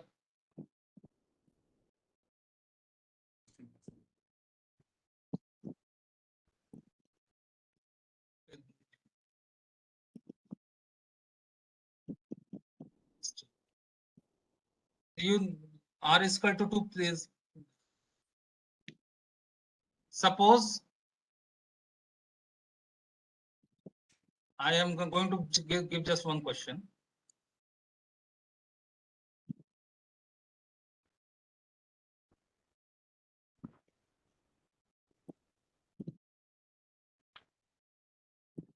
Just a minute.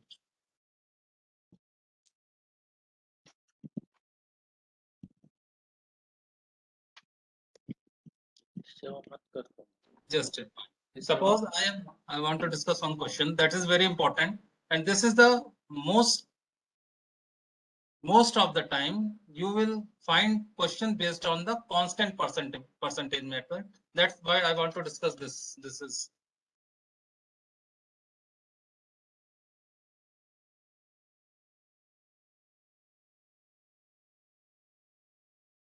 just a minute. Just a minute.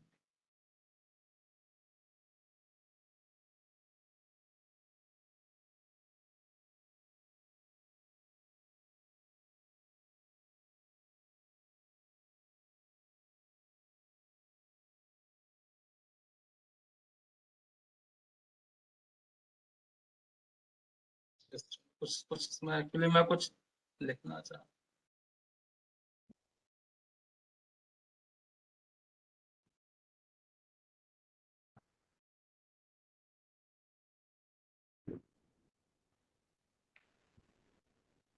Just a minute. इसमें कुछ issue आ गया मेरे उसमें.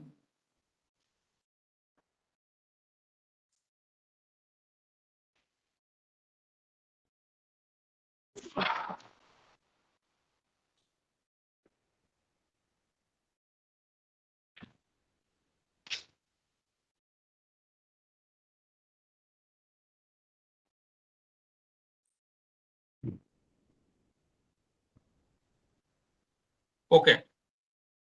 Suppose life of the building is 50 years.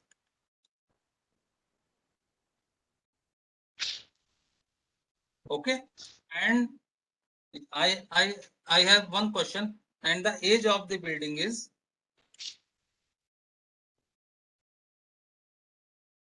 20 years. So what is the depreciation? Sorry.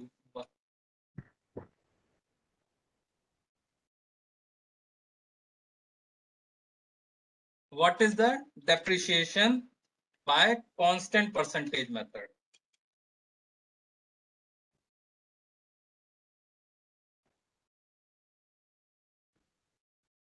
Can you tell me? What is the depreciation by constant percentage method? So how you calculate? First you calculate the R. R is equal to, in this case, 100 upon 50. 100 upon 50. Life of the building is 50 years. So what is the value of R is 2. Okay. Now we put this thing into the formula. What is the formula? 1 minus 1 minus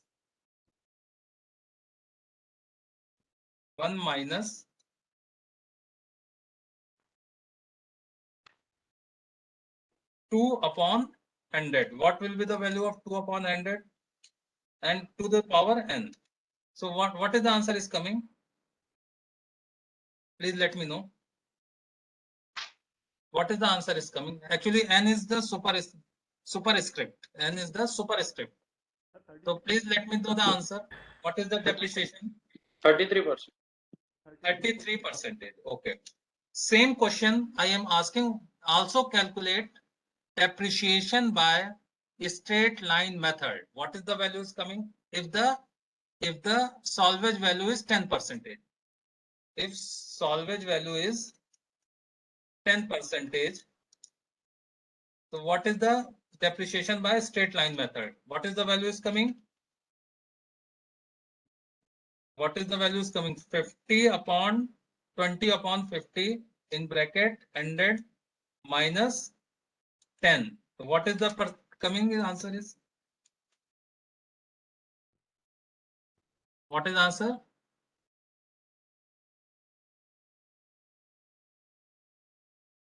Please. Huh? 6%. Please repeat, Kata. Please repeat. 36%. 36%. Okay. 36%. Actually, this thing I want to discuss. In constant percentage method, depreciation is less. But in straight line method, depreciation is higher. Why this is happen? Why this is happen? Can anyone discuss? It is happen because straight line method considered equal amount of depreciation in every years.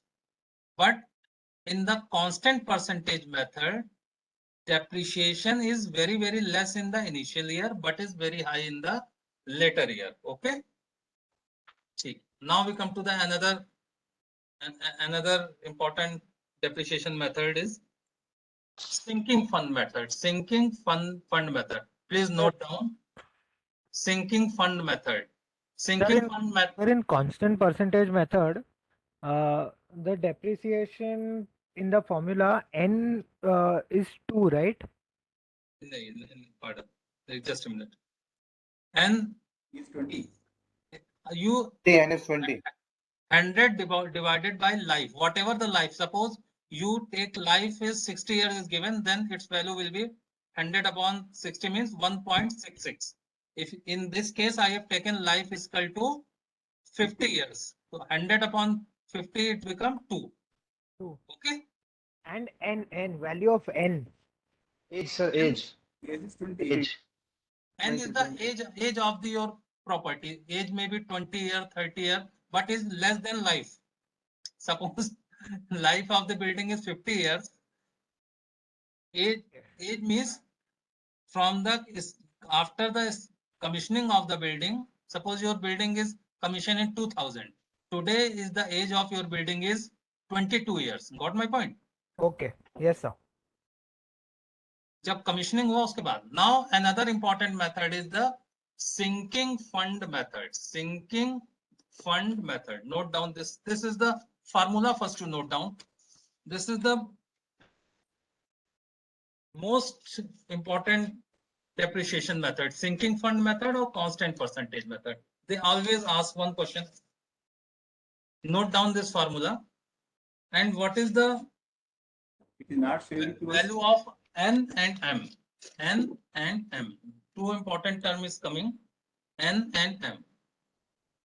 Where N is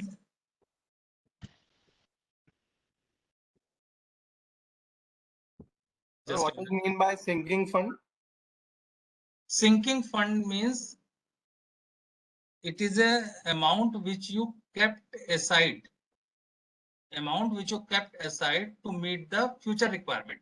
But in the current case, sinking fund means the depreciation method which consider age as well as life of the building. I just show you. Just please give me time. Just give.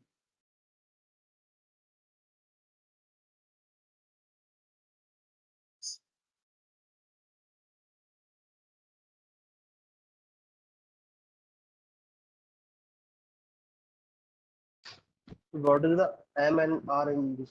That's the most important thing. Actually, that I want to show you in the one calculation.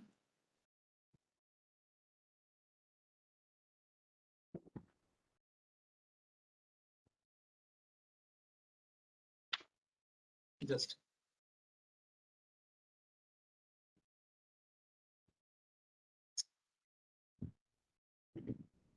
again.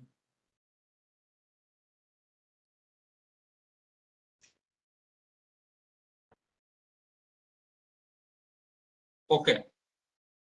The most important term you must know and note down in your notebook. One term is N. N is coming. N is the life, total life.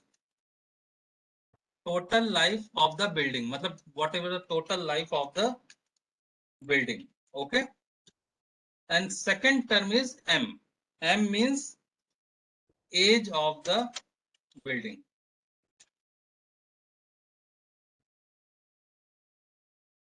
Age of the building. Okay. Suppose. Sir, what is R? I'm coming that. R is the rate of interest. R is the, if this question will come, then rate of the interest means depreciation rate of the interest is also given. What is the rate of the? Okay. Now I am going to give one important question. If the 60 year is the life of the building, M is the 60 years. Okay, please do it and then we will discuss later on. N is 20 years. We will take N is equal to 20 years. Means building is constructed in 2002. Now its age is 20 years. Got my point? And value of R. Suppose rate of interest is, for calculation purpose, we take 10%. For calculation, we take easy value. Otherwise, it may be 5%. Suppose we are taking 10%. Okay. So what is the depreciation? What is the depreciation? So how you can do? How you can do? First, you calculate the value of S. Okay.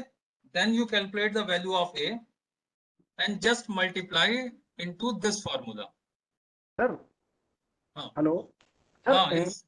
total life of building or age of building? I think you have written wrong. M means the total lifespan. Matlab, M means, sorry. Sir, you have written wrong. Yes.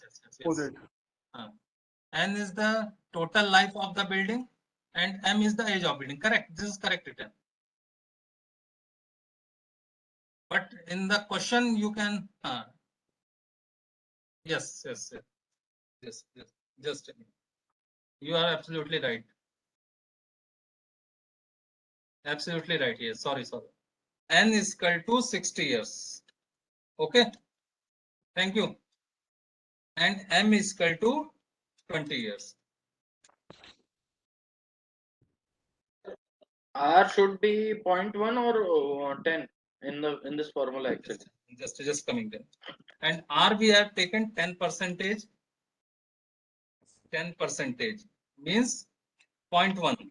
When you put in the formula, its value becomes 0.1 because R is given in percentage, na?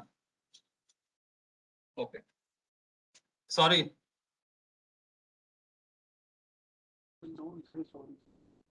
Now how you can do it?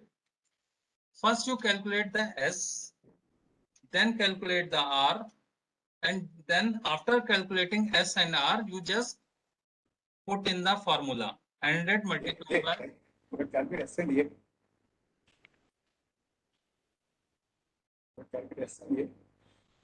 100 multiplied by S multiplied by A.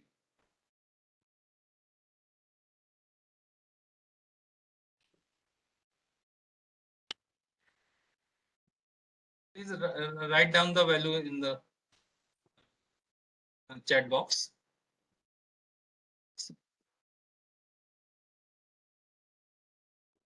Thank you for correcting that terms actually. It's happened sometimes. Sir, I'm getting S as minus, so that is not possible, right? And N is minus how? S is minus 0.9. Sir, for my S is 12.24. How? Again recalculate. Negative will not come. 1.1 to the power N. S is 12.24. That's okay. That's okay.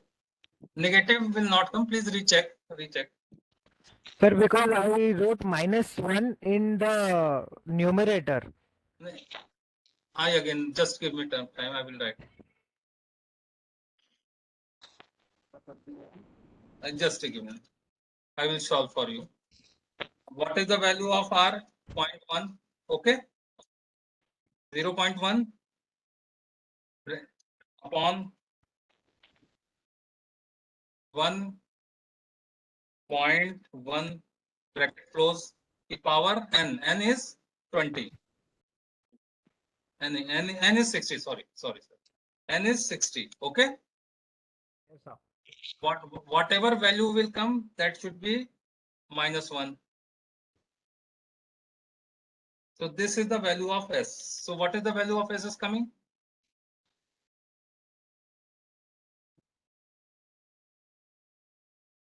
Now I think negative will not come, no? Negative ही आ रहा है Negative, sir. 1.1. Sir, 1 divided by 1.1 to the power 60, it will be in minus the 1.1 to power 60 minus 1. It come negative. Yes, sir. it will, if it will be divided by it gets divided by 0.1, then it will No, not divided by no. It should be okay. Just give me. You just do one thing. You just do 1.1. the power 60. It's power 60. It's power 60. It's come negative or positive? No, sir, it's positive 304.48. And then it's -1. -1 is 303.48. Then then 0.1 The divided value by of S is 0.00329. 0.000329. Then it will not come negative, no? No, it's not negative, sir. No. Negative नहीं आएगा sir positive नहीं आएगा There's no way it can come negative, sir. That's why no. Now both come positive. Actually, it is time tested.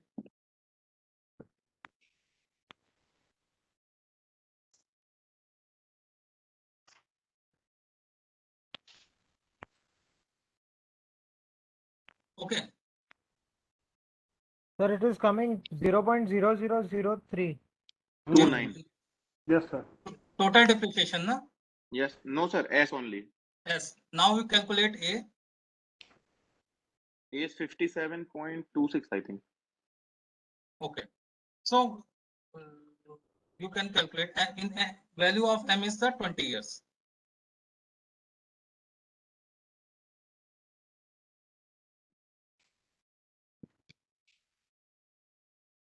$57.27. 57.27. A, Yes, na? sir. Then multiplied by 57.17. And what is the value of S and 100? That is the depreciation in percentage. Sir, 57.27A. Whatever the value come, na? What is the total depreciation is coming?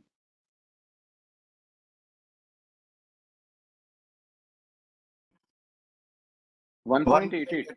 0.88. Okay. 1.88. ठीक है. Why this is coming less? Because value of R is we have taken too much. If generally it will be less, then it is coming 10 to 12%. Okay, whatever value is coming, that is okay.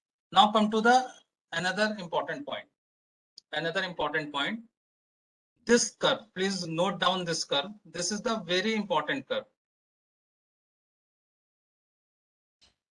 What you have observed in the red color line and the this is blue color line. I will show you. There are the two lines are there. One is red color line and this is red color line. This is blue color line. What you observe in this curve, this is the years, number of years. Okay. And y-axis there is the depreciation percentage. So after certain time, the same depreciation will be achieved. Same depreciation will be occur. But the matter is the rate. In the straight line method, the depreciation rate will be uniform. Get it? What है? In the red color, what you observe, their curve is the straight. It means the depreciation after 5 years is the same, but in the sinking fund, the initial depreciation is less. Note down. This is a very important point. In the sinking fund method, the depreciation is less in the initial state, but is higher or at the higher rate in the later stage. Suppose your building life is 60 years and you have to calculate depreciation by straight line method. So what happened by straight line method? Depreciation is same amount from first year, but in the sinking fund method, in the initial stage, initial 10 year depreciation is less, but in the later stage, depreciation is higher. Clear everyone? Anyone, any question, any doubt? Clear, na? Okay. Yes, sir. So in your examination, you will get question from any of these questions. If you give permission, we will discuss some numerical based on this method, or we will start new topic. I think it is better to discuss some few questions. Okay. Yes, sir. Our objective to clear the IBBI exam, not theory examination. That is my objective. Got my point? Okay. Yes, so sir. everyone has calculator. So just I am sharing some question. Please try to solve it. And whatever marks you get, you will share it. Okay. I will share. Just a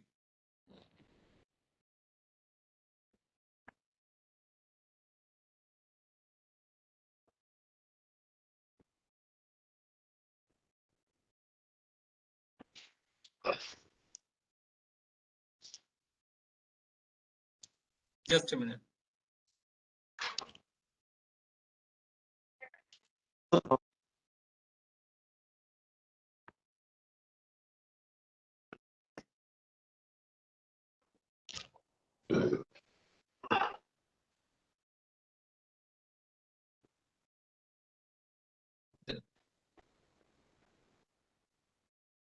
Okay. Okay. I am sharing the questions. First, you write down the answer of question in your copy, and later we will discuss this question. Okay. Okay. Is it visible to you? Yes. The first question is that value is an estimate of. अपने answer जो भी उसको लिख लीजिए. Whatever you answer, please note down. Not discuss to me. Value is an estimate of what? What is your answer? Sharing just a minute. It is sharing. No, sir. I'm proud. Just Value is an estimate of. I think it is sharing to you. Please let me know. So value is an estimate of what? A, B, C, D. Value is the estimate of value, price, cost, or worth. There are 4 options given. Please write down your answer in your copy. Need not to discuss. We will discuss in the end after. There are 12 questions. We will discuss after that. Okay. Now come to the second question. Okay. Second question is, I have just discussed second question. Second question is value at the end of the utility period. This question.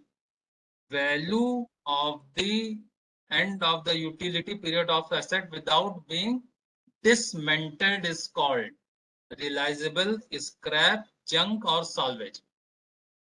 I again repeat, question is asking what is the value of that product after its utility become finished and product is not dismantled. It is not you doing part of that. That is salvage value, realizable value, scrap value, or junk value. Okay. That is the question number 2. You just write down the answer. Okay. Third question is very, very simple. Real estate has some, in bracket, therefore it has value. Real estate has some profit, immobility, characteristics of non-marketable and non-investment property and use. Real estate has some.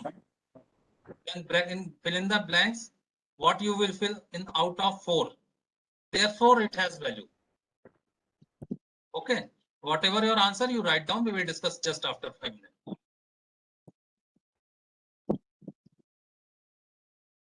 This question is, which of the following factor is not a physical, yes, yet affect the valuation of the subject property. Please write down your answer. We will discuss after the class, after this question. Damage of the building. Most important thing, you first understand the question. Answer is another thing. Answer we will find out. Which of the following factor is not a physical, yet affect the valuation of the subject property? If you want to do the valuation, out of 4 factor, which is the not a physical corrective but affect the value of the property. Now come to the next question. Property is an concept. It is a physical concept, legal concept, social concept, and technical concept. Property is what? What concept? Okay. Note down. Answer we are going to discuss after 10 minutes. Okay. You can skip this question because this question you will discuss in another method. We skip this question.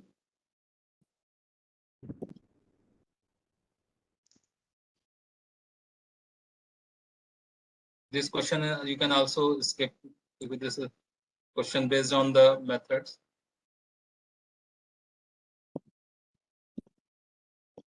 Now question number 8. A proposed development of metro rail station in the city would decrease the supply of the real estate in the surrounding area, increase the demand of the real estate in the surrounding, decrease the cost of the construction, and or none of these. Please write down.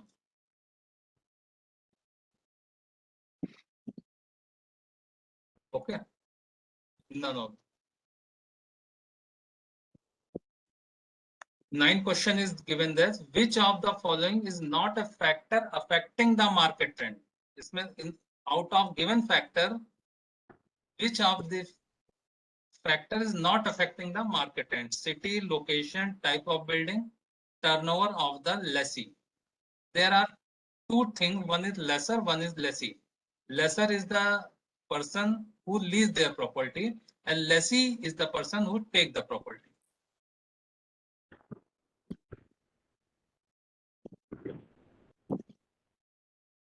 Tenth question you can discuss in next session, most probably, if anyone.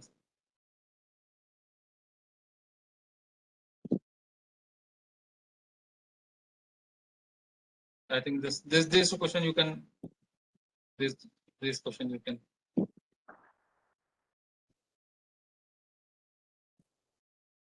Question number 13. Question number 13, note down. Which of the following is not a characteristics of real estate market? The key term is not a characteristics. No free flow of information. It is an imperfect market. It is a perfect investment market or heterogeneity. Please write down the answer. We will discuss this just now. Just again. Now come to the question number 14.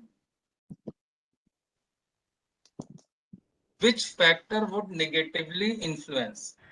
Factor would negatively influence low liquidity, potential of capital appreciation, regular income, redevelopment potential of the property. It is related to the real estate question. Liquidity, you know, liquidity. जब आप property cell करते हैं, when you sell the property you get cash amount, that is a liquidated amount. Okay.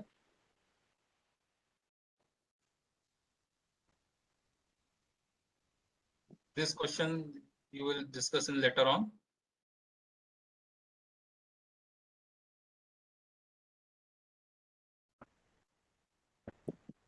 Question number 17. Which of the following is a not factor affecting the market trend? Which of the following is a not factor affecting the market trend? Sir ये हो चुका है. Okay. Okay. I think this question is okay. This is repeated. Okay. Now you question also. ठीक. Now we discuss the answer one by one. Okay. So what is the what should be the answer of question number 1? Sir, D. Worth. D. What? Worth. D for Delhi. Yes, I just opened the solution set. Answer is A. First practice question answer is A. What is just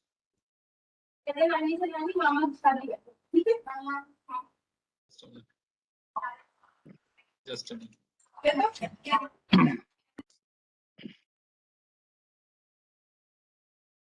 Okay. So we will discuss what is the valuation. Answer is first question is A. I just said. Estimate of what estimation? Value is the estimation of the value. Value. We estimate the value. Okay. Please just share the question. That's why it become easy. Actually, it also share the answer. That's okay. So answer, the correct answer will be Value. Value. Okay. No, it is like, sir, value is an estimate of what value is ought to be. Something looks wrong. Value is an estimate what out to be. The correct answer is mentioned in this one is the value. So it should be phrased like valuation, I thought. Valuation method. That's yes. If value is asking, then the correct answer would be worth only, sir. Yes, sir. Valuation. Thanks. Valuation. Correct word will be valuation. Okay. Then question number 2. Value at the end of the utility period. What will be the answer? Salvage. Absolutely correct. Salvage value. Utility period is over, and what you will get, that is the salvage value. Here is something you are saying. Question number 2 answer is B. No, this is not correct. Just give it. Solution. Just give me.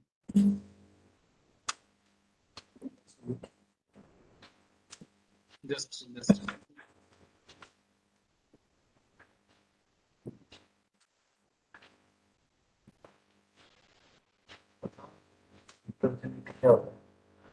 तुमने बंद कर दिया ना, ध्यान रख।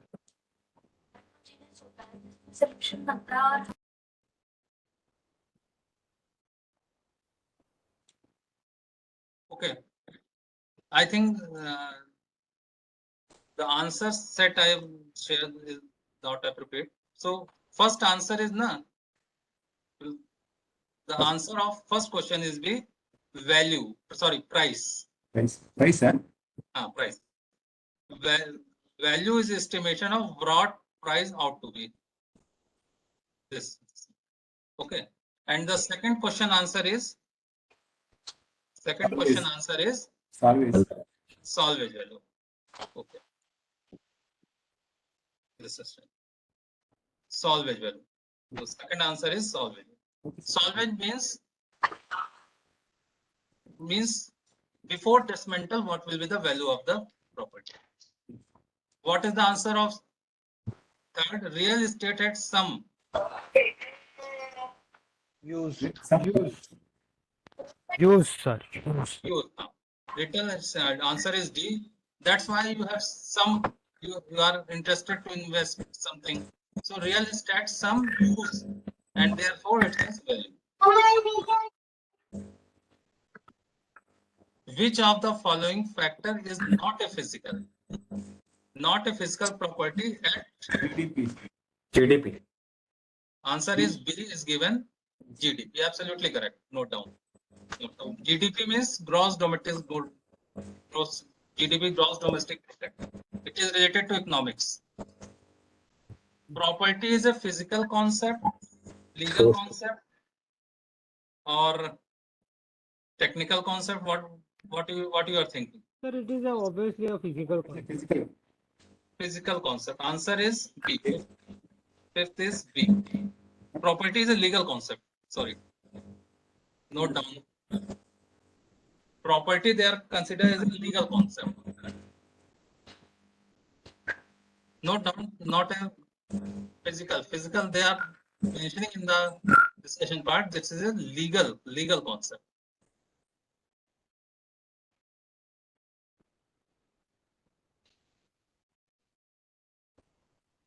This question we are discussed in later stage. Okay. What is your answer? B. B. B. Bombay. Yes. Eighth is B. Absolutely correct.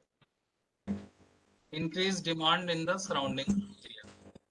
Airport, metro rail, and other infrastructure generally increase the value of the property nearby. Which is not following is a fact. Which is among following is not a factor affecting the market rent. D. The turnover of The turnover of the lessee. Because this is not related to property. This is related to lessor and lessee. Okay.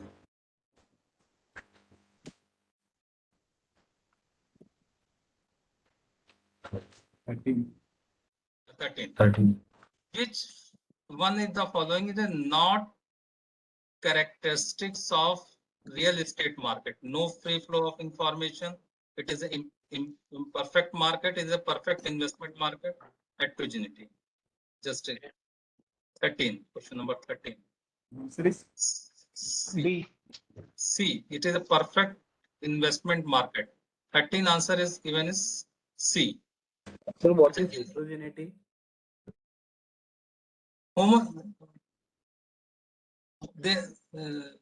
What is not a characteristic? What is heterogeneity means? heterogeneity. Not in. And why the answer is not C, sir? Because it is already a perfect investment market. One is supposed to do investment in that market. It is not a characteristics. Question is asking which one following is not a characteristics of a real estate market. It means they are saying the real estate market is a not perfect investment market. There are two types of perfect market and imperfect market. There are some characteristics related to perfect market, but they are saying real estate is a not perfect investment market, not a characteristics. But it is already a characteristic, sir. So the question is not supporting the answer actually.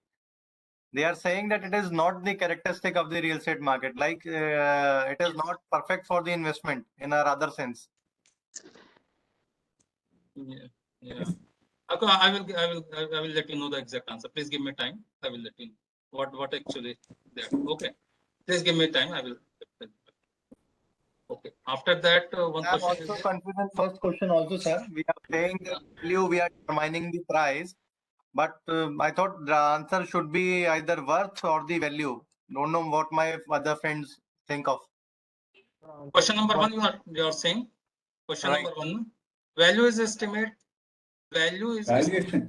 what? In value in estimate. You mentioned it is a valuation is an estimate of.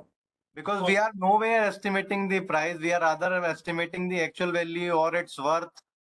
No, actually, in the valuation, 3 terms is coming: value, price, and cost, as I already discussed in this session.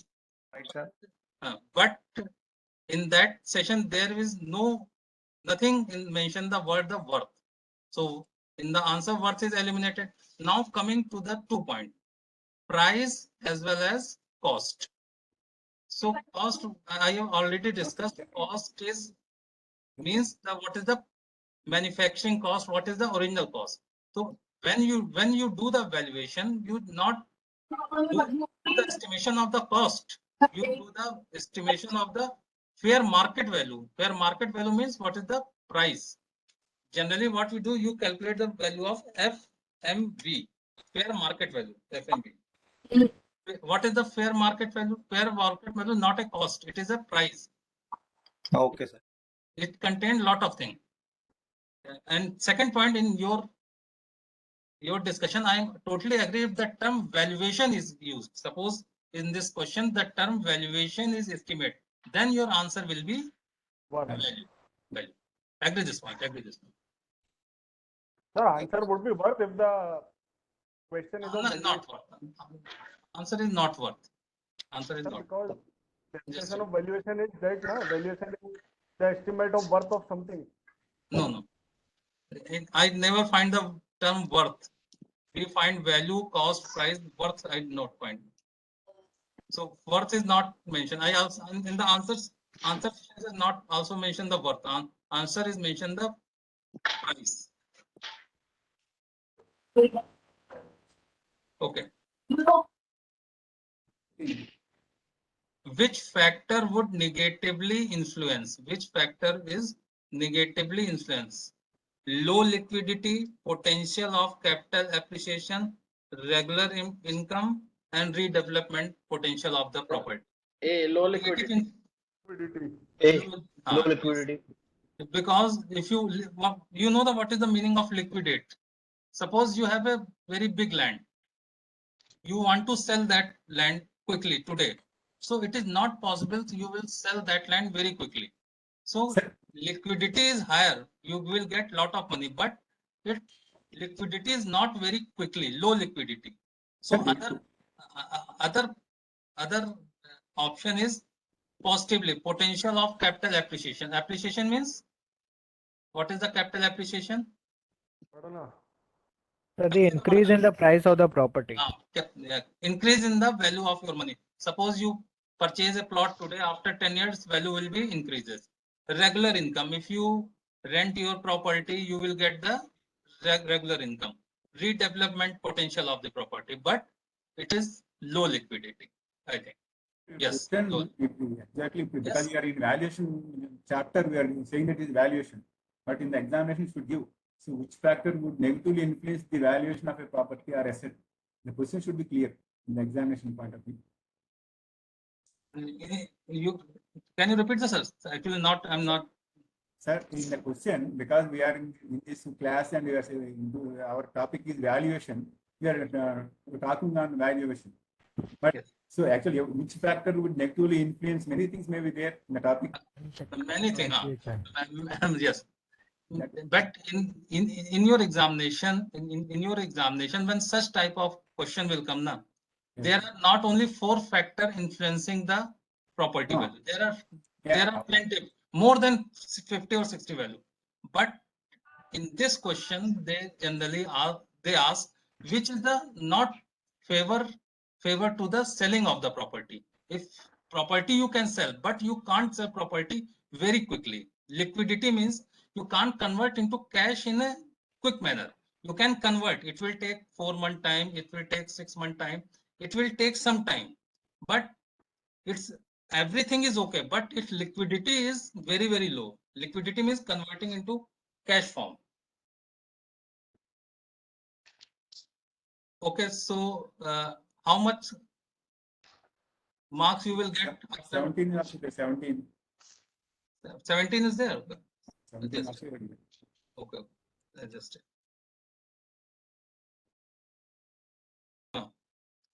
which of the following is a not a factor affecting not a factor sir affecting ये the तो हो market? चुका था पहले turnover of the lessee Turnover of the lessee doesn't matter, na? ये तो हो चुका So I will stop here and we will take 5-minute break and we will meet after 3:40 we will meet. Okay. Okay, sir. Okay. Yes, sir.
Shall we start?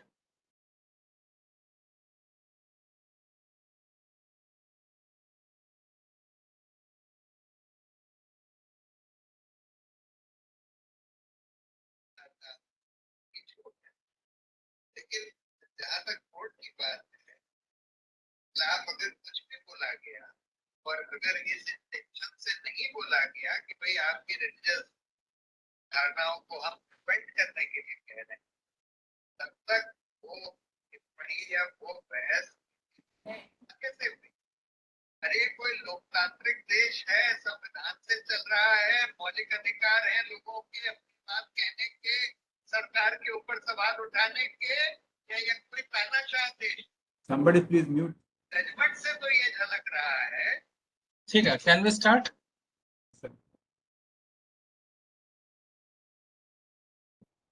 Hello,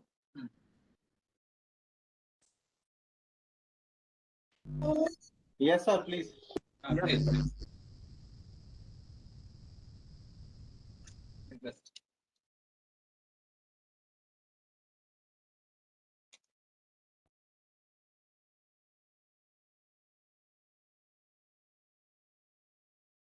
ठीक है, हाँ ठीक, okay. So in this session we will do some numerical part relating to real estate valuation. So before doing that part, we must know some formulas used in the calculation and the basic valuation. Okay, simple interest, everyone know what is the simple interest? Hello. Yes, sir. Simple interest, suppose I have given 100 rupees to you at the 10% interest, and I will take what amount I will get after 10 years. That is we will calculate with the help of simple interest. So formula of simple interest is P plus PRN. What is P? P is the principal amount, and is the rate of the interest, N is the number of years, and A is the gross amount receivable after 10 years. So please note down this formula. Simple interest formula is A plus P plus PRN, where P is the principal amount, R is the rate of interest, N is the number of years, and capital A is the gross amount receivable after the end of the year. So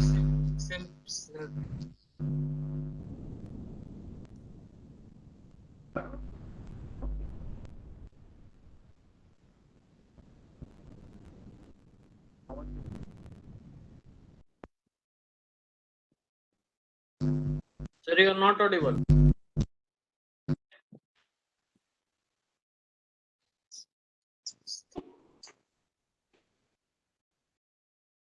So okay, now I'm audible. Okay, sir.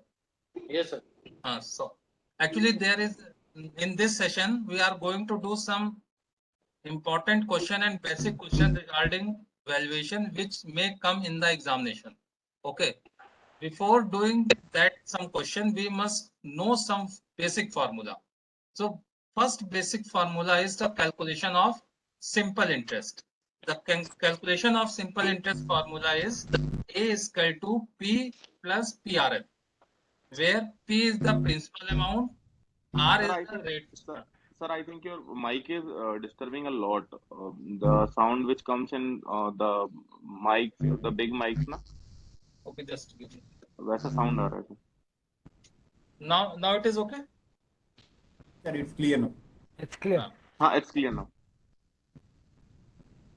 Actually, in this session, we are going to discuss about some basic question which may come into the examination. Okay. So first we calculate the simple interest. What is the simple interest? Simple interest formula is A is the amount receivable after the end of the given years. That is equal to A plus PRN. This is the formula. Okay. So this formula is generally used to calculate the amount which we receive after n years. This is the simple interest formula.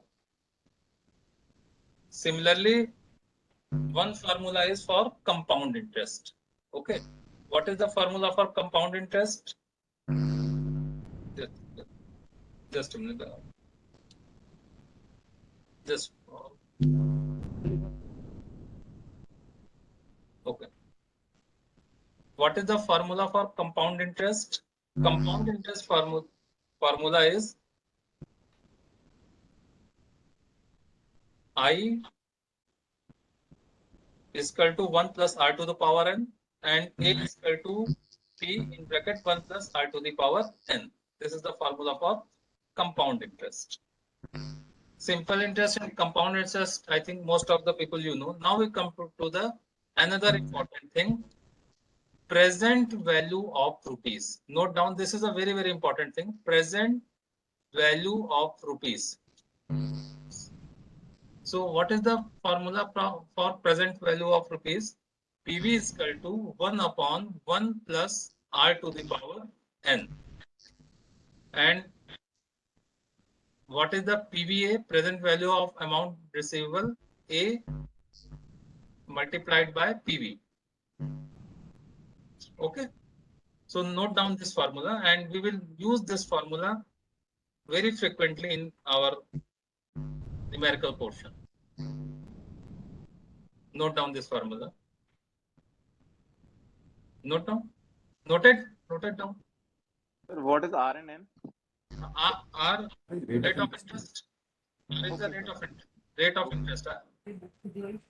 Okay. Just note down formula. With the help of some numerical, you will clear all the concept today. Then we will leave the class. Time doesn't matter. Okay. Until unless your concept is clear, class will continue. Now, another important formula is, please note down, this is the important formula, APA. APA means amount of rupees one working. Accumulated sum of 1 rupees per year. What is the formula for APA? 1 plus r to the power n minus 1 divided by r.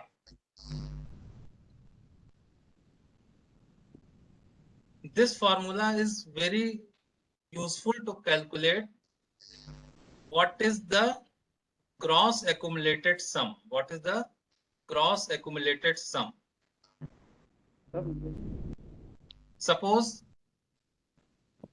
you, in your recurring deposit, you deposited 1000 rupees per month.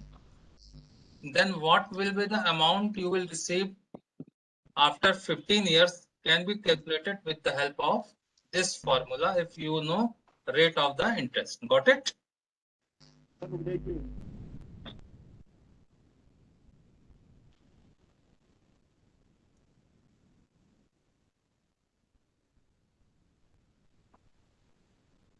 Okay.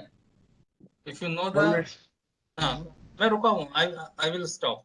Please note down the formula, and when we do the question, we will again share this slide. Need not to worry. But main objective, you must clear the concept and the question.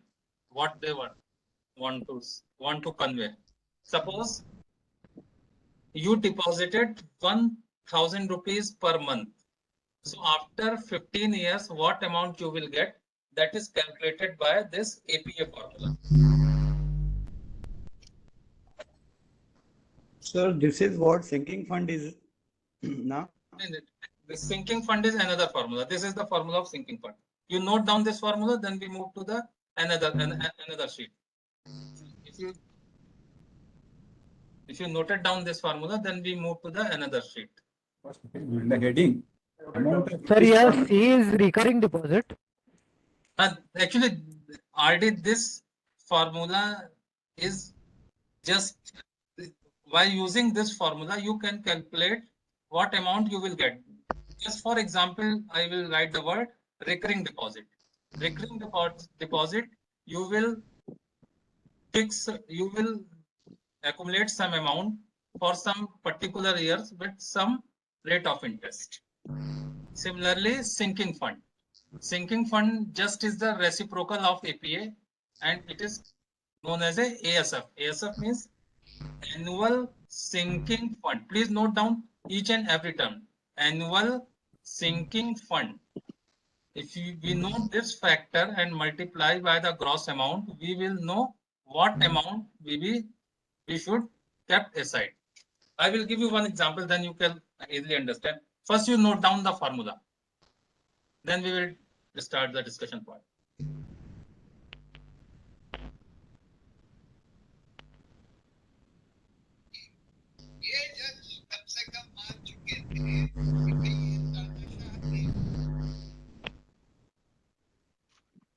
Okay, note it down. Sir, 1 minute. ठीक.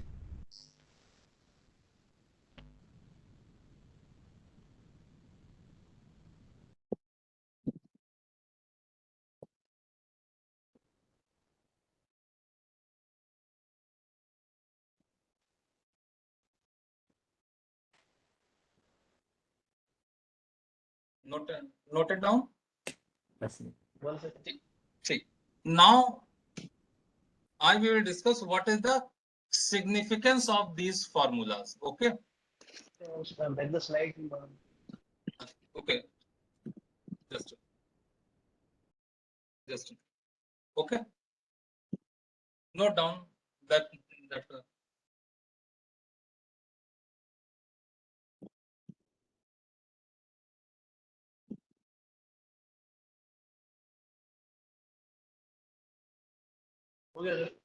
Okay.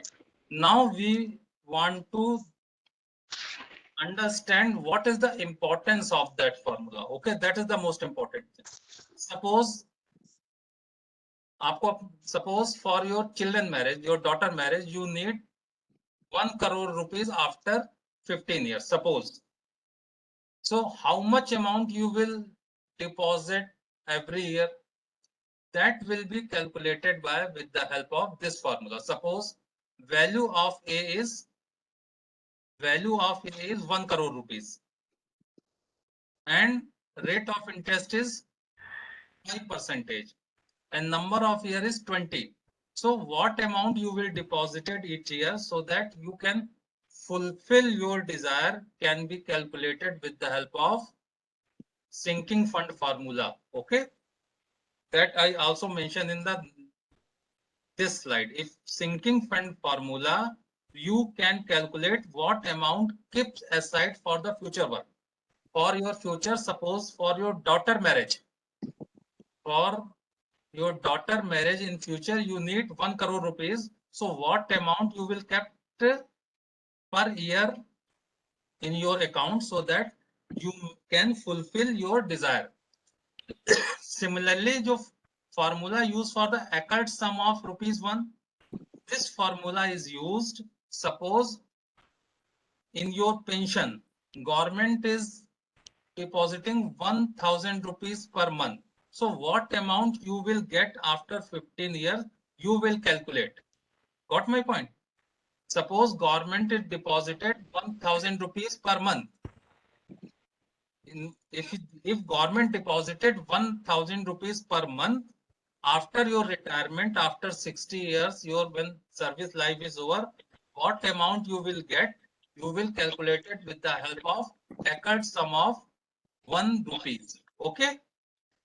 Similarly, one formula is the present value. Present value. Suppose I am saying you will get 50 lakh rupees after 25 years. In 2040, you will get 25 lakh rupees. Then what is the value of that 25 lakh rupees in today's? We will calculate it with the help of present value formula. So we will do numerical of all this formula after this slide is over. This presentation is only 8 slides. 4 or 5 slides is over. 3 slides is still remaining. So please note down the formula of next 3 slides. Okay. Another important formula, that is the year purchase. That is the most important formula. Most important formula. Year purchase can be calculated by the single rate as well as double rate. So single rate formula is YP is equal to 1 minus PV upon R. And please note down, Phil, then we will discuss. Please note down. Every word is very, very important. Every word.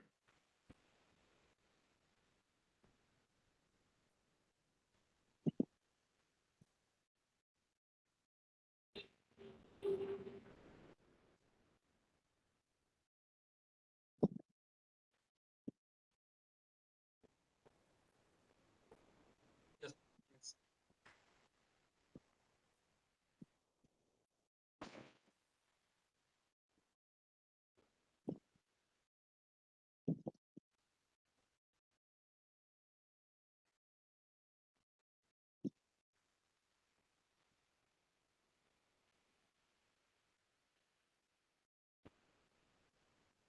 Okay. Now, the most important things about this formula, I just want to mention this. You note down this especially. It means if you calculate net income, suppose you have rented one property and you are getting 1 lakh rupees per month and you calculate the value of YP. So what is the value of asset? What is the value of asset will be calculated by this formula. Okay. That's why this formula is very important, and income approach method, you generally gone through this formula.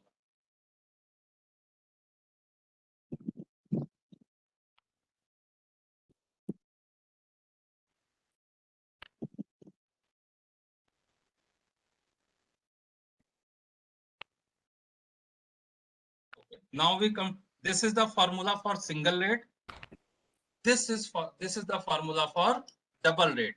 YP is also calculated, but in YP is equal to 1 upon R plus S. Note down this formula, and we will do numerical on this formula after finishing this slide. This slide having 8 sheet, but after finishing this formula, we will discuss.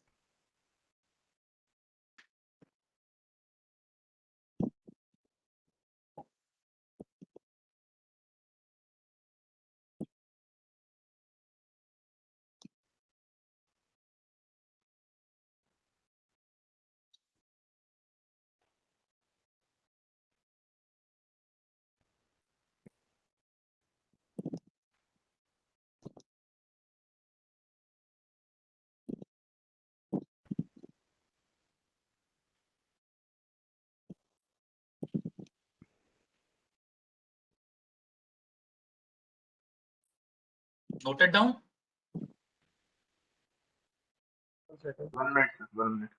ठीक है, no issue.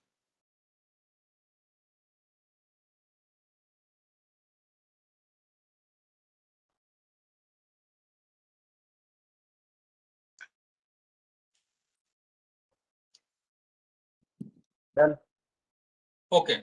Now, in this formula, other than the rate of interest, one term is coming, rate of recoupment of capital S. And this is calculated with the help of given formula. Rate of recoupment means if you taken some land parcel for 30 years lease or 50-year lease and you have done some construction. So after lease is over, you have to return back your parcel, land or parcel. So when you return the parcel, you have to remove your fixed cost. So whatever the fixed cost you have invested, we can estimate reversal cost with the help of rate of recoupment of capital. We will do some numericals so you can understand. Then another important and the last slide is perpetual income. Perpetual income means income which is for very, very long time, 99 years, 999 years means very, very long time. That income is considered as a perpetual income. Okay. Now,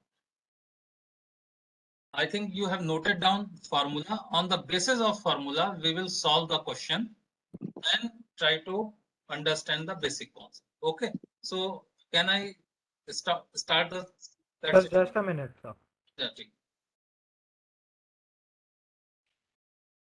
Done. okay. Just a minute. Now, please note. Just a minute.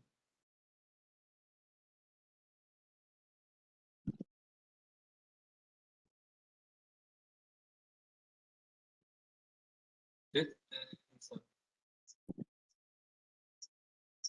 Okay. Is it visible to you? Yes, sir. Now we will solve the question and discuss, also do the discussion part. Okay.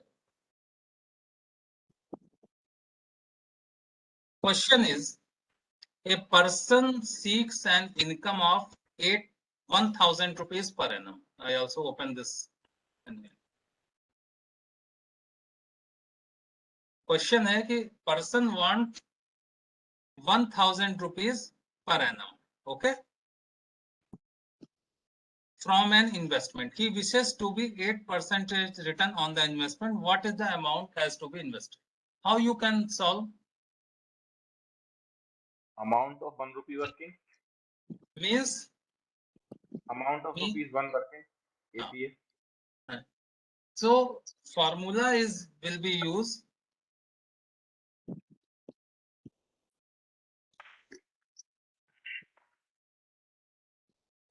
Okay, this formula I have just discussed.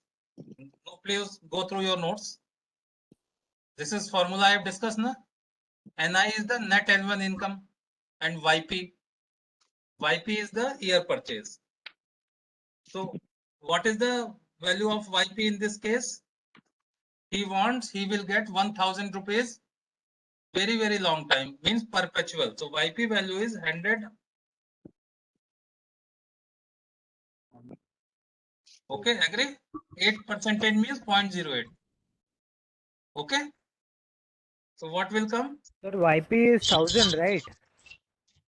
Why? Please go through formula. Formula for YP perpetual is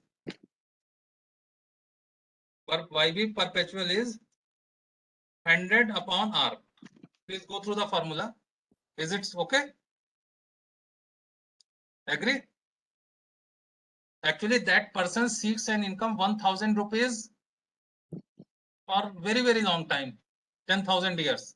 So YP is perpetual now. So what is the perpetual if YP is perpetual? 100 upon R. So its value is coming 100, 8%. In this formula, we will use 8%. So its value will come 12.5. 12.5. So what is the value of YP? 12.5. Okay. And income he wants. When we put value of YP in this formula, 12.5. When we put 1,000 multiplied by 12.5, what will come? 12,500. So answer is C. Answer is C. C. Now answer is C is okay, agree. So what is the meaning of this answer? It means if I invest 12,500 rupees in a bank who is giving 8% of interest, so I will get 1,000 rupees always in my life or perpetual. Got my point? Sir, we have found out YP as 12.5, right? YP is coming 12.5. Okay, what is the next thing that we need to find? Next thing, in the question, I just share this. You have calculated YP? Yes, sir. This is slide visible to all of you? Yes. Then we go to NI. NI means the net annual income. Net annual income person want he will get 1,000 income every year. Okay. So if we want this income, what will be the amount should be in the bank? So if we multiply net annual income in YP, we will get the CV, with the value of the asset. Okay. So I think just okay. Now I am explaining this question. If person invests 12,500 rupees in a bank who is giving 8% of interest, then that person will get 1,000 rupees throughout his life. That is the answer. Got it? Yes, sir. Okay. This question you can do very easily. Very easily. What will be the written down value of a machine purchased at the cost of 30,000 rupees after 3 years of service at the rate of depreciation is 25,000. Please do it and give me the answer in the chat box. I will help in the end if you're not able to do. If you're not able to do, I will do that. Need not to worry. Formula I can share or you can know the formula. Give the formula one sec. 1 minus 0.05 to the power n. What will be the n? 3. Okay. And what is the book value cost is? 30,000. I think 25,720. What is the answer is coming? 25,720.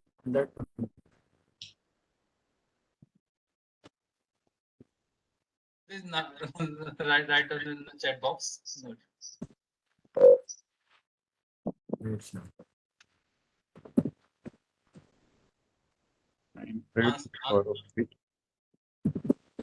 Answer is this one or this one?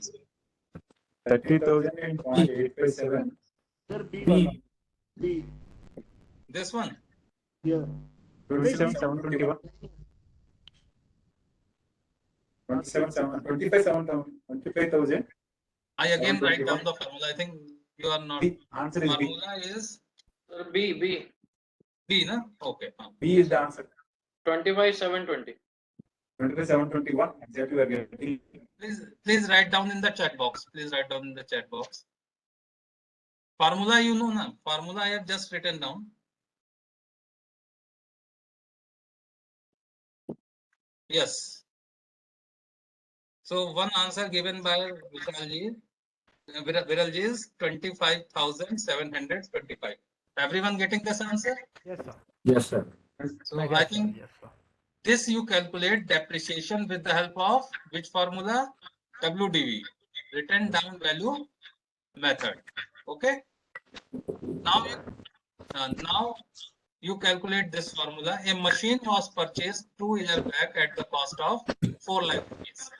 Total life is 20 years. Salvage value is 10%. What is the depreciated present value after 2 years? So question, how you will solve? Which method you adopt? Which method you adopt?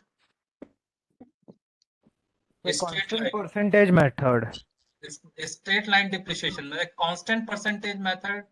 What formula is given?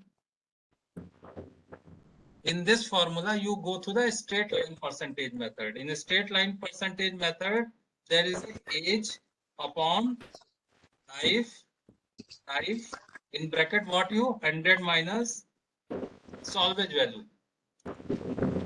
This is the which formula? This is not a constant percentage formula. This is a straight line. So age, what is the age? Please write down the value in the chat box. Age is 2 years. Life is 20 years. 20 years.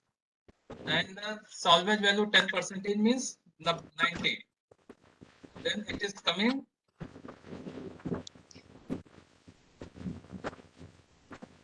9.9.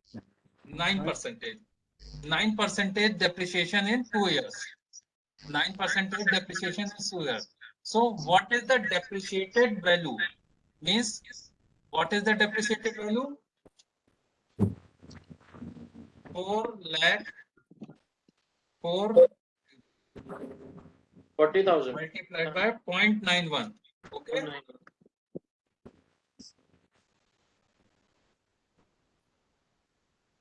3,64,000. See. Okay. How we will get? I think you can understand. Any question till now? So depreciation is 9%, and what we have to find the depreciative value, present value. Actually, they are asking what is the depreciated present value. Means after depreciation is performed, what is the value of the asset? That is the question they ask. So after 9% depreciation means the value is 91%. Got it? Got my point? Oh, yes, sir. Okay, sir. Clear concept. Concept is clear. That is more important. Answer is not very important. Answer may be. Sir, repeat one time. Actually, this question is asking what is the depreciated present value. They are not asking about depreciation amount. What they are asking after depreciation, what is the value of that product? So depreciation is 9%, is meant 91% is the value of the product. Original value, what is the original value of the product? There 91% is the value of that project. Clear, everyone? Yes, sir. Okay. Now come to the next part. Next part is the NPV. NPV means net present value. What is the just give me a second. Work out the net present value of a building 20-year age and 60 year of total life. Replacement cost on today is 4 lakh 30%. Salvage value is 10%. Adopt SLM. SLM means straight line Method. Okay. So first what you do, you will calculate depreciation. Depreciation, what is value is coming? Please let me know. Answer in the chat box. Depreciation 30%.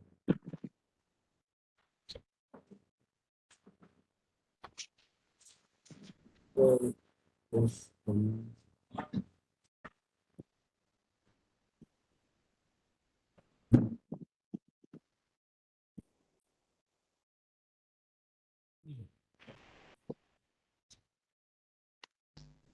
30%. It means 30% is depreciation. Sorry, 30% is the depreciation. So what is net present value? Net present value means what is the replacement cost? Replacement cost is 4 lakh 30,000 means replacement cost 4 lakh 30,000 replacement cost. And if this multiplied by 0.7 means then we get the replacement Net cost on today. See, 3,01,000. Why we will multiply it by the 0.7? Because It's a 70%. 20 years, 30% depreciation is occur. After depreciation, what is the present value? The replacement cost means 4,30,000 multiplied by after removing the depreciation. So what is the answer is giving? 3,01,000. 3,01,000. Okay. Okay. Any question till now? No, sir. If this type of question will come, please try to do that. This is the answer. Okay. See. Anyone who is not able to understand, tell. Now we move to the next question. This question is another approach. Previously, it is given by the which method? Straight line method. Now it is say calculate by constant percentage method. Note down constant percentage method is also known as the linear method. Don't confuse with the straight line method means linear. Constant percentage method is the linear method. This is the most important point. Constant percentage method is the linear method. Okay. If the replacement cost is 3,50,000, life is 75, age is 15. What is the net present value? NPV means net present value. I will also solve along with you. First, what formula you will use? formula, constant percentage method formula. I will give you tip. You have to calculate R. R is equal to 100 upon 75. Got it? Now you calculate the value. First, give me the answer of depreciation. Then we will do second part later on. ఇక్కడ ఆడుకుంటే దానికి లైట్లు వేస్తారు చాలా current సరే Pardon? आप बताइए, please tell me. I will write formula. Okay. Formula is 1 minus in bracket 1 minus R upon 100 bracket close to the power n. N is this and this is close. This is the formula. N is the superscript. Okay, I think it is not happening here. N is the superscript. Sir, N is 15 years, na age? N is the age of the building. So 15 years lenge. N is 15 years. In the given case, N is 15 years. Yes.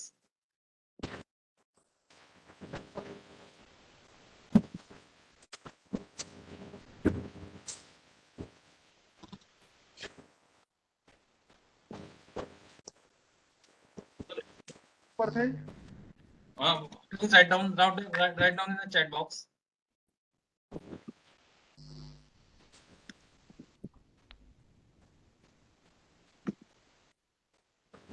%. Okay. Anyone else? Okay. 18%. Suppose take it. If 18% is the depreciation.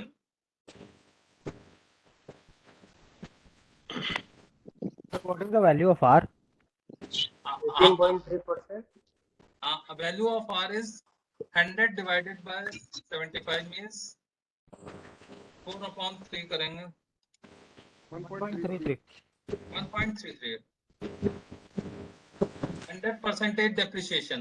It means 82% of this one is the net present value of the building. What is coming?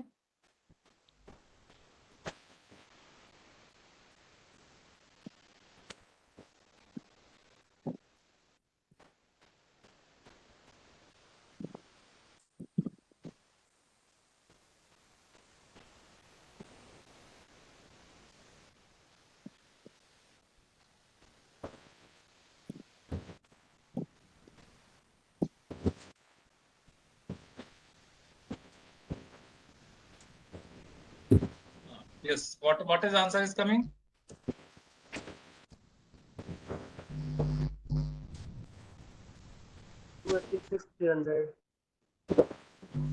D.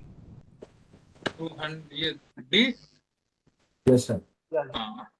Absolutely correct.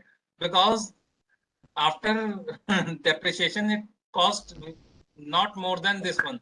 So A and B is already eliminated. Okay. Depreciation is 18.3%.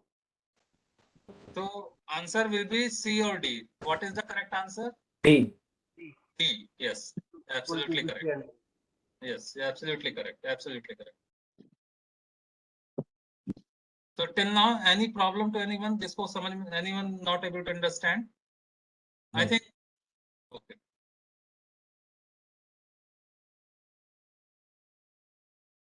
Just a minute. Some problem.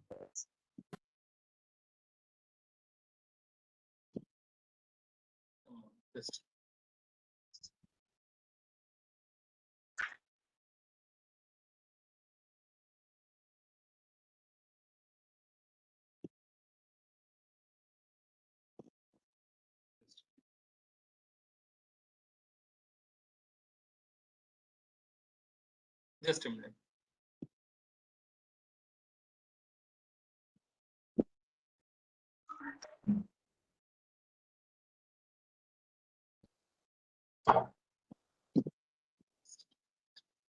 Some more numerical.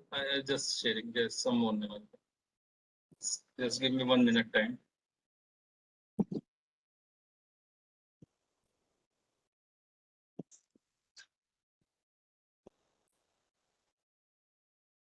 Okay.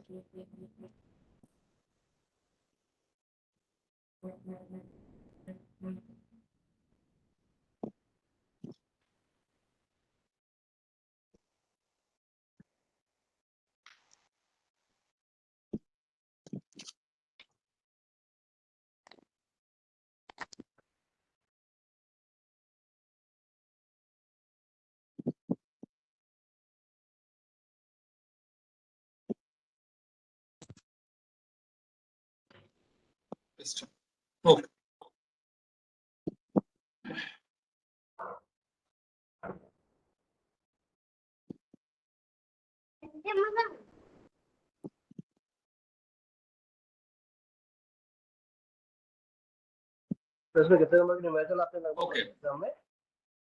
Okay. So I think you are able to solve these questions. Hello.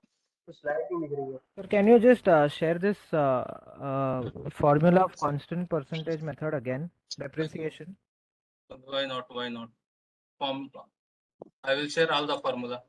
Actually, I am going to start at one small topic of green building, then, but I will share first. First, you note down the formula. That is more important. Theoretical portion we will do very easily. Constant percentage. I will share all the formula, not constant percentage. Exam में कितने number के लगभग आते हैं लगभग? Is it visible to you? No. Yeah.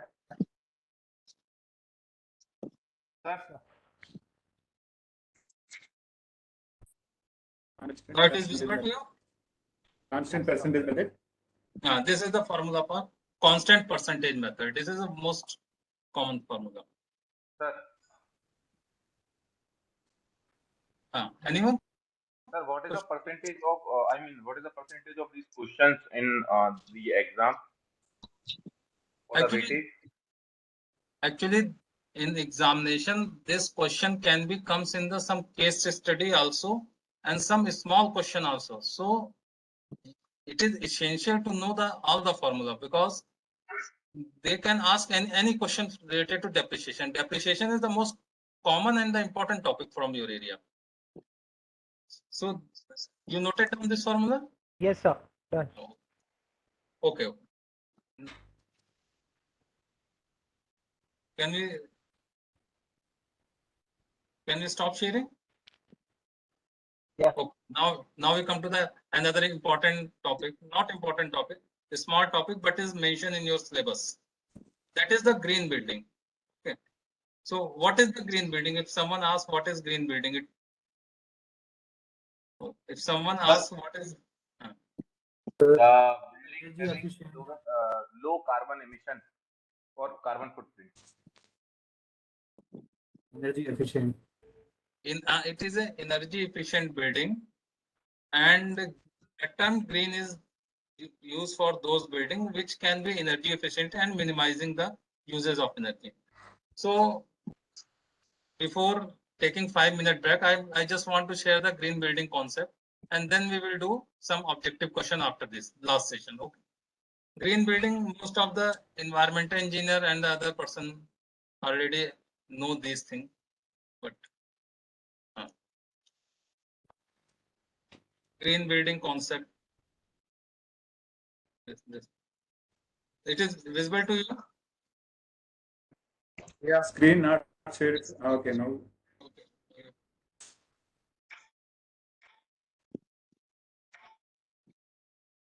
Again share. It's gone. Visible to you, I think. It's showing it is sharing. It is visible. It is showing it is sharing mode. Visible, sir, visible. Okay. So this is a green building. No, this is not a green building. No, this is not a green building. This is nothing related to green color. It is just to energy efficient building. Green building is nothing but is a energy efficient building which minimize the uses of resources, natural resources. Okay. So various thing is very common. We are not going to discuss. But at present, you must understand, green building is a building which use less energy. What is the less energy? They are less consumption of electricity, less consumption of water, and they generally maintain harmony with the nature. Okay, so this concept is coming in India. So can you know which is the most common green building in India? That I will show, then we will discuss this part. Okay, so green building is generally energy efficient building, and what they do, we are using solar energy cells so that we can generate electricity, windmills, rainwater harvesting provision is sustainable approach. So this is not need not to discuss too much. Now we come to the main advantages of this green building. This is a very common. Okay, so there are some green building exist in India. So you must know the name of the some buildings. Okay, one building name is CII. Just a minute. CII. Just a minute.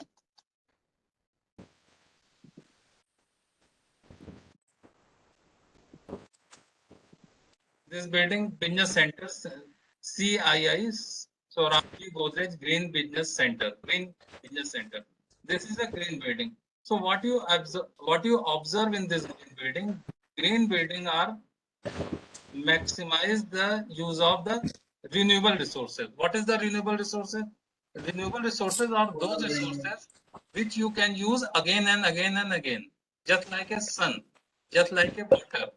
So what they use solar panel to generate electricity, rainwater harvesting approach, so that the water will harvest and it will help the groundwater recharge, and most of the other thing which maintain harmony with the nature. So you must know some name of the building that can be asked, nothing more that. This is the one Hiranandani Garden in Mumbai. That is also considered as a green building. Sir, I have a question. Second building is not shown. Okay. Pardon? Okay, now we got it. CRASL. No, that is suddenly going second picture. Can you show me? CRASL. CRISL House, Hiranandani Garden, Mumbai.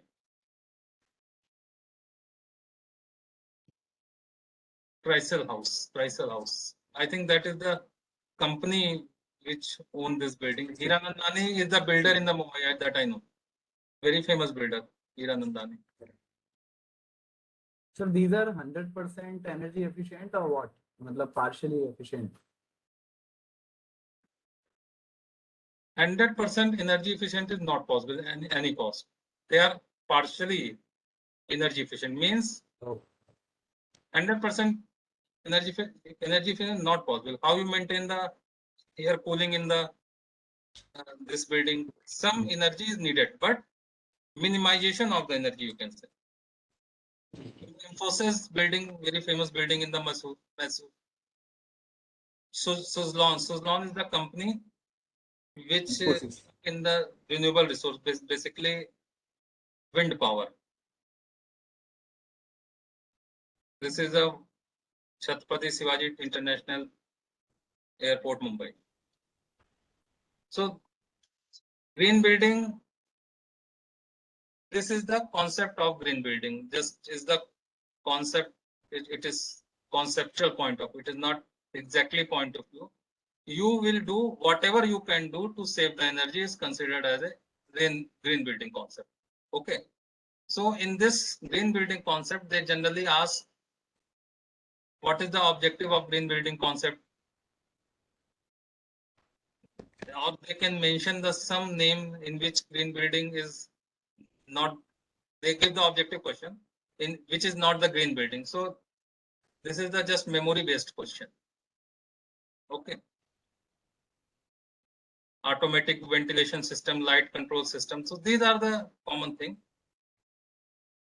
So I will stop my lecture 5 minutes here, and we will take 5-minute break, and we will meet after 16:35.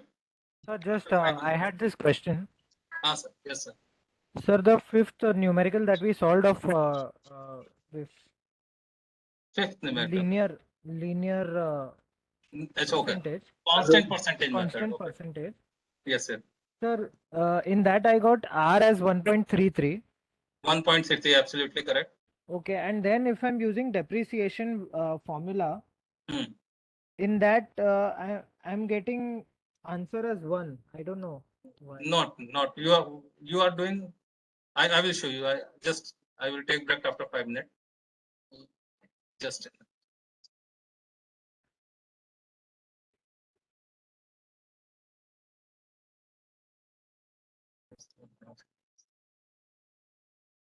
Thank you.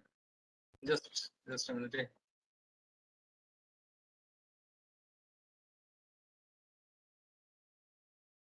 Okay, you will get formula 1.33. Okay.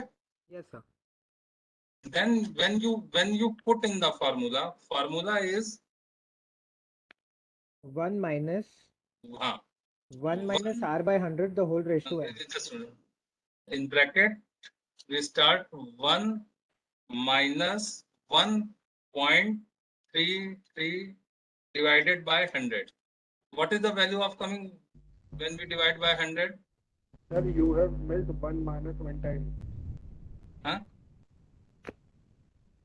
The formula is big bracket 1 minus small bracket 1 minus R by 100. Okay, sorry. 1 minus formula is correct. What is the value of this one? This is coming.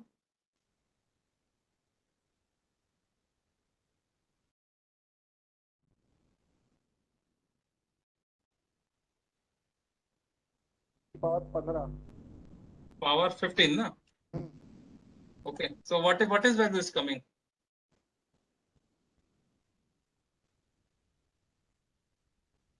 And then this is the formula. This is the formula. This is the formula for constant percentage. Please calculate and let me know the answer. This 15 is the superscript. This is the superscript.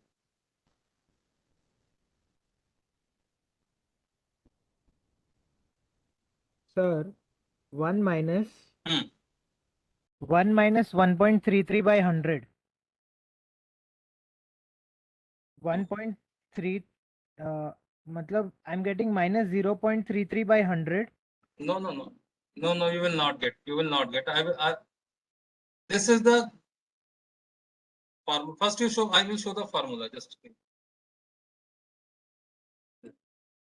I will show the formula, then it is visible to you? Yes, sir. No, sir. Is it That is visible old to you? screen, green building screen only I'm seeing. Okay, now it's can change constant percentage method. Okay. Is it visible to you? Yes, sir. Now constant percentage method. Now what is the value of R you are putting? R you are putting 1.33. Okay. Right. Huh? Right. 1.33 divided by 100. Whatever value will come. Okay. Value will come. Okay. Okay. Understood. Some values coming, na? Then please do it. Then we will stop 5 minutes But after. I was taking the entire thing divided by No. 100. That is That's the reason I was getting wrong answer. now please let me know the answer. Yes, sir. Just a sec. ठीक है.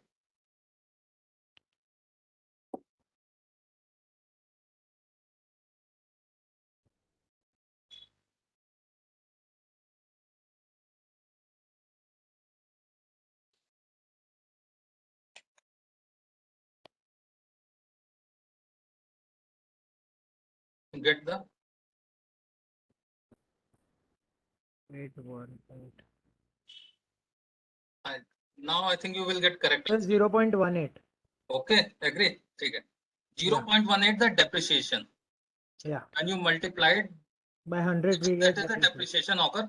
What they are asking the question, let me go. net If they ask present value. depreciation, then we will do the 18%, and if we ask net present value, means 82% value of the replacement cost. Yes, sir. Okay. Perfect. So we will take 4 or 5 minute break just, and then we'll start next session. Okay. Yes, sir. Okay.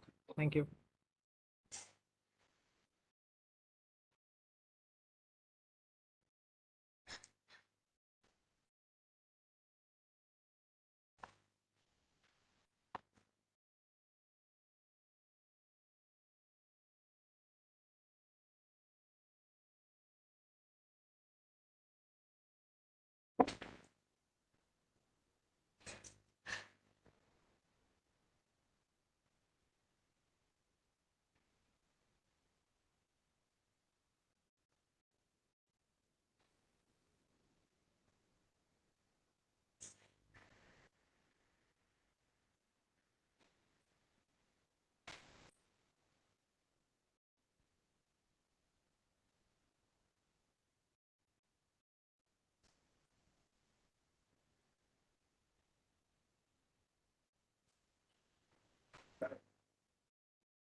चलिए start करते हैं.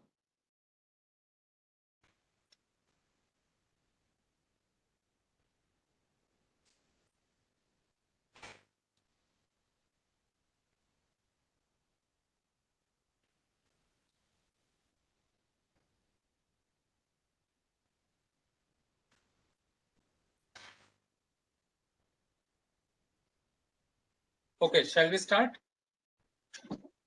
Start कर रहे हैं. Yes, sir. Actually, if class is online mode, na, then it is.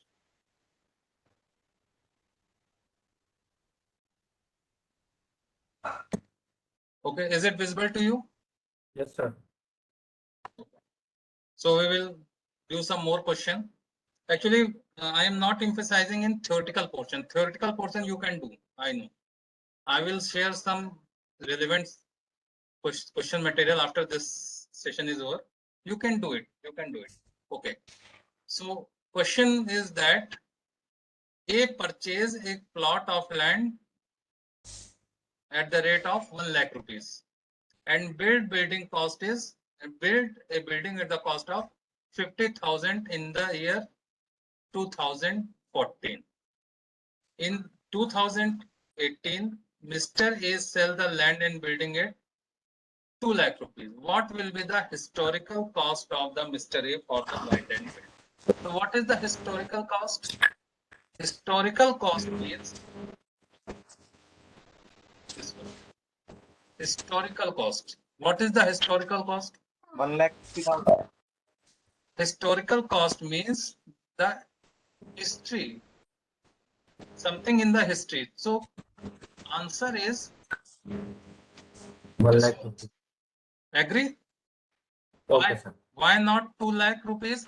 Because Mr. A sell that property at 2 lakh rupees.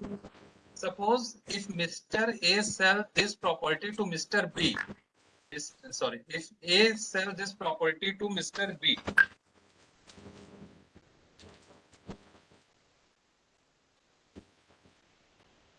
so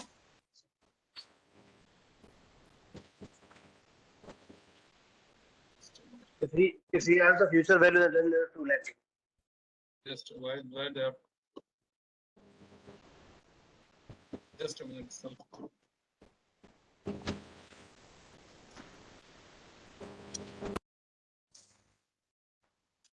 Okay, if A sell this property to Mr. B,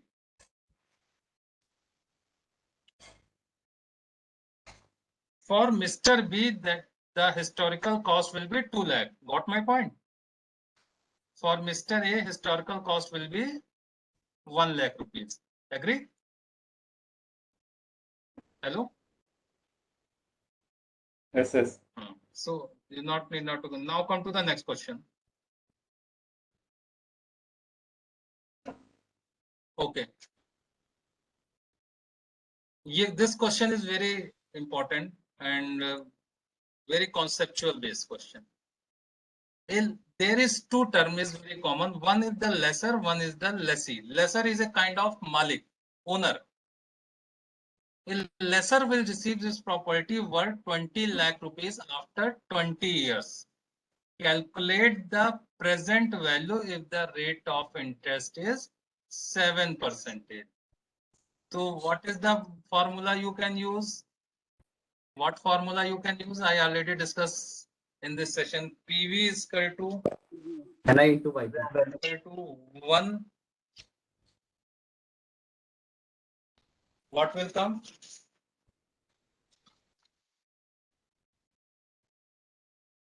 PV is equal to 1 upon 1 by 1 plus R whole power of n. Yes, absolutely correct.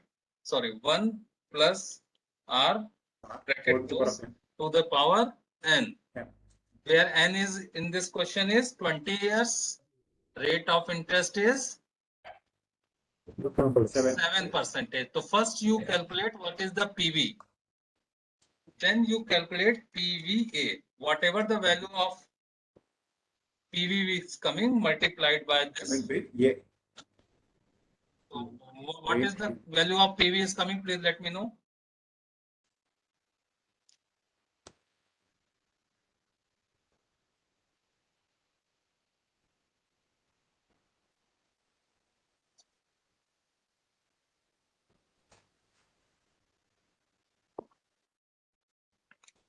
$25.84.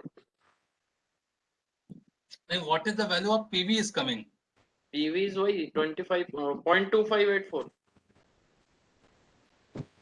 0.25, no? Yes, sir. 0.2584. Okay. Everyone is getting same answer? Yes, sir. Okay. So what is the present value of this 20 lakh rupees? So just multiplied by this one. So 20 My answer lost. is multiplied by the what is the present value? Present value is coming is 0.2 whatever 25, no? Sir, 5,16,000. Okay, I will do.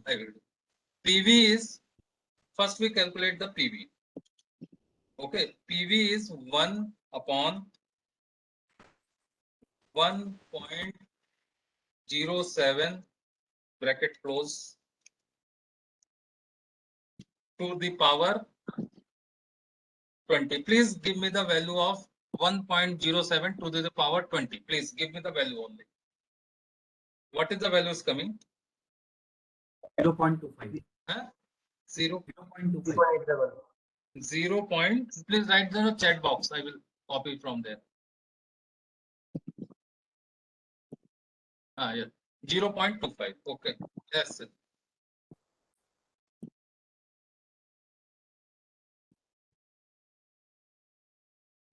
.25. Okay. 0.25. Okay.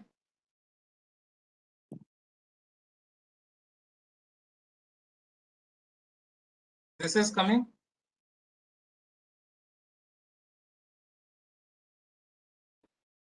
Hello. Yeah. R value. This is the value of PV. So, Yes, sir. R when percentage is R. R equals 7. 7% means 7 by 100 had to put that R value. Please give me the answer of 1 divided by 1.07 power of 20. Power 20. What is the value of this? 0.25. 0.25. Okay. Then when you multiply this 0.25 into this, you will get the present value which you received after 25. So it will be 4 lakhs, I think. 5 lakhs. 5 lakh. Okay. So present value is 5 into 50. Okay. So this is the PV. Okay. So present value of future ones is calculated by compounding or discounting. This question, can you give? What is the second question they ask? How we calculate the present value of compounding or discounting? Okay, so please note down. There are two terms. One is compounding or discounting. Okay. Compounding and discounting. So where is the if we know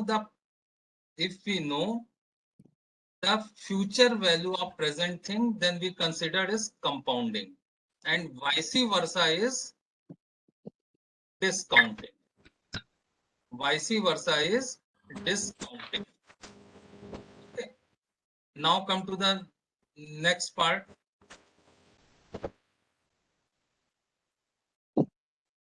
What if the rate of the interest increases, PV value will increase or decrease? Please, all of you from the engineering background, please let me know. If the Decrease, sir. Huh? Decrease. Decrease. If the R, suppose if R becomes 0, if R become 100, what value? If the denominator is increasing, then its value will be decreasing. Agree? Yes, sir. Agree? Any question? Okay. So I think, okay, your concept is now clear. Now move to the next part.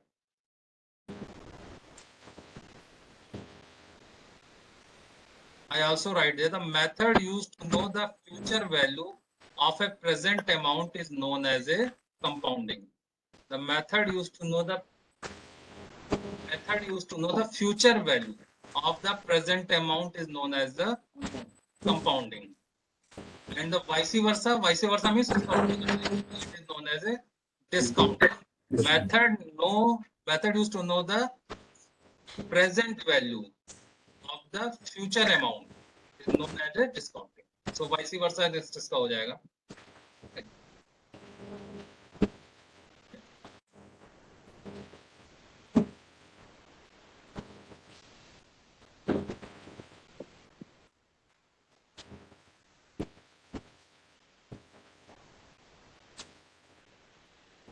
This question you have done. This question I have done. You have done. Okay. This question all of you have done. Now we come to the next part. This is the relatively easy part. Relatively easy part. Actually, I want to share something which is very common as well as important. I will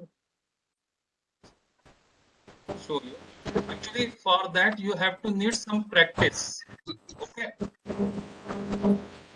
So what I have done, I have found one site where you can do the practice work. Okay. I am also sending this thing to all of you.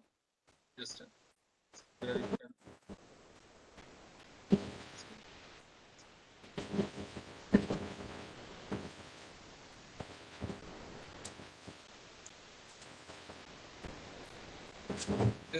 This from this side you can do a small practice. I just going to open this. Okay, I just going to open this to my. If you have link, you try to open in your laptop. I just share the link, and I also send this. Actually, you need some practice for your examination point of view. So I have sorted out some important link which is available in the internet. I will share to the search. I will share you. So corporate area, built up area, super built up area as per RERA. So this thing you know, and other than this, I also share the link of the mock test practice. This is also mentioned here, and you must also know GDP, GNP, GNP. This is important for your examination point of view. So first of all, I will share some mock test practice to you. Okay, just for your. Sure. This is you open in your slide. Sure.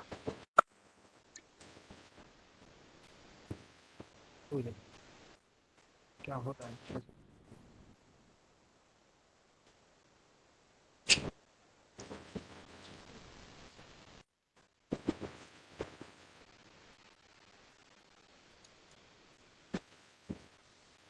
Okay, just I think my slide is visible to you. No, sir. Sir. Please let me know. I think it is visible to you. Now it is visible. So this is just a practice test. After this session, you will try to solve this is a practice test, and this side will help you to do some practice tests. Okay.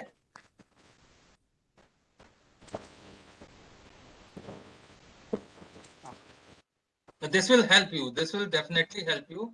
Other than this, you also go through the other thing which I have already mentioned in this slide.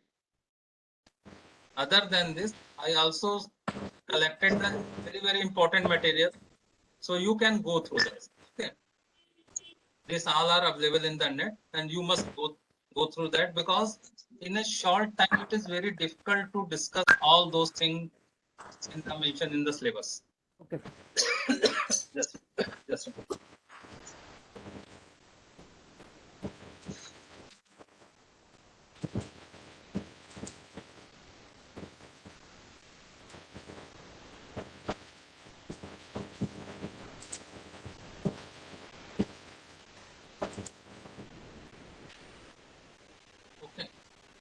So now we will going to discuss some other things which are relevant to your syllabus. Okay, you will go through that, na? Yes, sir. Okay. Now we are going to discuss some other important thing, and after that we will end the lecture.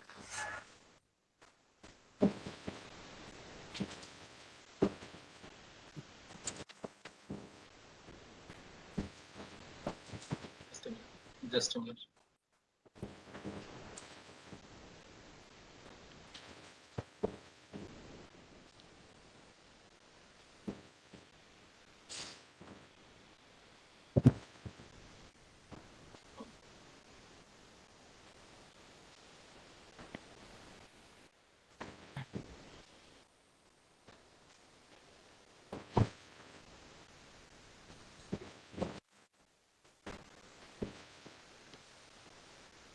Just a minute. Just a minute.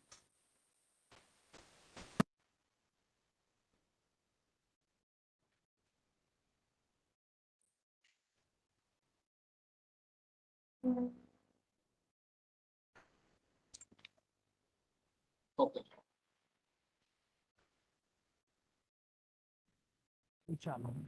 Okay. This is the last session. This is the last session. This is visible. This is visible to you, all of you. Yes, sir. Not share me. I think No, you no. have you gone through the various valuation method, means cost approach, market approach. Still, you have to study, or you have completed that. Okay, next few session you will do that. So the question is that there are three methods of valuation the property. Actually, the word appraising and valuation both are the common term used in the valuation. So question is that out of three method of valuation of the property, the replacement cost method, replacement cost approach is appropriate and would give the most accurate value of the appraisal of an new home, multiple dwelling, old home, and medium age. So there are various methods for the valuation. For new home, if you do the cost approach method, that will give the most accurate value for the that building, because in new home you will not consider the depreciation. When we not consider the depreciation, then it is most appropriate value of the building. Sir आपकी आवाज cut रही है. Yes sir. Sir वापस बताइए ना पहला point. अभी आवाज आ रही है? Yes sir. Start from the first question. Yes, sir. Okay. The question is that there are three broad methods for the valuation. Okay. The question is that the replacement cost approach is particularly appropriate and would give the most accurate value. Means in the cost approach, we consider the depreciation. If building is new, suppose your building is 2022 building, then there will be no depreciation is considered. So if no depreciation is considered, then it will give the most accurate result. So most accurate result you will get when building is new.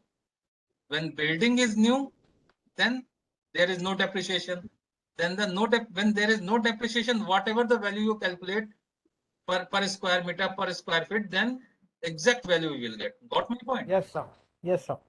These questions you not go through the what answer is given. My main objective, you must know what the question want to say.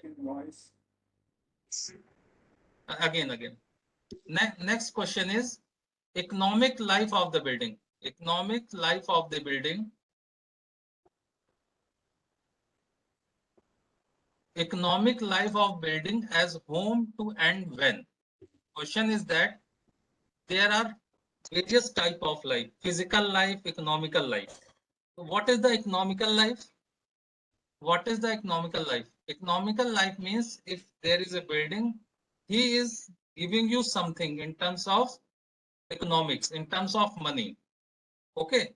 So question is that economic life of the building as a home to an end, when the building ceases to represent the highest and the best use of the land, value of the land and the building equal to the value of the land only, rent to produce is value at less than the similar amount of money invested elsewhere could produce, reserve for depreciation equal to the cost to replace building. What will be your answer? C. Okay, another answer? Anyone? Anyone other answer? Okay. the correct answer is B. This one. Oh. Okay. Why I am saying that? Why they are saying that the value of the land and building equal to the value of the land only. Okay. Suppose there is a plot and you constructed some house. After 60 years, the value of economic value, I am saying, economic value of that house become 0. So in this case, what happened?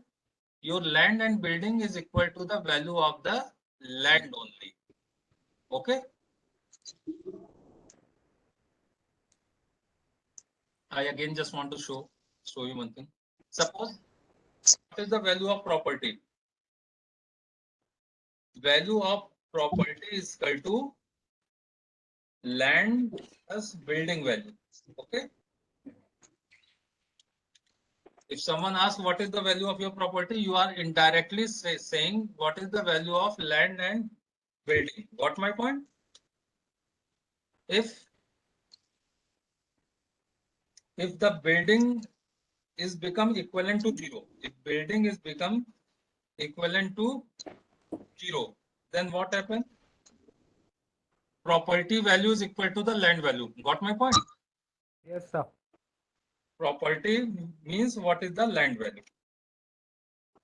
So answer is B, because economic life of the building as a home to an end when the land and the building equal to the value of the land only. Got my point? ये point आपको clear हुआ कि नहीं? Yes, sir. Because although there is a building in your home, but that there is a no value of that. Okay.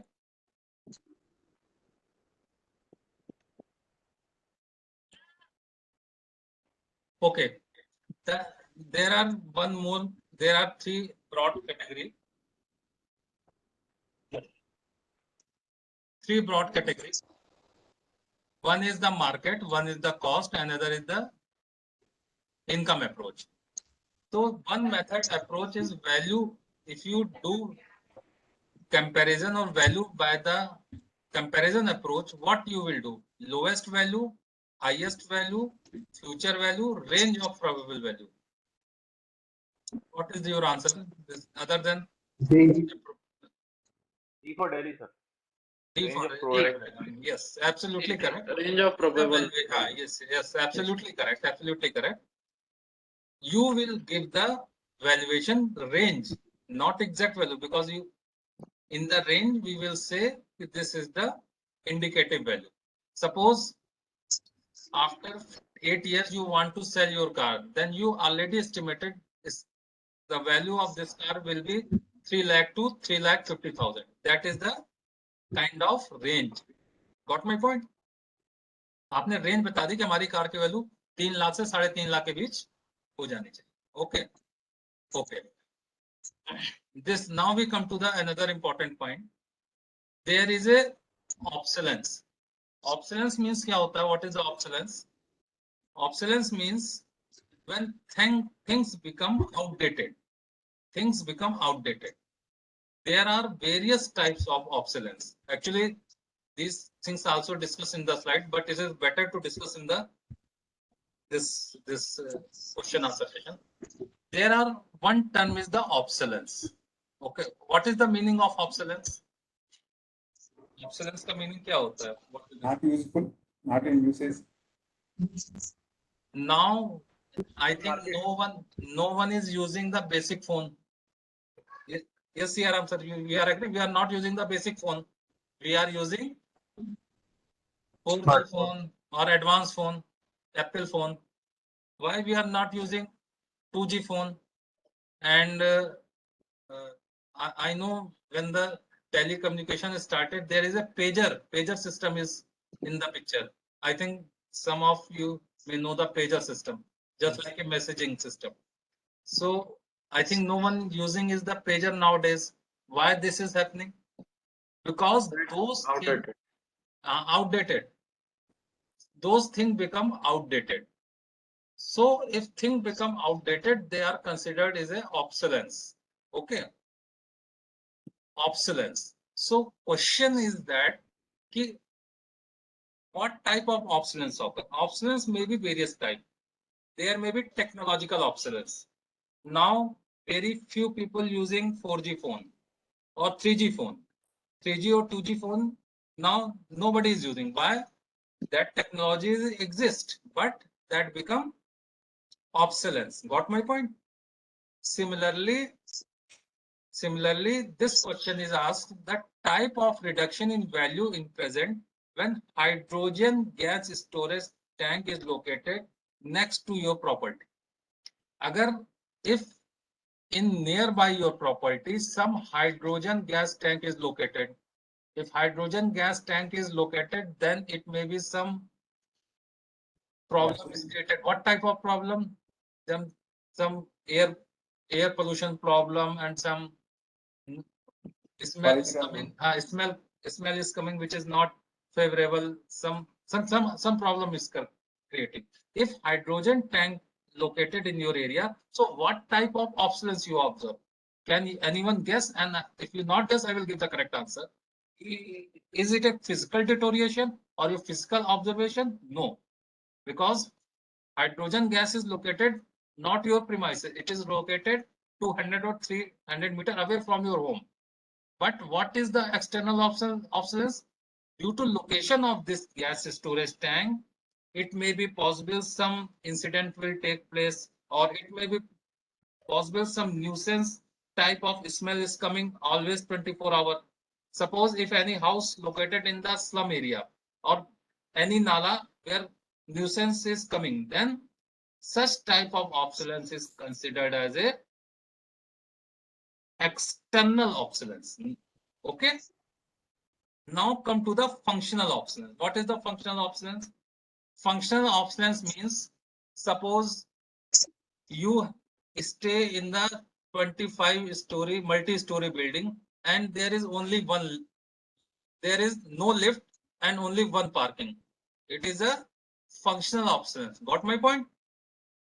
Because you are not getting the basic function to daily basic function operate smoothly. Suppose in 25-story building there is a latrine bathroom that is located outside 20 meter away. So that is the functional obsolescence. Got my point? But now construction is so much that there is a parking facility is available, there is swimming pool, there is other 24-hour electricity. So this obsolescence is not occur in nowadays building. Okay. Now we come to the next point.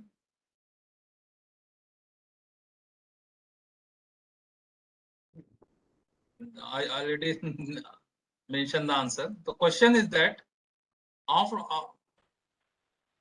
all of the following are the characteristics of the value except. What are the characteristics of the value except?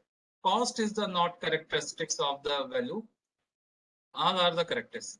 As I already discussed in the slide, utility, scarcity, transferability and or marketability are the characteristics, but cost is the not characteristics of the value. Anyone have any question or doubt regarding this answer? No, sir.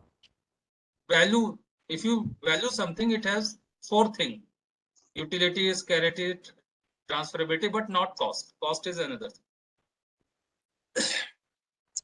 Physical deterioration. Physical deterioration means Mostly means wear and tear. Wear and tear only, sir. Just a minute, Pani, please.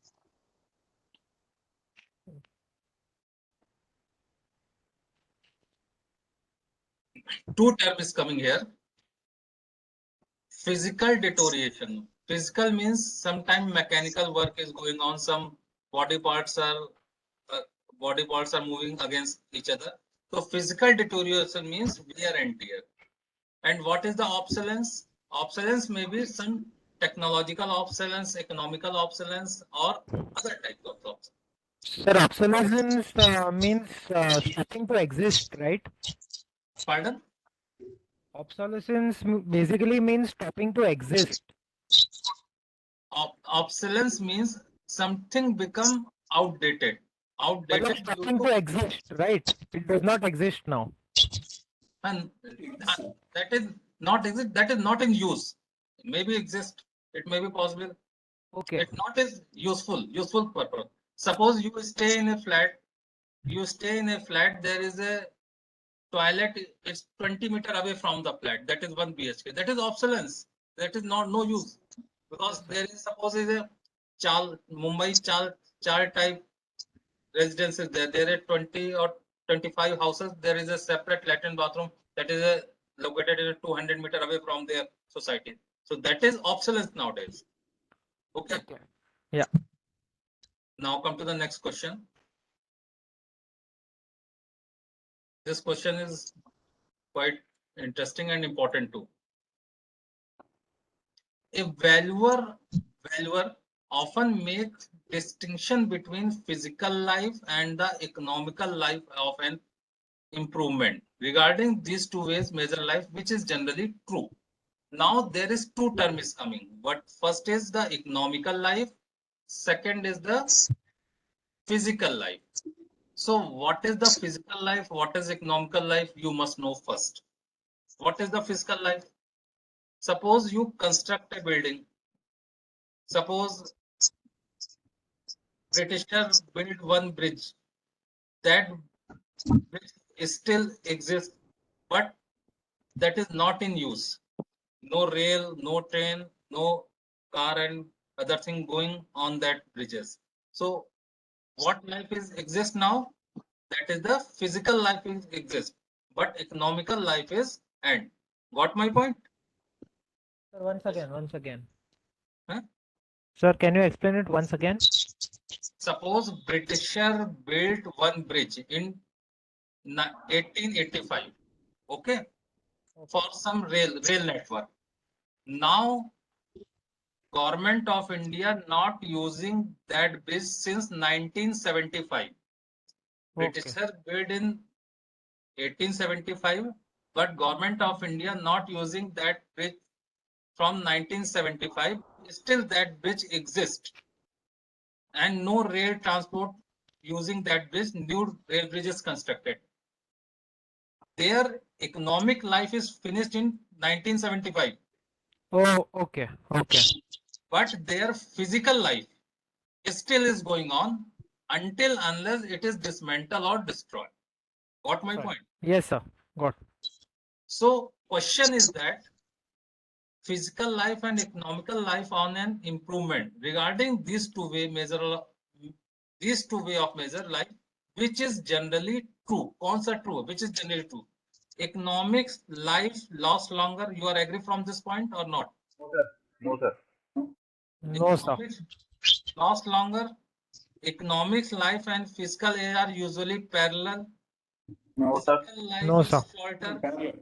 Economics life ceases first. The correct answer is the economics life is ceases first.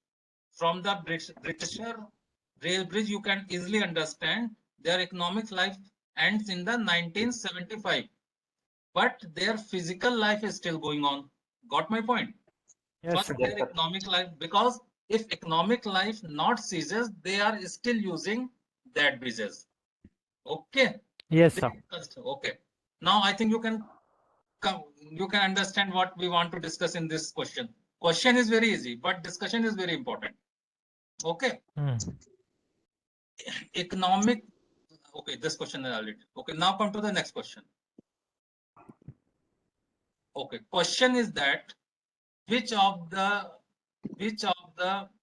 following fact might be classified as the functional obsolescence? Functional obsolescence. There are 4 types of obsolescence: economical obsolescence, functional obsolescence, technological obsolescence, and one more obsolescence, I forget the name. But functional obsolescence we are discussing. What is the meaning of functional? If you are purchase one flat, you want your function, your daily life may become smooth or your function become easy.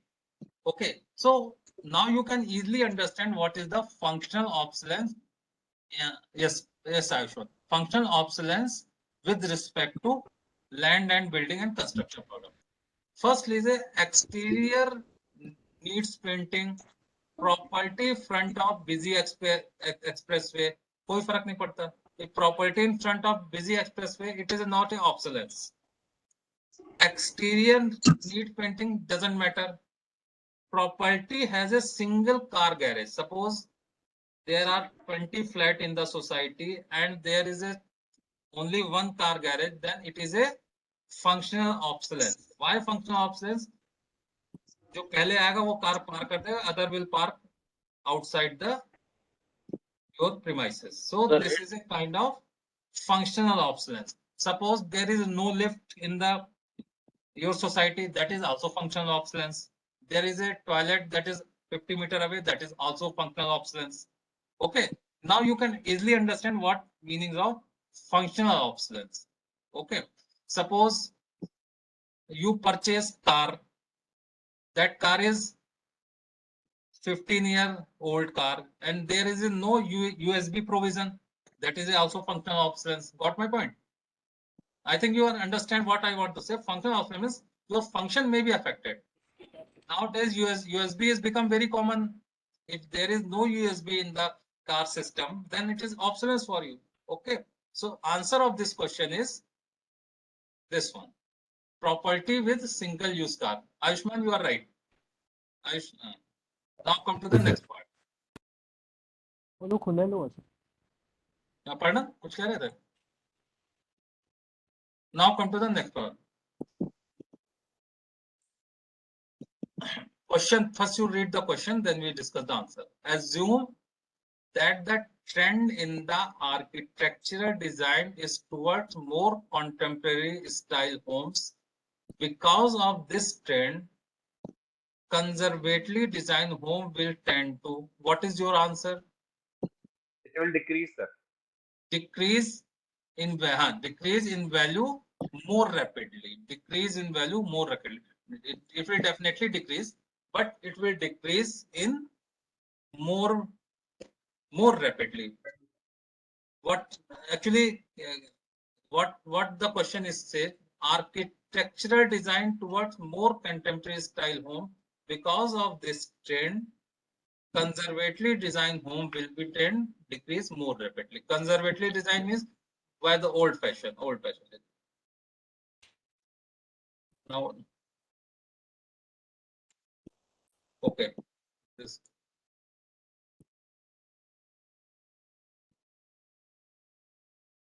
The useful life of the building. Useful life of the building or period time after which income provided by it not sufficient to warrant maintenance. It is called recapture limit, economic life, reversal limit, investment duration. One thing you must understand, when in the question, this is a thumb rule, not applicable to everywhere. If income and economics word is coming, then most of the time, not always, that is related to the economics things. Okay, the question is clearly indicate the useful life of the building or a period of time after which the income provided by it's not sufficient to warrant its maintenance. So Economic life. It's a economic life. Okay, so it is a economic life. So what is the other word? Income and other word what you mentioned?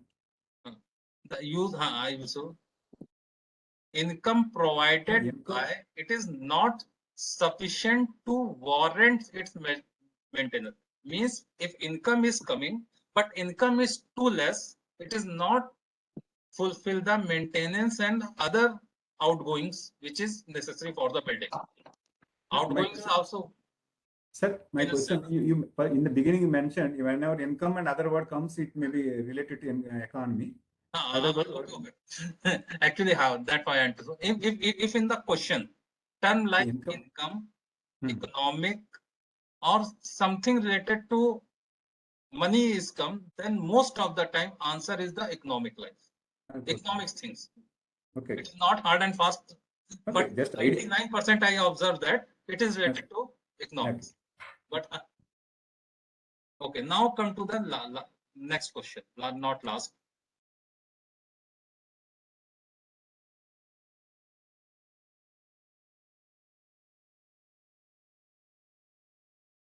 Okay. Question is that all of the following statement are true. Please read this question, and we will expend 5 minutes. All of the except, question is the except. Functional obsolescence is the result of the factor within the property. Yes. External obsolescence is caused by the factor outside the property. External obsolescence is the result of one personal finance condition. Deterioration is wear and tear. So please let me know what is your answer. Sir, A. C. Okay. Okay, the question is saying that the all statement is true. This statement is true. This statement is true. This statement is also true. This statement is also true. This is the very common mistakes made by everyone. All statement of true. Please read the question. All the following statement of true. All three statement are true. But this statement, which I mentioned in the red color, this is the statement exists, but this statement is wrong. So you have to read the question carefully. What carefully? All the following statement are true except. All the following. If you make this mistake, you can lose 1 marks easily. Got my point? Sir, here in functional obsolescence, we can remember the example of washroom that is inside the property, right? But it is far away. You cannot, now it is stopped. It exists, but you are not using, right? Functional obsolescence actually, functional obsolescence, suppose you want to purchase one property, then you want attached latrine bathroom, car parking facility, even not car parking facility, shaded car parking facility. Right. Okay, so these things you can. And in external obsolescence, we can remember the example of this bridge, right? External obsolescence, best example is Bhopal gas tragedy. If you want to remember, external obsolescence is the Bhopal gas tragedy. If any gas things or nala nearby your property, then is a smell is coming 24 hours. If your property is situated near some dumping area or graveyard, so this thing can be right. Okay. Now come to this question. So first answer is functional obsolescence result from the factor within the property. Functional obsolescence result in the factors within the property. What are the factors? There is no toilet system. There is no car parking. So that are considered as the factor within the system. Got my point? Yes, sir. This is a factor within the system of the property. Second, external obsolescence. External, as the word external means not related to the property, that is outside the property. Suppose outside your property, one Samshan Ghat is there. So you can easily understand there is an external obsolescence. Knowingly, unknowingly, you have to see that body every day. Can you prefer that property? No. Okay. So that is the external obsolescence. And third is the deterioration, is the wear and tear that we know. And last is the external obsolescence is result one personal financial condition. So there is no relationship with the financial condition. So answer is C. Got it? Yes, sir. This question actually you will discuss in your next session, I think. So we will skip this question.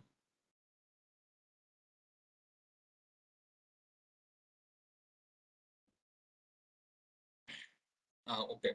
A valuer you usually appraise. Appraise means valuations related. The word meaning is appraise is valuation.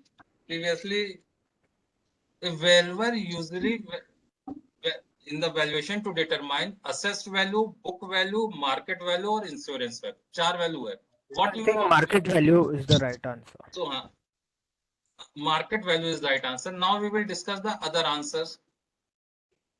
What is the book value? Book value is generally used for the income tax purposes or the when you purchase that property. What is the original cost is considered as a book value. Suppose you purchase car in 2015 at 10 lakh rupees. The book value of that car is 10 lakh rupees. In 2020, its value become 3 lakh market value. Then its market value is 3 lakh. Now come to the insurance value. What is the insurance value? Okay, when we do the insurance, we generally considered only superstructure. In a building, there are two parts. One is the superstructure, one is the substructure. Superstructure and substructure. Substructure means foundation. Foundation आता है ना, foundation. So foundation is generally considered as a substructure. So we or the company only give the insurance of the superstructure, only superstructure and not substructure. So insurance value, when we calculate the insurance value, we remove the value of superstructure. So what is the assessed value? Assessed value means value which generally defined by the people or which is openly available in the market. It is not a market value, totally different, not confused with the assessed value. Assessed value means value which is defined by the registrar office, that is the registry purpose, that is the assessed value. This guideline value and okay. There is a one assessed. Can you please repeat this insurance value? Actually, in the insurance value, insurance actually, suppose your building cost is 100 lakh rupees or 1 crore rupees. Okay. Hello. Suppose your building cost is 100 crore rupees. You went to some office ki, sir, please do insurance of my building. He will do insurance of only superstructure, means they consider substructure means foundation is not comes under the insurance. Generally 15% of the building come under substructure means foundation purpose. So they will do insurance of only superstructure. If you want to do your building for insurance, he will do insurance of only 85 lakh rupees. They will not insure the substructure, means they will not do the insurance of the foundation of your building. Excavation task, foundation task also required money, but that is not considered cover under the insurance. Got my point? Sir, is this the reason the bank gives the loan of 90% of the value of the building? Loan is another. Loan is another thing. Insurance is another thing. Don't confuse with loan and insurance. 90% cost, not 90% of the valuation. For 90% of the valuation, but we are talking about insurance. Suppose you construct a building. Building आपने construct कर ली. उसका No, I insurance was asking this. Both these reasons are same on not. No, that is not. Okay. देखो, loan is another thing. Loan practices, loan strategy is totally different. But insurance is another thing. Suppose you have a one-story building, and the total cost of construction of your building is suppose 100 lakh rupees. For calculation purpose, we are taking 100 lakh. For 100 lakh rupees after your construction, you want, if anything happen with my building, we will get some money. Suppose earthquake is coming, some landslide is coming, anything happens, so you will get some cost to the insurance company. So insurance company will charge premium on that about amount of insurance you have taken. If you taken 50 lakh insurance, they will not give more than 50 lakh. But suppose you taken more exact insurance. So exact insurance, they will consider only 85 lakh rupees, not 100 lakh rupees. They generally detect 15% of 10 to 15% for the substructure, means foundation purpose. They not cover their insurance for substructure purpose. Now come to the loan. Loan is different thing. Loan you are taken from the construction purpose. Loan you are taken from the construction purpose. Second thing, they also observe what phase of construction going on. On the basis of sometimes they issue the loan. Okay, now come to the very less time is remaining. Okay, now come to the this part. Market value means acquisition cost, market data, and replacement. So this question I'll skip.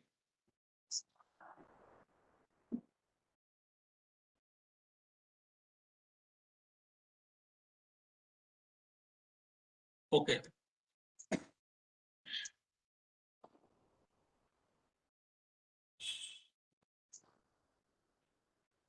Okay. A property was acquired on this date, 1 April 1972. Property was sold in 31st March 2002. On which date the fair market value is ascertained? What is your answer? 2017. No. Actually, what the question asks, a property was acquired at property was acquired in 1972 and property was sold in 2017. It means you note down two important dates. Two important date means cost index method. There are two important dates. One is cost index which comes into 1981. One cost index, I just note down. One cost index will come 1981. Another cost index will come 2001. Okay. If any property is sold after 1st of April 2017. If any property sold after 1st of April 2017, then cost index of 2001 is applicable. Note down, cost index of 2001 is applicable. If any property sold before this date, then cost index of 1981 is applicable. Sir, repeat. I repeat this. Okay. Just I also write down because this is a very important thing. There are two cost index in India. One is 1981. Okay. Another CI means cost index. Another cost index is 2001. Okay. If any property was sold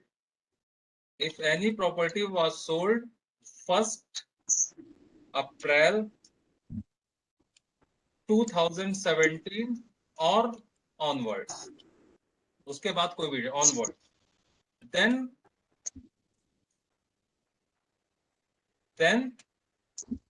we use 2001 CI index. Okay. Okay. Note down. If any property sold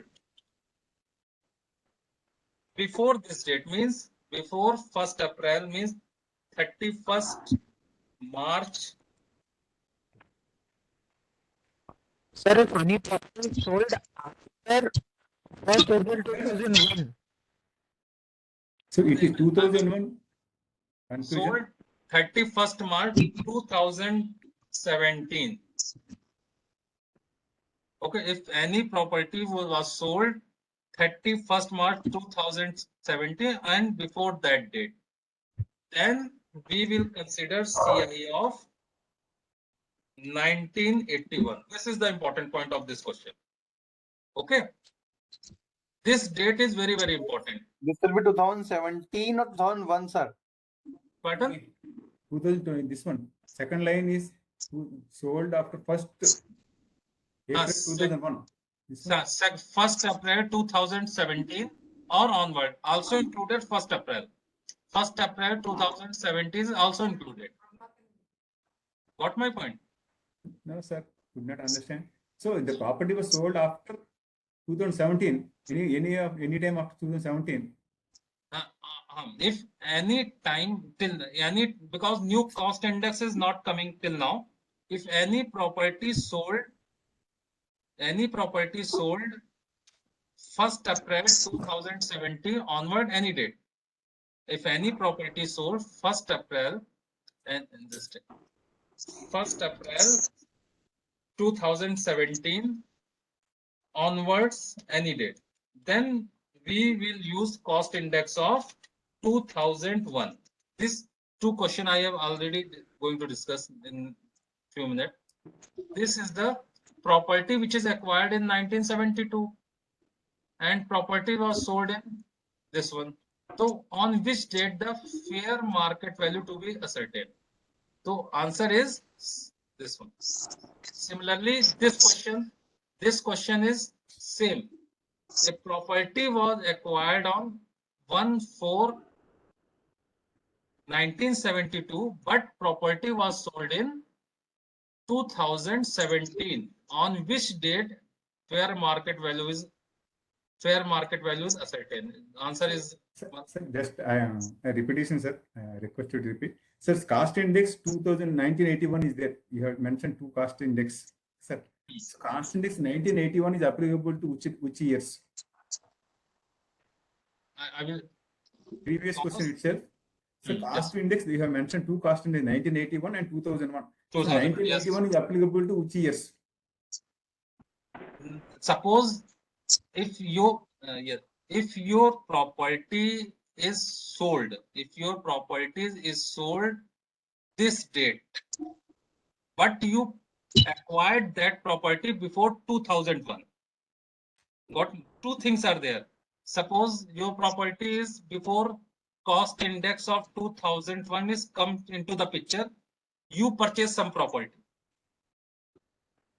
It is possible you purchase some property in 1996.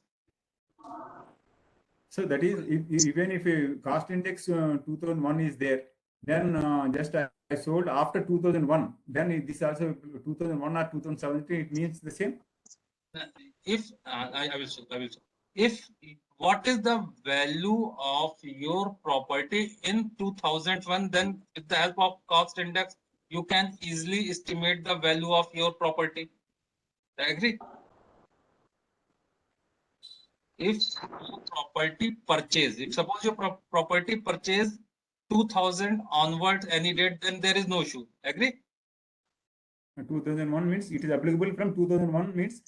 So after 2001, so 2001 index will come. Then, now question is come, what about the old property? Suppose we purchased one property in 1996. Okay. In 2 lakh rupees. Suppose. Okay. In and between. Then we want to sell this property into the market. Okay. Then there are most important thing. What is the value of 2 lakh property in 2001? Okay. Then we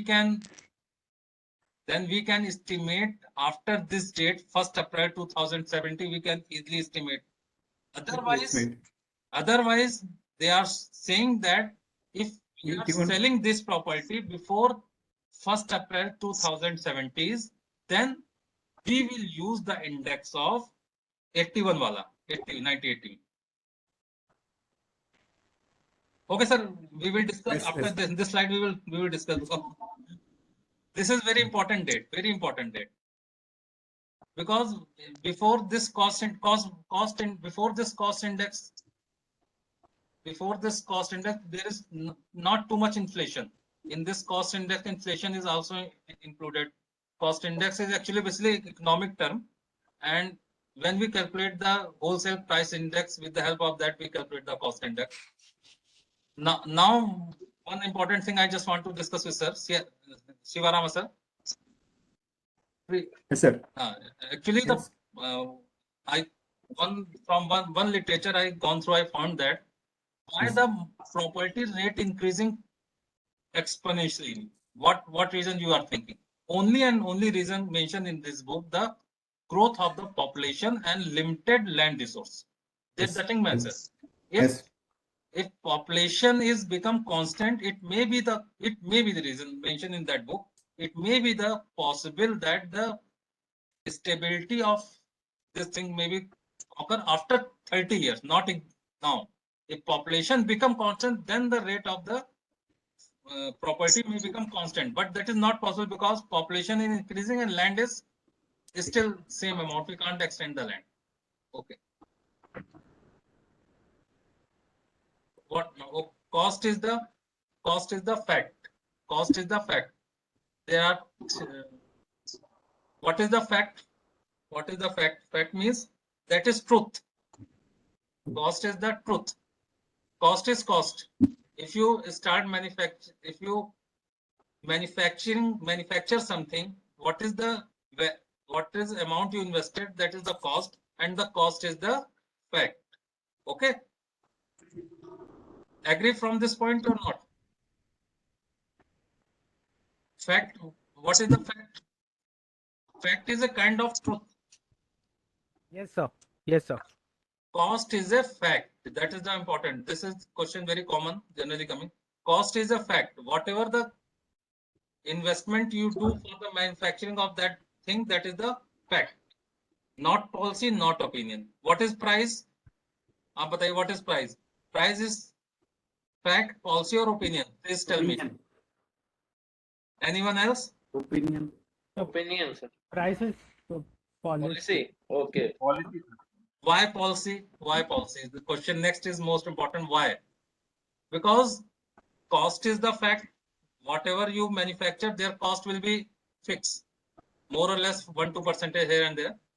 Then what is the why they say that price depend upon the policy? Policy means suppose you are manufacturing some alcohol or some alcoholic thing. Then what will be the price? Suppose you are manufacturing some alcohol. What will be the price? The price depends upon transformation cost and what is the policy of that. Policy of the government gives subsidy. Sometimes they give subsidy. Okay, in some area, I think 10 years back, government selling rice and other few items to the poor people at 2 rupees per kg. Yeah. So that is the price is a policy matter, policy related. Okay. Now come to the value. Value is the opinion. As a valuer, we are going to give your opinion only. Got me? Got my point? As a valuer, we are going to this opinion. Opinion vary from person to person. It may be possible Ashish Raghuvanshi valuate some property. He is saying its value is 55 lakh. Similarly, sir is Shivarama sir valuating some property. He is saying, sir, property value is 1 crore rupees. And I am valuating, I am saying, no, not 1 crore rupees, 75 lakh rupees. So everyone is correct. Everyone is correct. At what angle you observe that property, that is matter. But the most important thing, your interest not be included with that property. Got my point? This is the most. If your interest is included, then you can manipulate the value of your opinion. Got my point? So value is the opinion, and opinion must be fair. Fair opinion means without influencing of the buyer, without influencing of the seller.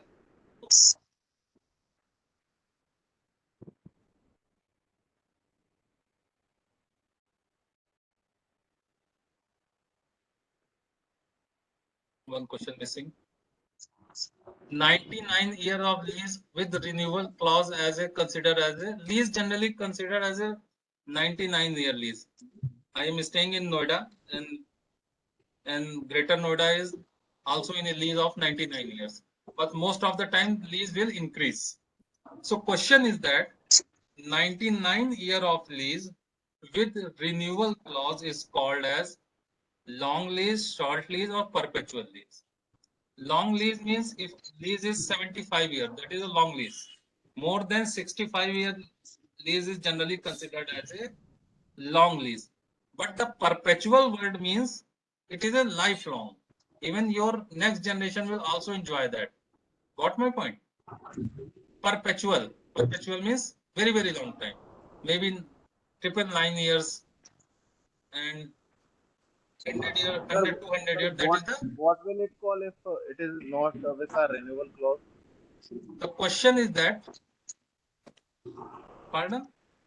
If it is not with a renewal clause, then also it will be called as a perpetual lease. Yes. If 99 year or more mentioned in the terms and agreement, then it is considered as a perpetual lease. And long lease means generally more than 60 to 99 years you are considered as a long lease. Okay. This is mentioned in the book. One book is Gandhi Valuation. That in that book they mention long lease means 99 years, 999 years means they are perpetual. Long lease generally greater than 60 years. That is mentioned in one book. But why this mention? When we calculate the value of YP, if more than 60, it's become almost equal to that perpetually. That's why they are mentioning. Yes, sir. One question, sir. Suppose a person takes a land for a 99 years lease. Okay. And he constructed a building. In valuation, how much value would put for the land and the building? Suppose we want to do the valuation of such building. So yes, sir. Suppose in the lease there is two most important things. What is the terms and condition of the lease? That is the most important term. Yes. In that lease condition, suppose I have taken your land for 99 years and I have constructed that house in that land. So in lease terms and conditions, sometimes there is mention 99 years, whatever construction renovation work I will do, I will remove that and I will revert the land exactly the same situation which I have taken from it. That is the one clause. And other clause may be happen if whatever construction I will perform in your land, I will revert that land along with you. In second case, suppose I have construction one house in your, not in euros, as a lessee, I will construct that property. Yes. Then we have two interests. First interest, I want to, whatever amount I invested that building construction, I want to recoupment that amount. Means I want, suppose I constructed 50 lakh rupees one bungalow, I want to reverse that amount in any cost, because that is the fixed cost and that must be reverted to me. If that is not reverted to me, then I am in a loss condition. Second important point, if interest is considered, generally lessee interest will be more as compared to lesser interest. If lessee is earning 20,000 rupees, then lesser will earn 10,000 rupees. Why that? If that interest will not higher, then nobody will going to invest that land of parcel, whatever. If lessee interest will be higher, and sometime what happen, lessee will also lease their some portion or some part of their area to the sub lessee.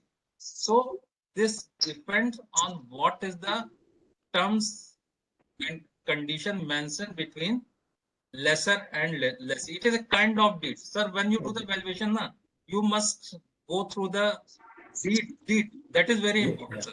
yes, sir. Otherwise, Okay, sir. it may create problem. What is written in the condition? Okay, sir. Okay. Okay, so last 10 minutes, I just want to discuss few things and then we will end. This is the last. There is somewhere there it is written that the lease is for 65 years and it is on renewal basis. Lease is 65 years plus what they mention? Renewal basis it is. Like it is automatically renewed. So will it be considered as long lease or perpetual lease? That is considered as a perpetual lease. Why? Because This renewal is there. Because if they are not mentioned on renewal clause, then it is considered as lease. Because renewal means after 60 years you will do again 60 years, so it become perpetual type thing. But okay, sir. If they not mention, only mention 75 years, then it is considered as a long lease if they are not mentioned renewal clause. Even if 99 is also there, but renewed is not mentioned, it is perpetual. In the book, they mention 99, 999, there as a perpetual. Okay, sir. Thank you. Okay. Okay, time is very, very less. I want to discuss one small thing relating to this, but next time I will do that because I want to discuss how we can overcome or crack this IBBI examination.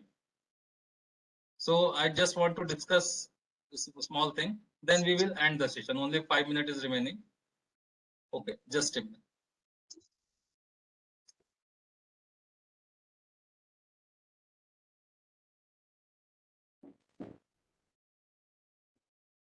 Just a minute.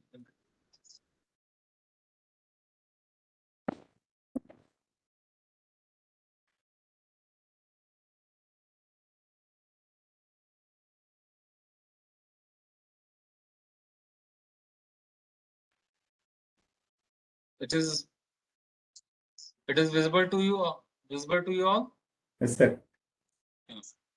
This is my email address and my WhatsApp. Actually, what happened?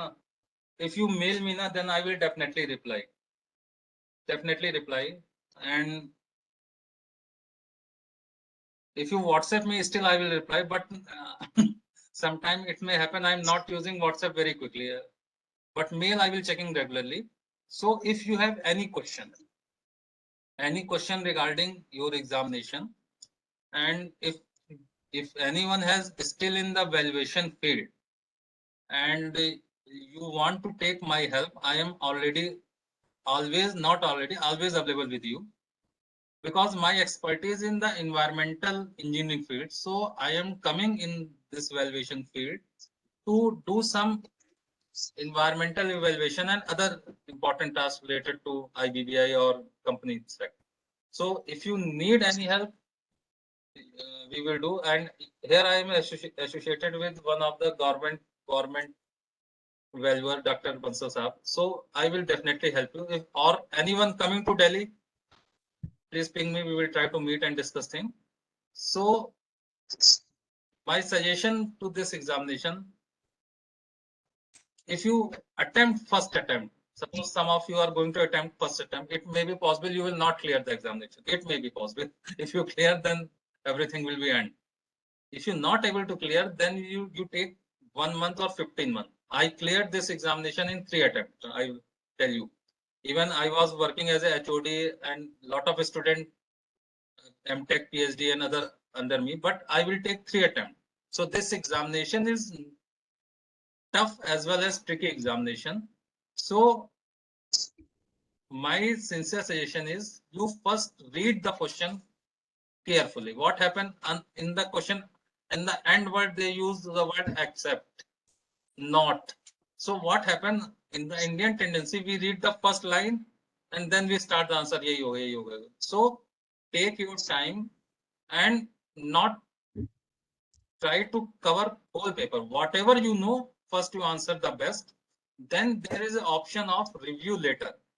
When you do the examination, there is an option of review later. If you have some question which you have 50-50, then you just pick that question and review later, because time is limited in this examination, and if you attempt wrong question, it may be possible that your right question may be compensated. Why? Because there is a negative marking in this IBBI examination. So please read the question carefully and you will clear. It is tough but not impossible. So if you have any question, you can drop me after this session, or anytime you can discuss me. Or if you have any question, you can let me know. 5 minutes time is remaining. Sir, can you explain the? One thing just I want to share. Yeah. I only discuss the important thing which is relevant to IBBI. My target is to clear your IBBI examination, not do the formalities. Because this examination, until unless your concept is not clear, you will not able to clear that. Depreciation, theoretical portion you can do it. Theoretical you can do it. But unless you not know what the question exactly asks, you are not able to clear this also. When Sir, is the calculator allowed? Okay, if you have any question, please. Sir, is the calculator allowed in exam? Okay, actually, I think not allowed. Now they are allowed to use only MS Excel sheet. Previously it was allowed. On only basic calculator, not only scientific calculator is allowed. But now I think they not allowed that, and they allowed the practice in that Excel sheet is coming, and sometimes they allow the calculator available in this thing, your laptop or desktop. They allow the calculator, but not this calculator. Memory calculators. Huh? Memory calculators are not allowed. Huh. Business calculator is allowed, but in the business calculator, we don't have the power to calculate something to the power of n. It is not possible to calculate. Actually, when I given the examination, they allow the calculator, but later I come to know they don't allow the calculator. Whatever calculation you want to do, you can do your calculation in the desktop. They open the calculator section and you can do the calculation. Other than they allow the Excel sheet. With the help of Excel sheet, you can do the calculation. Okay. Sir, can you explain the topic of cost index? Pardon? Cost index. Okay. Cost index method, actually what happened? Suppose in 2000, if value of something is 100 rupees. What is the value of that thing in 2000 rupees? 2022. So that we can calculate with the help of cost index method. Cost index method, suppose I will show you. Just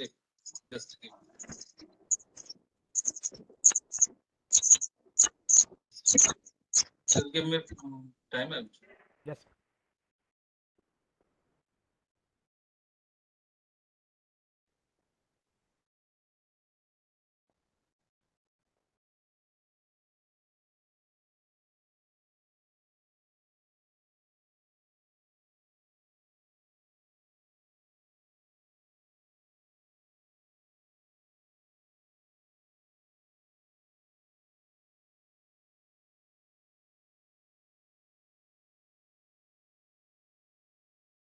Just a minute.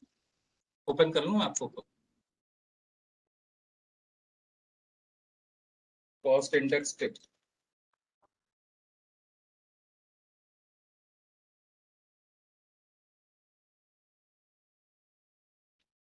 okay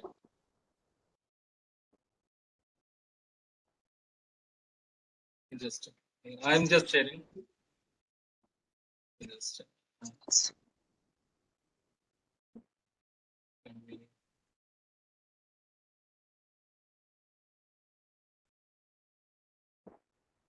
दिखाई दे रहा है No, sir. Just minute पे कर आपको दिखाई दिया Yes, we got it. मैं किसी कॉस्ट इंडेक्स खोल रहा हूँ ये आपको समझ दिखाई दे रहा है कि नहीं उसमें ये बता दे रहा है Yes, sir. Yes, sir. Yes, see.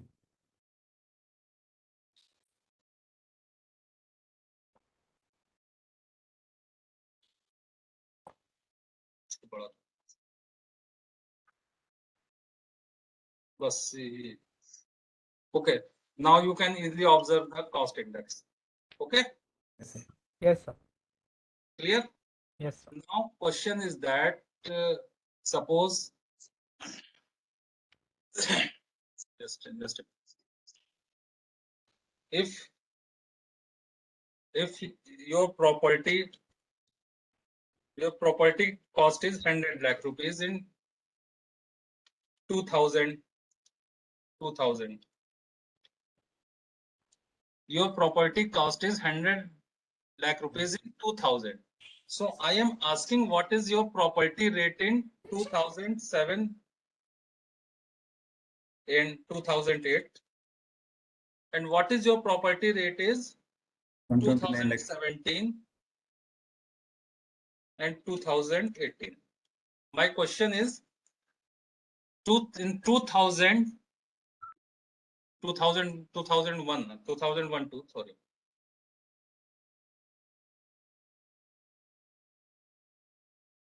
In 2001 and 2, your property rate is 100 lakh rupees. Then what is your property rate in 2007-8? How you will calculate 100 lakh your property rate, and then you observe what is the cost index of 2007 and 8. 2000 cost index is 129. 129, and this divided by 100. So it will come 129. 100 multiplied by 1.29. That is equal to 129. Your property value in 2000, this thing is 129 lakh. Suppose what is the value of 2017-18? Then 272 divided by 100, bracket close, and this multiplied by the 100 lakh. Okay? Yes, sir. Okay. Agree? Yes, sir. Suppose same question can be twisted. How we can twist it? Suppose I am saying your property rate is 2004 and 5. You having some property, and that property rate is 60 lakh. Okay. What will be the property rate? Will be 2016 and 2017. Okay. How you can do? You 60. can go through the cost index. 2016-17 में cost index 264, and what is the value of 2004 and 5? 113. Bracket close. Into 60. Okay. Multiplied by 60. This multiplied by the value of property means 60 lakh. I think you can understand what I want to say. Okay, sir. Yes, sir. Now you can easily calculate the value of your property with the help of cost index method. This cost index table is available only for 2 times. One is 1981, another is 2001. Okay. If you know the property in 2001, then you calculate your value of properties any year. Okay. So I think time is over. Lot of things is there, but you know time is limited. Sir, but I did not understand when do we take 1981 cost index into consideration? Yes, yes. If we are selling before 2000, then that will come into picture, or after 2001 it comes into picture, and before 1st April 2017. Yes, good. Actually, yes, good question. If you suppose you create your property 2000 after 2000, then this cost index you can apply very easily. Suppose you create your property before 2000 when this index is not coming. Then you bring your property value in 2000 value, and then you can convert it. Suppose you purchase one property in 1990. 1990 में आपने property ले ली. उस property की value 2001 में क्या होगी? You must know. Yes. After that, you can calculate what is the value in 2006, 5, 7, 8, whatever. Okay. Yes. So I will like to end the session. Actually, my way of teaching, when I start teaching, until unless your concept is not clear, I will not leave the class. In offline classes, if you do offline classes, na, then 6 times 6 PM, it doesn't matter. I can take class up to 7:30, 8:30. My objective is to transfer your mind. I am intellectual, that doesn't matter. Unless you are not getting my intellectual to yourself. That is the most important thing. So that is my way of teaching. It may be possible I may skip something, but my objective and my concern is meant to transfer the knowledge as best as I can. So anything, anyone, any question? Sir एक question ये है हाँ, बताइए। we are as we will be new in this field. Pardon, आपकी आवाज बहुत slow आ रही है। As we will be new in this field. I will share all the notes to you. No issue. We will be very new to this field. हाँ, मैं share कर दूंगा. And if you have any, ये जानना चाहता हूँ कि अगर फिर after becoming this RV, shall we work under some government RV, or do we work under some experienced RV, or we start working on our own? Because these are something which are legal cases, or legal things can arise on us. Actually, I just started my practice in the as a RV, so I gone through the rules and regulations. You can form your firm, but the member of the firm must be registered valuer. So, sir, what will be good for us? I mean, shall we start working under some for some years or for some months, so that we can we will get handy with some the rules and regulations and some. What I am doing, I am starting work under some valuer, but that is not RV value, but that from that valuer I learn a lot of things. So you can better to start someone else. That will also definitely help you. And later on, when you can start your own venture, that is another thing. First you start with some experienced person. Okay. Okay. So thank you everyone. Thank you, sir. Great interaction. Sir, What is this basunivesh.com website? Pardon? Sir, what is this basunivesh.com website? That is the website. Just mention the cost index table. That is just the website. That is actually government issue. This table is issued by the government. So Okay. it doesn't matter. So Okay. okay. Thanks. Anyone, anything needed, please mail me. And maybe WhatsApp I will generally avoid because lot of more WhatsApp messages coming. Yes, sir. So mail I definitely reply. And my best wishes to all of you. Okay. Thank you. Thank you, sir. Thank you, Thank you so much, sir. Thank you, Rajuji. Great interaction. Thank you, sir. Thank you, sir. Welcome.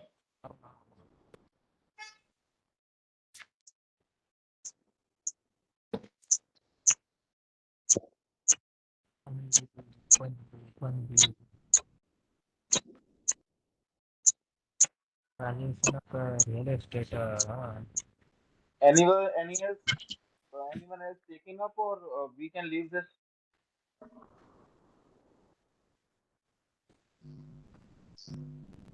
Hello, Vikas, बोलिए और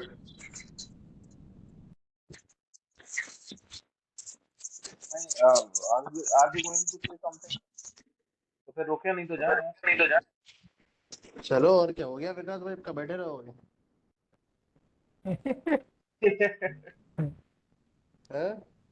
Today is the last session for